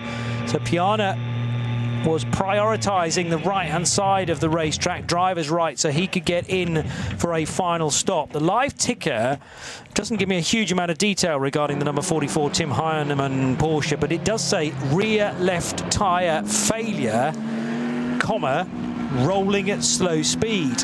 Now, was it rolling at slow speed as a result of the tyre failure? I think yes, just because of that violent squirm and slide from the Porsche. And then it got walloped by a BMW that really did not expect that Porsche to back off or at least slow down at that rate of knots. Either way, that 44 Porsche from Schnabel Engineering is out of the race. The 23 BMW was staying out, being driven by David Jahn. We still haven't had a stint, I don't think, from Slovakian racer Antal Sigo. It was Moritz Krantz in between a David Jahn stint. So Sigo, if he is going to get in that car, is going to have less than half an hour now at this rate. Yeah, it seems to be that way. Car 32, by the way, one of the SP9 runners, but that's in the Pro-Am class. Tim Santler at the wheel. It's the Toyo tyres with Ring Racing Mercedes. Drive-through penalty for them. So at the moment they're sitting down the order a little bit in 11th place. Half a minute down on the Hankook competition Porsche, but that's going to knock them back, and it should promote Irei Fukuzumi and the guys for the KTMG Mercedes team up towards the tail of the top 10. That should raise them to 11th place overall with the drive-through penalty. But we'll see what else comes our way. Our incident screen and our driver penalty screens have never been busier, sort of like a cascade, a couple of cascades in front of us. But what we'd really like to see is no yellow on one of the screens, which is effectively saying yellow flag at this corner or slow zone. Yeah. There have been an awful lot of those through the course of the day, and clearly none of them weather-related unless it's tyres letting go in the heat. But normally a wet race will generate quite a lot of code 60, and Incident as fully on the lock stops there. The rejoining number 5 Porsche, Gabriele Piana, brought it in, and it has been taken over by Mustafa Mehmet Kaya for the final stint. So just slightly more than half an hour to go. 32 minutes left on the clock. Remember, we are doing pretty much 8 and a bit, well, actually now 9.5 minute laps because of all of this yellow, including at Brunchen 1 and 2 now. So significantly slower speed than normal, bearing in mind the best laps were set early on before the code 60 struck.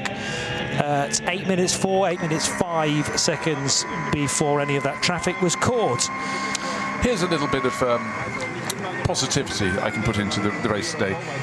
If everybody is slowed at an equal pace around the lap, the closer your final pit stop is to the end of the race, you might save a few seconds because they get shorter as you go another minute close to the end. But a small comfort for a lot of the drivers. But really, this is a race now, clearly, for Sven Muller to lose. The Dunlop Motorsport car, 15 seconds to good over Jens Klingmann when they came into the pits. The Porsche from Dunlop Motorsport ahead of the BMW from Schubert Motorsport. But as the laps count down, the minutes count down, things are just getting easier and easier. There probably will be more yellow flags. Why? They've just thrown some out at Brunchen as well, so they're coming thick and fast. But right now, you'd have to say Sven Muller, he's been there, been here, been there, done it, seen it, and it's looking a smooth run for him.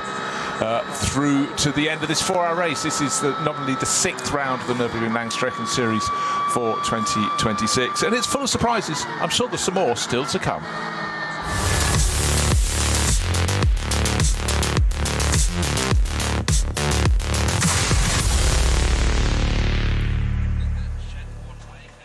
This place. 3:30 in the afternoon. No and escape. The NLS Just 6th race asphalt, of the season adrenaline, continues, and the legend. with a good lead for The green Sven Muller hell on lap number never 23 forgets. ahead It of never Jens Klingmann. forgives. Running in the Every Schubert corner, Motorsport BMW, fight. the gap is No currently room for 15 weakness. seconds. The Nordschleife And is no place for Then empty Matteo promises. Villagomez for Falkenhorst It is the Motorsport, place number where they are 35, delivered. is running a bit further down, well, considerably Engineered further for down the actually, green to the tune hell. of over Official 2 partner of the minutes. NLS. 2 minutes and 15 seconds or so is the gap from Klingmann back to the Valkenhorst Motorsport Aston Martin, but the Aston done a favour due to the retirement now of the 44 Porsche of Falken Motorsports. Fan favourite, that car, but it's not going to compete any more laps after a tyre let go on that machine. So with thanks to Ollie, who is looking after the TV direction this afternoon. There was another double yellow on the left side at the bottom of the foxhole. Tim Heinemann seemed to slow down heavily. Then there was contact made from the BMW which didn't slow, so was not obeying the yellow flags, and that is what's caused the puncture on the 44 and also the retirement of the Falken Motorsport Porsche. Now I would fully expect a message on the screen therefore from race control to say that an incident involving Porsche number 44 and as yet unknown BMW, possibly a cup car, is going to be looked at. We haven't yet had a message on the screen to tell us that, but I'm sure they'll be checking it because it's meant that it's meant the end of the day for one of our key runners. Okay, let's throw something else into the pot that may be punishment accordingly, but we still have got under investigation from a very long time ago, 26 minutes ago now, car number 77. We've had no further messages. It's not an inconsequential car in this race. It's the car that led early on in the hands of Robin. Second place now, against Klingmann. It's the BMW number 77, Schubert.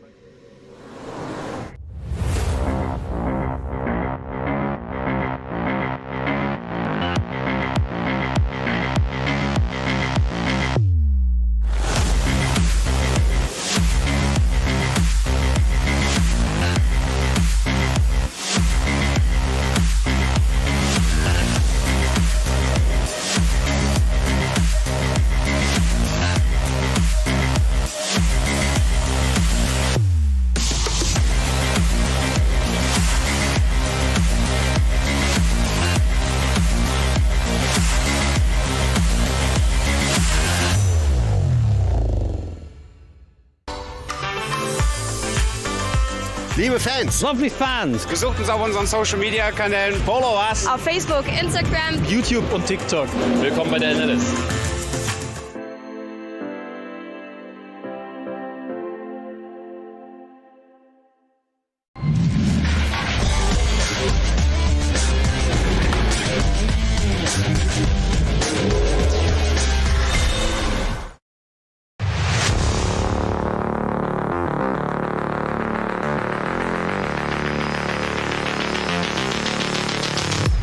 Sven.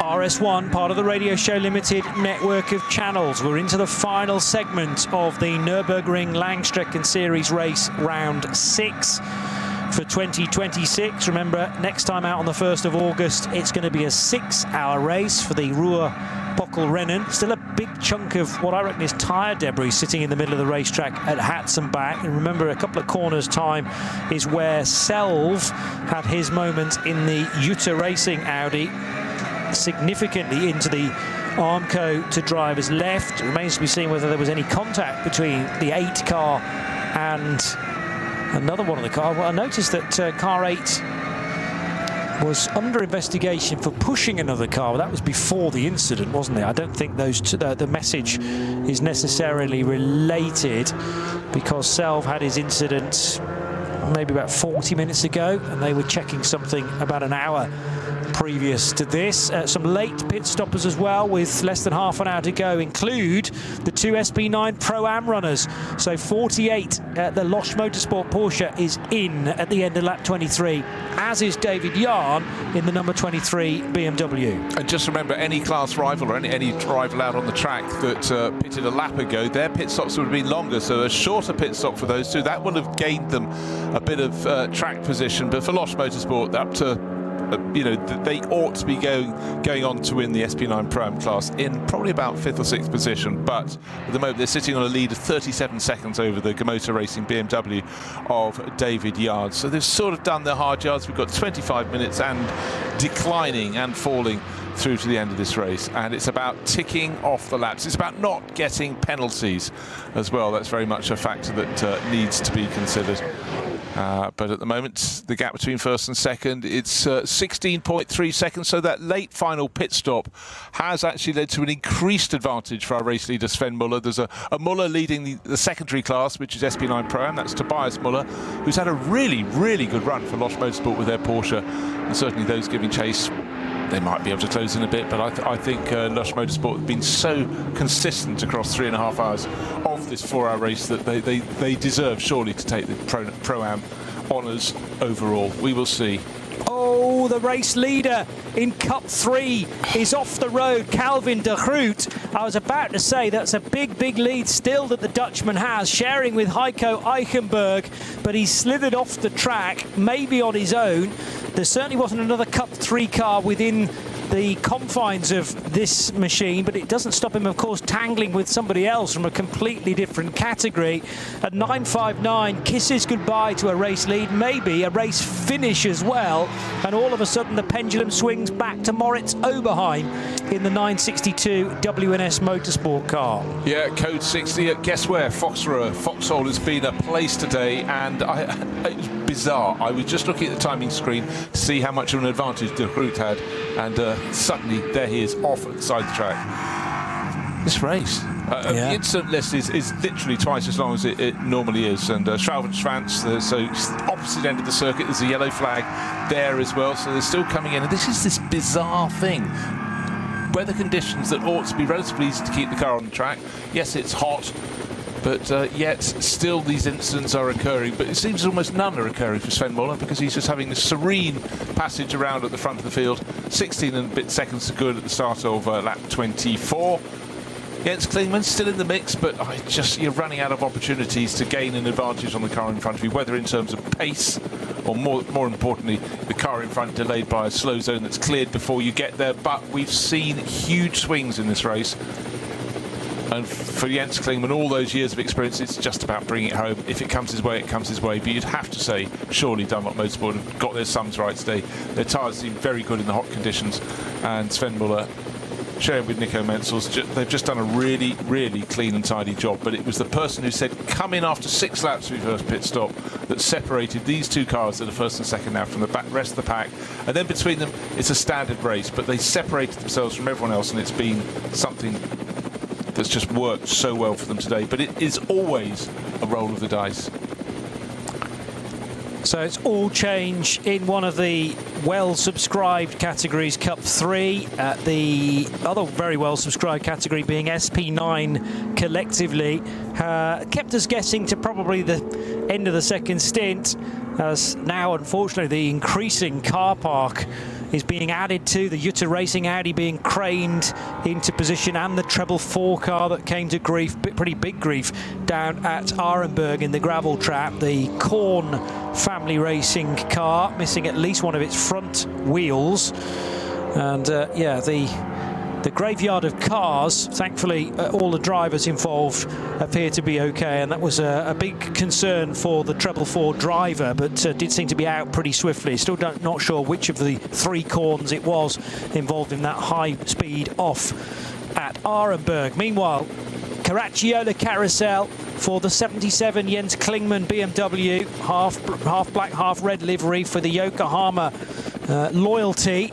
And we do at least have one of the Yokohama Beamers well in the fight. Still 16 seconds adrift of the overall race leader, but that car is well ahead of its near rivals to the tune of 50 seconds. But as we're speaking, that advantage is going to, for the race leader, is going to extend, because Sven Muller looks like he might even set the fastest lap of his race. It's always, every lap is compromised by the slow zones, but in his first timing sector around the many on this lap, he gained half a second. The next timing sector he gained another 1.5 seconds, and so it goes. So he's got the pace, but all of them are, you know, quick, slow, quick, slow as you reach the slow zones, or have to back off for the yellow flags, just back off a little bit. But again, you've got to react to the cars around you, and at the moment there are still barrier repairs around the circuit. So for the drivers, it's actually much harder than if they can run the full circuit at full unabated racing pace. Right now, Sven Muller is in a stretch of track where he can do just that, and then you can sort of almost relax into doing what you do. I'm a racing driver, but you need the powers of observation. But still, at this point, Sven Muller is absolutely flying at the moment. But for the first time in forever, it seems, he's got a clear stretch of track in front of him for a sequence of a dozen corners so far, and still waiting for a longer straight to see anyone up ahead. He's going, at last. Because when you start in a field of 109 cars, there are going to be other cars in your passage, other cars from slower classes that just are necessarily going to delay you slightly. But right now, he's enjoying a rich patch towards the end of the lap where all is clear. And actually, maybe it is finally all clear as he sweeps through Galgenkopf along to the Dottinghoe. Yes, all those barrier repairs are completed. The cars that had been off and damaged them out of the way. So that should be a quicker end to the lap. And I would expect Sven Muller to expand his lead, extend his lead with under 20 minutes remaining. Well, it was an excellent first sector for Sven Muller in number 17, better than anybody else, 1 minute 6.0 seconds. That is the second shortest sector, however, the shortest being the run down the Dottinghoe. So car 17, Porsche from Dunlop Motorsport, leading BMW number 77 of Jens Klingmann by 16.3 seconds. That was the tune at the start of the lap. We'll wait a minute or so, though, to find out the updated gap between those two cars. It's probably stayed about the same, actually, looking at the splits. There's the yellow and black car then, underneath the banner that says the first ever ADAC Eifel Trophy. And Dunlop Motorsport Porsche, driven by Sven Muller, onto a 25th lap now. Jens Klingmann in behind. The bigger gap is 50 seconds to Tobias Muller, leading SP9 Pro-Am by 30-odd seconds, 37 seconds now over Antal Zigo. So the Slovakian does get some drive time, although it amounts to about half an hour, which is significantly less than his teammates in 23 BMW. Yeah, it was always interesting how people choose to do it in a Pro-Am class, how they want to mix it around. But the AM needs to gain experience, but sometimes they go, should we go for a top result? And I'm going to share in that. And again, sometimes it might be going, gosh, it's going to be quite hot in the car today. Do you mind doing a longer stint? But, you know, for a lot of these people, they've had to go through the steps to be able to compete in the top class. So they've already gained experience in other ways. And it is such a good thing they have to do that, because they really learn what it's like to be in a car that isn't as fast as the front-running cars from SP9, and to understand how much space you need to be left when you're in one of the back-marking cars, because you're trying one of the back-marking cars when other cars come past. So it is a massive learning curve. And it always used to make me smile when people used to go and compete in the sort of 60s, 70s and 80s at Indianapolis. It's only 4 turns, a little bit of banking after all. I know it's more than that, 2.5 miles of glory. But even if they'd raced in Formula 1, they had to go and do the rookie test and so on and so forth. But here, I think it's far more particular and far more sensible. But right now, our race leader, 16.1 seconds to good. So, in fact, gained nothing on the last lap as it happens. Must have had a slower end to the lap over Jens Klingmann's, or in comparison to Jens Klingmann's BMW. But right now, our race leader, Sven Muller, bottled up behind one of the back-marking cars, waiting to be released from a slow zone. But as soon as he sees the green flag, he flaunts off. There is the green flag. And naturally, he was a bit slow at getting away. I thought he'd just pick it off. He took 2 or 3 seconds and then got going. Temperature hovering around 31, 32 degrees Celsius, even now at 16 minutes to 4 o'clock. So again, if you push your tyres a bit too readily in the early stages of a stint, that will be coming back to bite you. I wonder whether that explains, to a certain degree, some of the higher speed offs if tyres have been crying enough. But good tyre management to this point from both of the drivers in the Dunlop Motorsport Porsche. It says a lot as well for the rubber that they are on today. Nico Menzel and Sven Muller doing it as a twosome, but a driver change every time. That keeps each driver fresh, I suppose, as well. Well, one driver who won't be terribly fresh is Mateo Villagomez, because the opening stint was all Christian Krognes from pole position.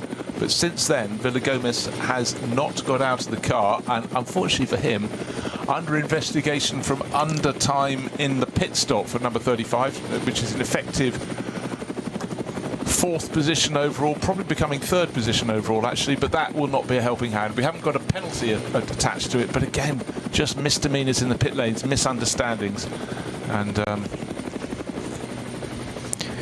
Well, that is a pit stop that happened at about 25 to, as now, is there a problem for the Menzel car, or Muller car rather, just trying to get by one of the SP10 BMWs. It meant a slight delay. A very slight delay. I was just trying to work out exactly where the car in front was trying to go. I think that might have been an Aston Martin. It might have been the...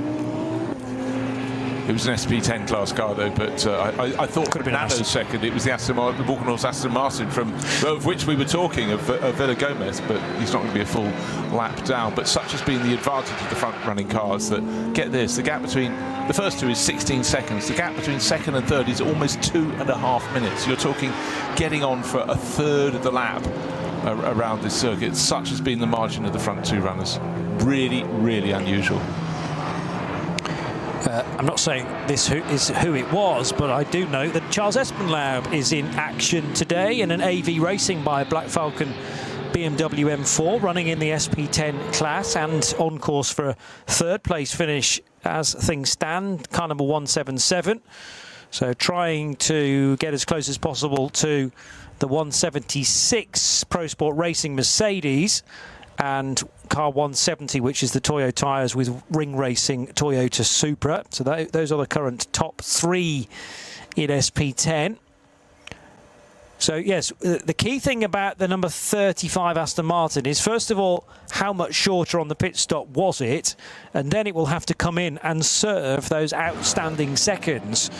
So if it's 5 seconds, it's not as bad as what did we have earlier on, an 18-second thing where one car was beneath the time by a significant chunk. There's quite a lot of debris on the road as well, just after Antonius Bucher, I think that was. Yeah, it's just after that very fast flick. You come under the bridge along the Dottinger, you're flicking to the left, and the track's then bucking up the hill towards Tiergarten, and you don't have a lot of choice. And it looks like the lining of the inside of a wheel arch, and it's lying right in the middle of the track. It's one thing if you're racing on your own, or even two of you can go either side, but if you're in the heat of a battle, that would be quite tricky. Be precisely where one of the cars wanted to go. The Renazzo Motorsport Lamborghini has had a sort of mixed run since we saw it bouncing around on the grass. Just been passed by the Hankook Porsche down into the first corner, and that's going very nicely with Michael Christensen, who's doing an increasing number, the ex-Porsche works driver, doing an increasing number of races beyond World Championship level, and he's just moved up past Kiki Saknana into 8th place overall. He's running, it isn't a pro lineup. Christensen started the race, well, he would put him in at the start, and he's finishing it off. But having got past the Lamborghini, off into the distance he goes. He's pulled away by 2 seconds already. Yeah, but that was a move for position, whereas I might have guessed it wasn't going to be. So clearly the Hankook competition Porsche dropped a little bit of time in the middle segment of the race and is rising again now with the former World Endurance Champion Michael Christensen as well for Porsche. Yeah, I'm fairly sure. In the quite a while ago now. LMP1 days, I was going to say, yeah. So the former iteration of a Porsche, not the 963 hypercar, but the version before that. So there's the Renazzo Motorsports Lamborghini on course for second position in SP9 AM. 900 Porsche, I should say, now back in the hands of Alex Hart as repair work or recovery work for the 44 Porsche from Falcon Motorsport is ongoing. That wasn't a violent off, it was a bit of a mysterious off, frankly, for Tim Heinemann. Tyre going down, but still trying to work out precisely whether that was as a result of contact or did it cause the contact when the tyre cried enough. Gosh, the years do fly past. Michael Christensen's world title in the World Endurance Championship 2018-19, one of those offset seasons. GTE Pro Champion with Kevin Estre for Porsche. GTE, yeah. And then he won the Spa 24 the following year, and the Nürburgring 24. Here we are on the Nürburgring 2021, sharing with that certain Estre again and Matteo Caroli for Manthey. So he's had lots of stuff, but the last few years have been sort of dropped from the outright World Championship Porsche roster, but yeah, lovely guy, but still racing, still doing a very, very good job. And as we've said, is starting to increase or better the position of the number 30 Hankook competition Porsche in the closing stages. The 400 Porsche is not one that is entered into Cup 3. It couldn't be because it's a 911 at the end of the day. Now, how is Cup 3 getting on? Because there was a significant change in the route of that race as well, with the what looks like a retirement for Calvin de Groot. So Moritz Oberheim falls back into the race lead as a result of that for WNS Motorsport in the Porsche 718 all-only class, and it is miles ahead now of the second place runner, which is the 944 entered car. So it's 962 leading significantly 944 and 951, all Caymans. 951 is the first of the Smurlis Racing entered cars. Right, we've got time for this lap and possibly one more. 9 minutes 30 seconds remains, and Sven Muller sweeps through, but the gap was 16 seconds, his margin over the Schubert Motorsport BMW, but Jens Klingmann's brought that down to just under 9 seconds. Pacing it, playing it easy, tire trouble, who knows? They will be sincerely hoping it is not the latter, and just because they've had an issue on the Vulcan car, of course. It's a very different entity now. Still the scope for a bit of a hazard here and there, though, with 8 minutes and 41 seconds left on the clock. Muller's only got a 9-second advantage to play with, so this might be the final lap, judging on the current lap pace at 8:54, but it's going to be nip and tuck. Yeah, well, there's a new, just as he started this lap, a new a code 60 thrown at Fox Road. That in itself should be enough, but also one now at Metzgersfeld and then Adenauer Forst. Those two between them should mean this is the final lap, and if it's not, it will be by the smallest of segments of a second. So I think that information will be transferred from the pit wall to Sven Muller. Jens Klingmann absolutely flying in his chase. Suddenly he's got the whiff as he turns off the Grand Prix circuit past the dead car park at on the outside of the circuit at Sabine Schmidt's curves. All he can do is chase, but yeah, the code 60 seems to be coming with increasing number around this lap, and in fact he's just entering one right now.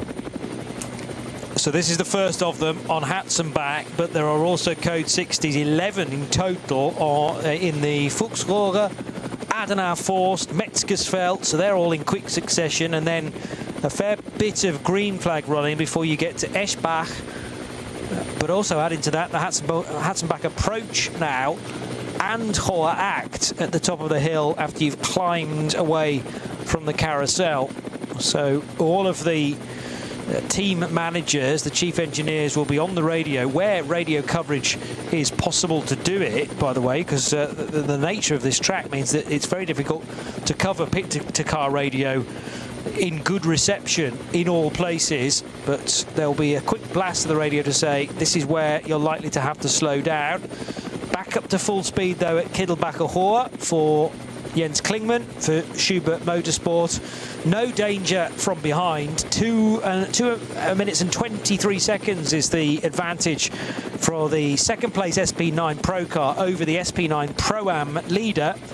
That is still Tobias Muller in the 48 Losch Motorsport car that he enters with Patrick Assenheimer and Dylan Pereira. Well, we mark them out as a very, very strong combination, and they've done precisely what's said on the tin. I would have liked to have seen a bit more of Christian Krockner's in the Walkenhorst Motorsport Aston Martin, because that should have been a car that could get up to finish in the top 3. It started on pole position, but really this is probably all about Mateo Villagomez gaining experience, and he would have had almost like a season's worth of experience today in how to deal with slow zones, ins and outs of slow zones, and so on and so forth. But I'm sure he'll all be banking that away. And at the moment, he's at best part of a half a minute down on Tobias Muller, so he's not likely to underhaul him to get to third place overall. But still, with all the cars running at a bated pace where required, still repairs going on at the circuit. They have managed to remove the Groot car, so it's on a flatbed and behind a barrier now, so at least that has been a slow zone that should be cleared. But for most people, this is going to be their final lap. Next time around, of course, they won't be coming around because you do a shortcut back to the pits. You don't do the full Nordschleife slowing down lap, not in this championship. Just reminded myself of, unfortunately, the nightmare for Mateo Villagomez at the 24 hours of the Nürburgring this year. He shared an Aston Martin Vantage at Valkenhorst with Stefan Aust, Felipe Fernandez-Larza and Dennis Fetzer, but they only completed 3 laps. and then it was a retirement. So any hope for Villagomez to get some seat time there? He might not have even got in the car if he wasn't doing the opening stint. So this is a chance for him certainly to get some of those laps ticked off in the top class, and I'm sure we'll be seeing him with plenty more action between now and the end of the NLS season. Able to clear the 902 Porsche there at a green flag segment was the 77 Jens Klingmann car. So that's Adenauer Forst dealt with, and the foxhole as well just before it. Metzgersfeld though is under a code 60 according to my records, so he's going to have to slow down again to go through that segment.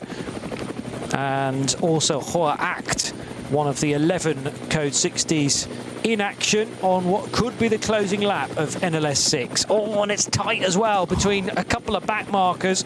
So this again is losing time, big time for Jens Klingmann. Any hope of him closing the now 8-second gap surely gone.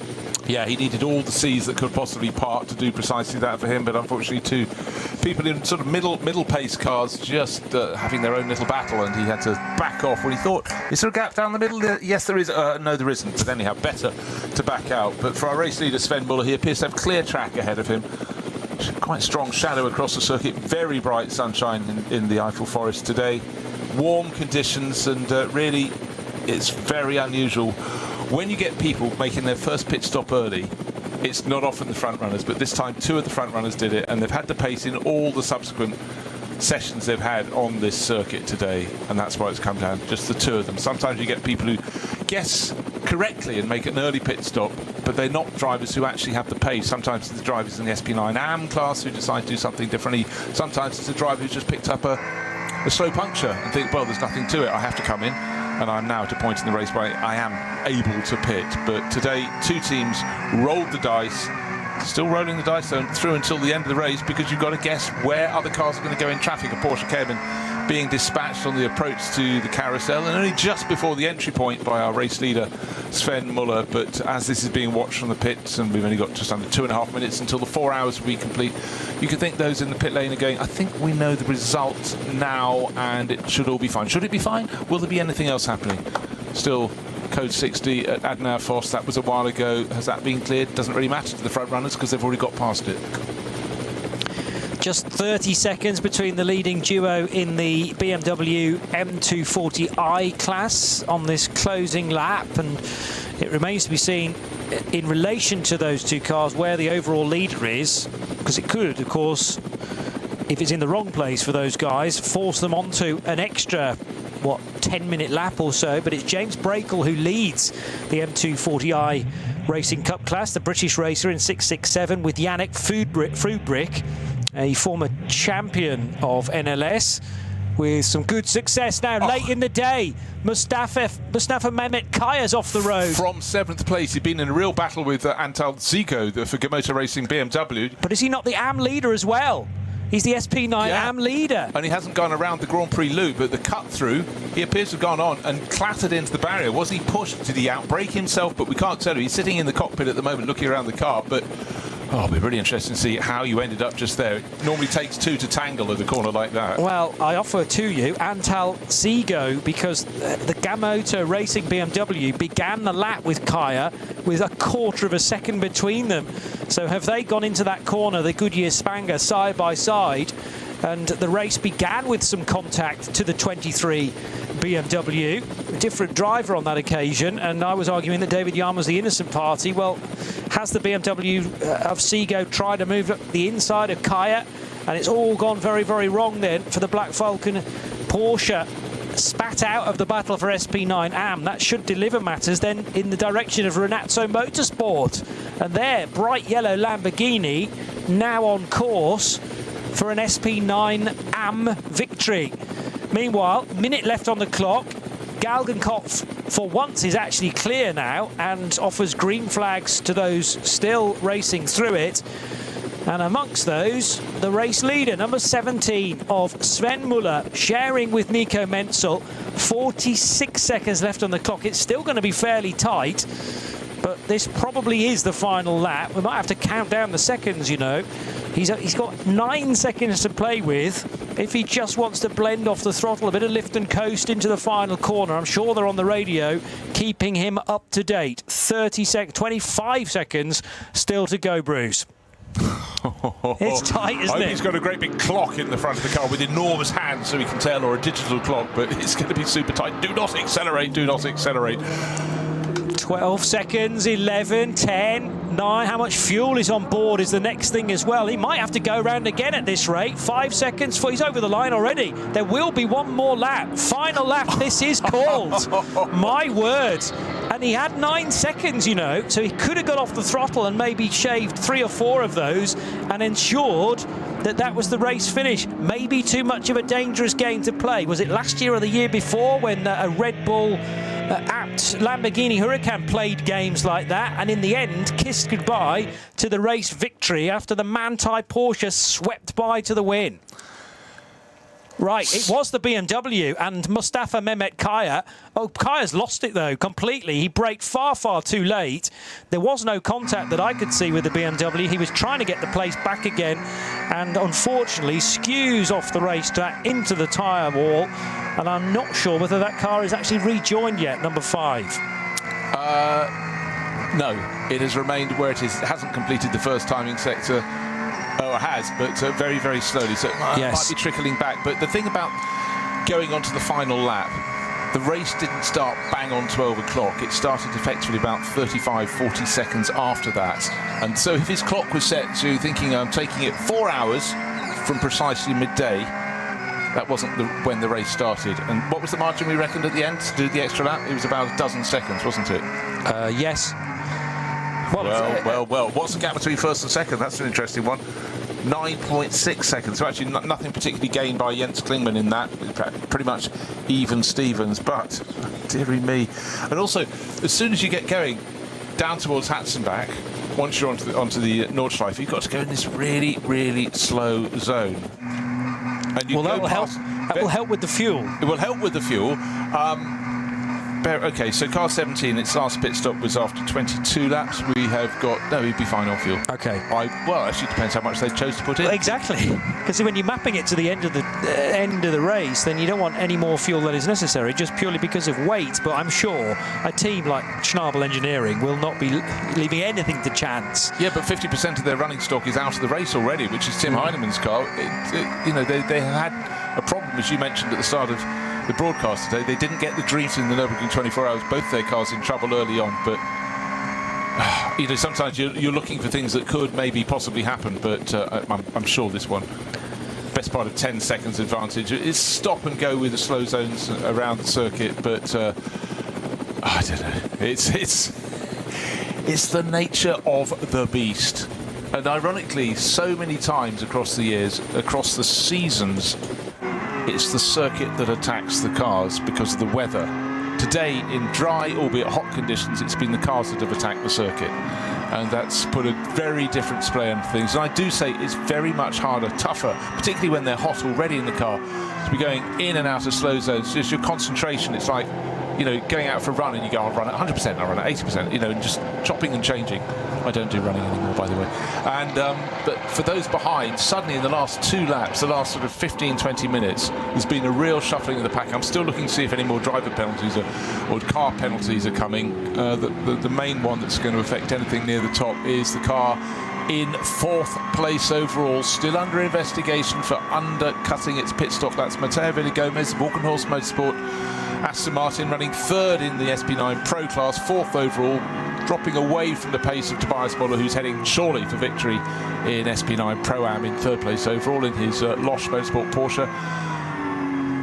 And still cars in trouble. There is a Cupra missing some of its bodywork at the back. The left corner has been given a bit of a thump from a driver's point of view. So at the start of this lap, maybe someone used it as a braking point. Maybe that was going into a slow zone. Because again, we saw problems with Tim Heinemann. Still debris in the track just early in Hatzenbach. That's the bit they haven't been able to clear, because a lot of the contact was a little further down around the corner. Just about a corner and a half later was where we had Self facing backwards in his Juta Racing Audi. But all these hurdles just continually need to keep being cleared. Attention must be absolutely laser focused here through to the end. I reckon that was actually the Hyundai i30N of Jeff Ricker, the American, who drives with Ralph Weissner, and 491's probably been trailing that rear bodywork for a little while now. So he will continue to plough on to attempt to finish the race.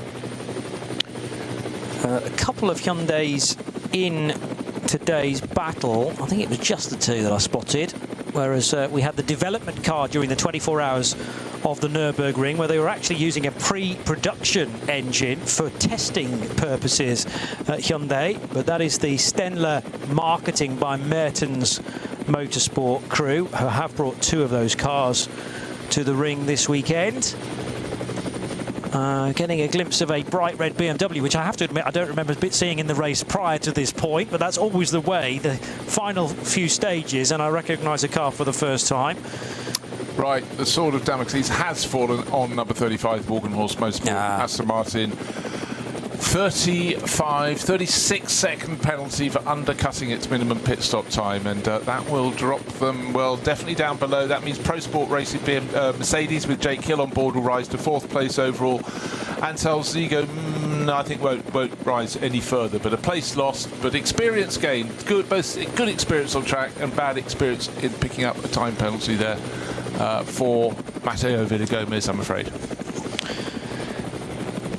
Yeah, so that's going to be a significant chunk of a stop-go as well. Now, we're so late on in the race, I can see that being just added to the race time, because there's also a 65-second stop-and-go penalty for one of the BMWs, number 665. Now, I thought that was running pretty close to the front. It is. 3rd position in BMW 240i. So that's going to take it off the podium, the GT Tyres Motorsport example, car number 665. Yeah, there's another 65-second penalty for that's car number 101. Again, speeding in the pit lane. Car 101 is in the BMW 325i class. So, yeah, they're being scattered across the field today.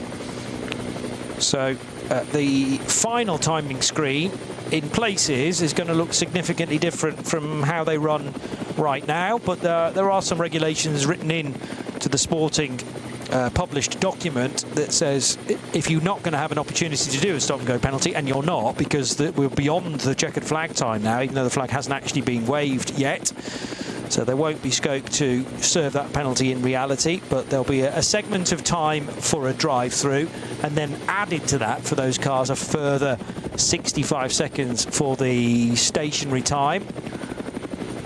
Brunchen for some of the 240i's as well. Well, I tell you, the lead in that class at the start of the lap was only 0.2 of a second, but still there are course vehicles around the circuit. The second place BMW of Jens Klingmann in the overall battle is we're getting to see it. I tell you what, we're seeing it through the rear view mirror, through a rear facing camera of our race leader. The lead, there's one car between them. It's come down to about a second, and as soon as they're released, well, I tell you what, Sven Muller really read that release better than Jens Klingmann. Klingmann had an opportunity, an outside chance, and then just coming out, getting the green flag coming out of a slow zone, and Sven Muller, who wouldn't have been cruising. Remember, we didn't even know he was going to go onto this lap. We thought he'd just acknowledged the checkered flag. But suddenly what was a 9.6 second margin at the start of the lap is down as they get towards the final few sequences of corners. They're getting to Galgenkopf very soon. I just don't think that restart was quite good enough from Jens Klingmann. Had he been right on the tail of Sven Muller, he'd then be right under the rear wing, getting the slipstream down and the toe all the way along the Dottinger. They're approaching the Dottinger. Klingmann kicks up the dust, a really wide line as he enters that sort of a final effective corner. Of course, you've got Tiergarten. But who's going to be going up in front of them? Could there be other cars that will interrupt the flow? But looking back from Sven Muller's car, there isn't, he's got enough of a margin. There won't be a proper toe. There'll be a modicum of a toe for Jens Klingmann. He's close, but surely not close enough. Under a second between them, certainly, but this was the last opportunity.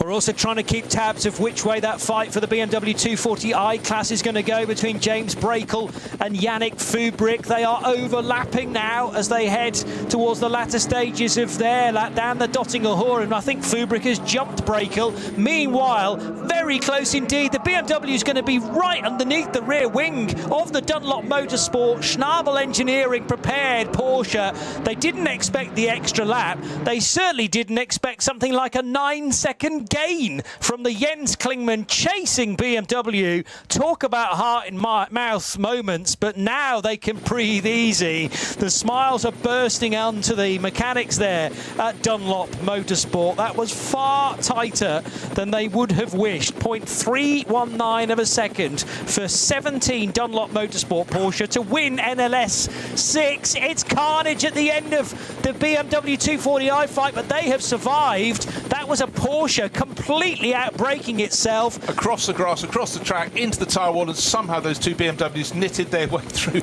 So this race just doesn't know how to end, does it? It really does not. And that was tight at the line as well. Did they get to the control line with them in that order? No, I think it might have swapped around. The car that went off is car 400, a Porsche Cayman, and it's not the first time, and it won't be the last time we'll have a car off at the final corner on the final lap here. But that was just, I think the driver simply got a little bit distracted and just didn't get the braking done. Oh, dearie me. Well, that was the second place car in V6, so the V6 podium's likely to change significantly as well. You're quite right. Well, I'd spotted that Yannick Fubrick had got the run on James Brakel. He jumped ahead of the 667 BMW for the lead of the class down the Dottinger Hoor.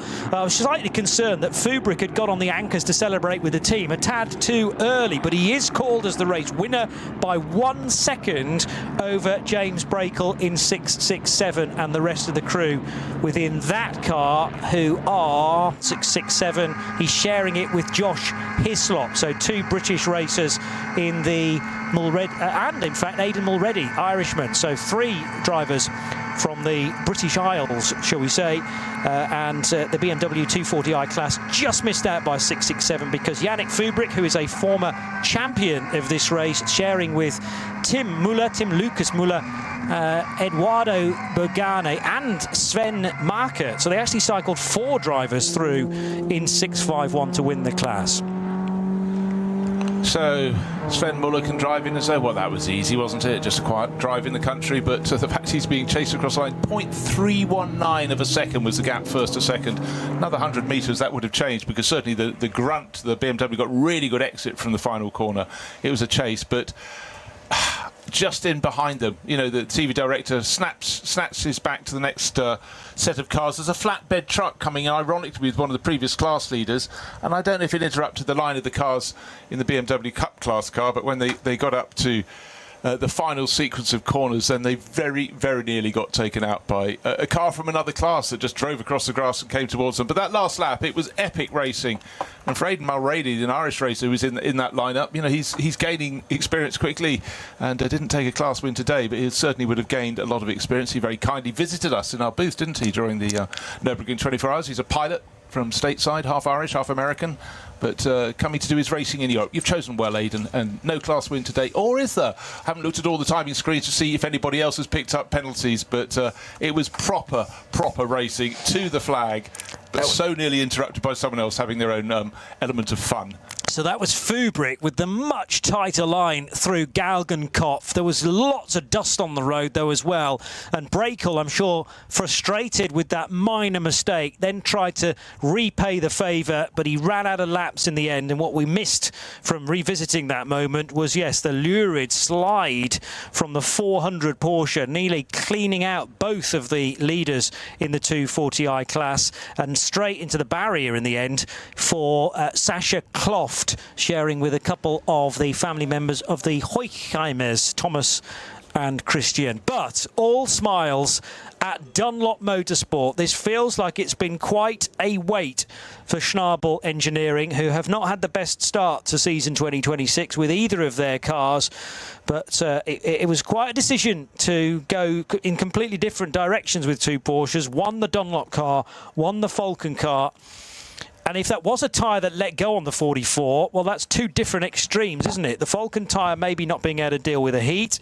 Remember, it had contact with the BMW number 23 in the very, very early stages, though. It will have been on a different set of tyres by the point that it had its incident. But, I mean, was there a suspension issue as well that was causing uneven wear on one of the tyres potentially? Yeah, that is always a factor. Again, there were so many instances of the race, it'll take a lot of time to go back through them all. A lot of the teams that came to the finish will be having time added to their eventual race times, because there wasn't time on the final lap for them to serve those. But to me, it was the exhalation of the entire pit crew at Charbel Engineering, where they looked across, they rolled their eyes and effectively went, whoo-hoo, how do we do that? And then Nico Menzel, he was pushing hard. And also, hats off to Jens Klingmann. He got to 16 seconds down and then closed in. And but for misreading a restart on that final lap, he could have been even closer.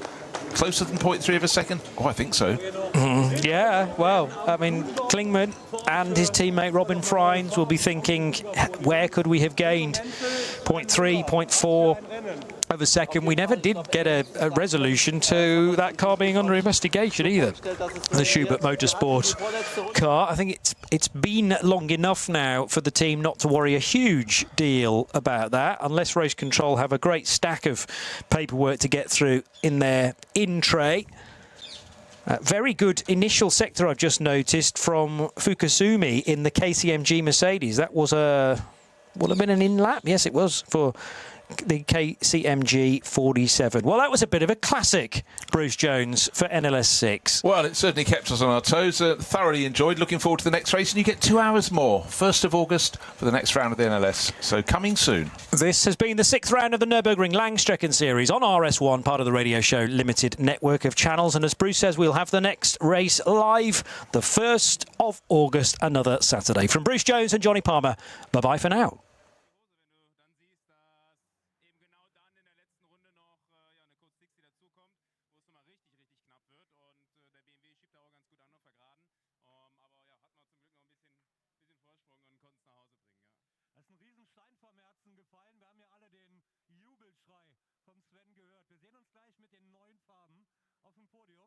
Ich gehe mal zu den Herrschaften, die hinten an diesem BMW lehnen, der, wie die beiden sagen, richtig angeschoben hat.